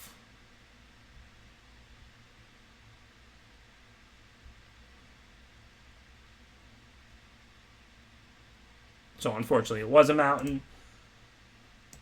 Go ahead and grab that expensive spell out of the yard though. And then... So if they double block the 5/5, I get them with Mortality Spear. If they double block Blood Researcher, it grows to a 4/4 when I cast Spear, but then it still trades with the other 4/4, so I don't think I want to send Blood Researcher. If they triple block the Pledge Mage, I kill 1, it grows to like a 6/6. Then I just trade it for 1. Doesn't really work out that well for me.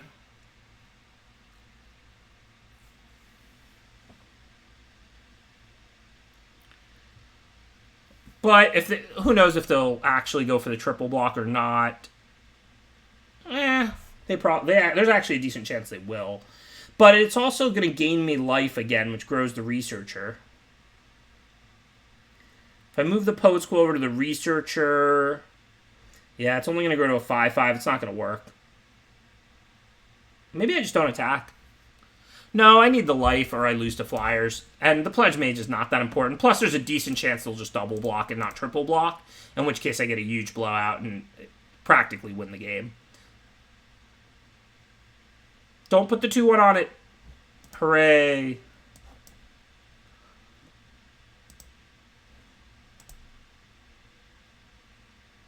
Now this is just awesome. The Blood Researcher grows when we cast the Mortality Spear. Then it grows again when the Pledge Mage does its 6 lifelink. I was worried they were going to throw the Illustrious Historian on that block as well, in which case I couldn't do anything to save the Pledge Mage. And the Mortality Spear would do literally nothing, and trading with the Historian isn't even good for me, so I'd be trading like a giant Pledge Mage down. Do I want to move this? Where do I want it next turn? Is it better on the Researcher necessarily, though? I'm not sure where I want it next turn. I mean, the Pledge Mage may still attack next turn. This is, what? Just a 6/6.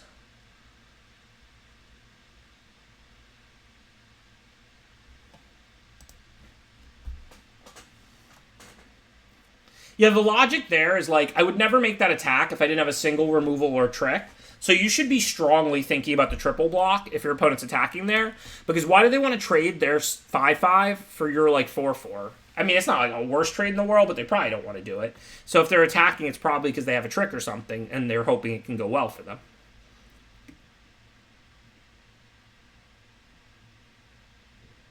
And that's the thing. In this format, it's hard to throw on 3 and 4 blockers because of Infused with Vitality. You can give Death Touch. But in this case, the Illustrious Historian dying wasn't scary. So if you're going to block with 2 4/4s, you can throw the Historian on, because if I Infused with Vitality, who cares? You just lose a 2/1 that you almost want to lose. Okay, so here, I think I'm just attacking with Pledge Mage. If they want to trade two or 3 creatures for it, they can. I'm good with that. If I get rid of the Battle Seer, it clears the way.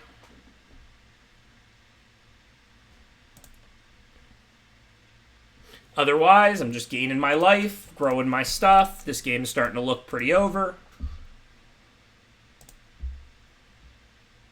You attack all, Digital. I have patience.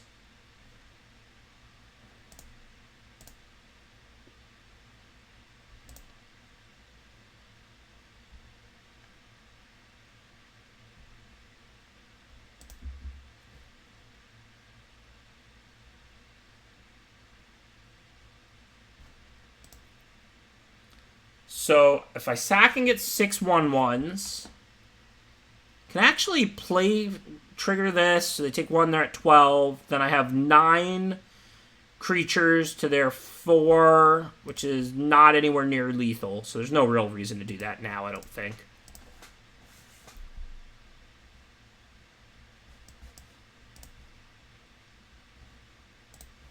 I don't think I want to scry upkeep. Hopefully we'll draw spells. I think it's, again, just attack with Pledge Mage. The Blood Researcher is going to only keep growing. If I send the Blood Researcher wearing the Poet's Quill as a 7/7, I mean, if they triple block it, I can play 10 the Pest, but if they put 8 on it, then they actually kill it, yeah. I'm just going to attack with Pledge Mage only, and they can do whatever. If they make some kind of double or triple block that puts exactly 6 on it, I can play 10 the Pest and sack like Leech Fanatic, give it a counter to a 7/7. If they put 7 on it, it's going to die, it's going to take away some things with it and grow the Blood Researcher, and everything's just good for me, basically. Flying is pretty irrelevant to me at this point. Flying has the ability on offense where it's hard to block, so it's good at dealing damage. And on defense, it can only be relevant if it's blocking opposing flyers. Well, I'm at 26 and gaining, so I'm not worried about flying as an offensive ability dealing me damage, and I don't have any flyers, so I'm not worried about flying as a defensive ability to block my flyers. So my opponent's card having flying right now is practically exactly the same as it not having flying. Flying is an irrelevant ability against me because I'm not worried about them poking me in for damage because I'm about to go to 32, and I don't have any flyers. So a flying creature and a non-flying creature are the same value. So just go ahead and... Well, in this case, if they block like this, I'm a 6/6, so I'm just going to go 2/2/2 because I'm going to kill 3 creatures. I thought they were going to block with the 3/4 and like the 2/2/2s or something, or the 3/2 and the 3/4 and a 3/2 or something, in which case I would have not killed the 2/2 flyer. I would have killed the 3/2 ground creature because flying's irrelevant right now, which is why I explained all that. That said, if they block like that, I'll just let them keep the 3/4. Even though it's the best of their creatures by a lot, I'd rather kill 2 different other creatures.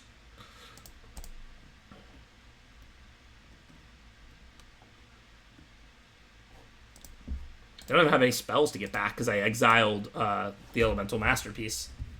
So the Pillar Drop Warden's like pretty much dead right now.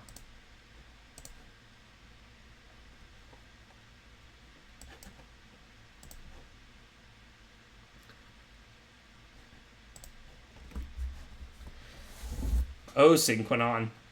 Chat is obsessed with lethal. That's my number one takeaway from Twitch streaming for 2.5 years, is if there's any combination of things that can produce lethal, chat is searching for it.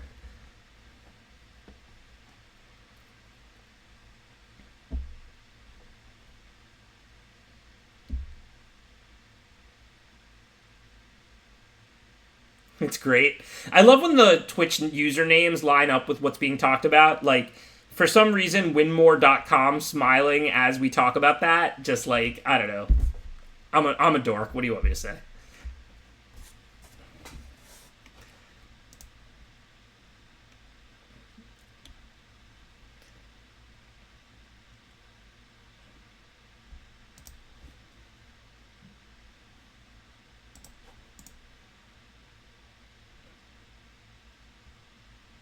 Okay, we certainly want to draw that.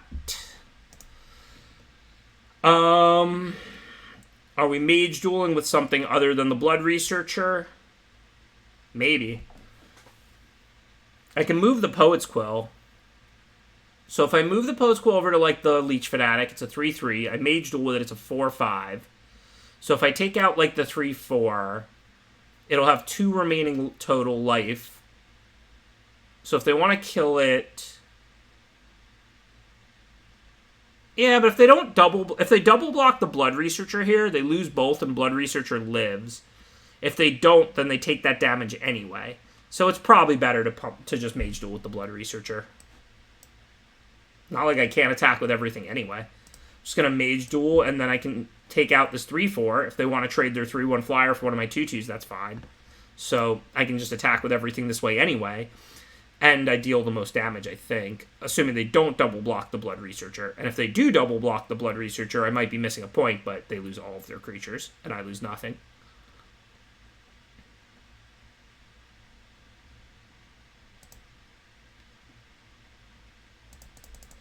Actually, it works out even better because the Researcher's representing 11 and not 12 to them in their mind, but they don't have any cards in hand. So if they block the 2/2/2s, I'll just sack 1 to 10 the pests. I'll sack the Leech Fanatic to 10 the pests, which will trigger the Witherbloom Apprentice for the 12th point. It'll grow the Blood Researcher to exactly lethal. So obviously we didn't need this. We're winning this game every which way. But basically now, if they block the 2/2/2s, they're dead because I'll just cast 10 the pests, sack Leech Fanatic, and then Witherbloom Apprentice triggers, and then we win. If they double block the Blood Researcher like this, they're not dead, but they lose both their creatures. So we pretty much win either way. So, 7-2, really 7-1. Not a bad run. 1-1 in the sweatsuit. Round 2. Didn't get great draws. It's the nature of single elimination tournament. I mean, I drew well last week. I mean, listen, I know I say that a lot when I lose because it is the truth. But last week I thought my deck was mediocre. I didn't draft. I think like one of my weaker decks in the sweatsuit, and I got second place. I beat 4 people before I lost. I just drew well round after round, right? But for tonight, happy to get the 7-2. Another fun sweatsuit. Thank you, Hunter and Sped1 and everybody who puts that on. It's great having this weekly draft league with all the streamers. Again, I'm not promising specifics at the moment, but I do promise I'm not going anywhere. More streams, more drafts, more limited content. Thank you to all of you who support it, who've been tuning in for a couple of years now. I mean, I know some of you have probably been watching my draft videos for 10 years, and most of you have probably just started watching when I started streaming Arena over the past couple of years. So thank you to everybody who has supported my limited content for a long time. Y'all are the best, and I'm glad that, you seem to enjoy it. I definitely plan to play the draft challenge this weekend. I just literally don't know what the draft challenge is. So I will read about it, and I will most likely not only play it, but stream it. I just have to get the information. For now, though, I'm going to raid whoever's still in the sweatsuit, if it's still going. I don't know. Is it?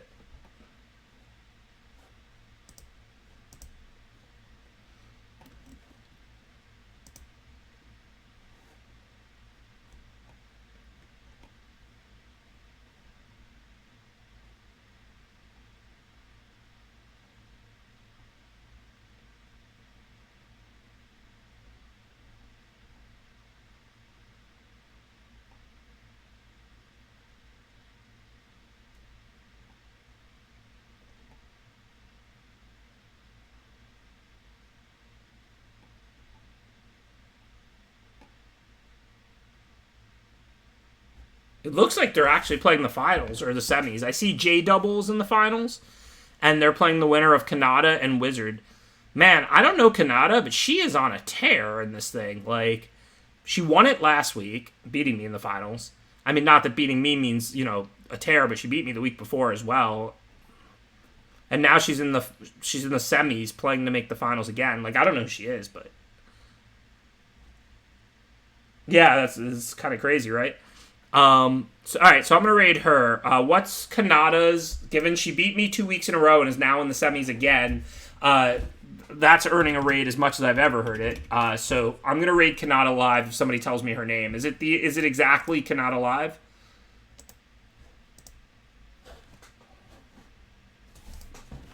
Thanks everybody who tuned in. Like I said, I really do appreciate the support. I hope everybody has fun in the draft challenge this weekend.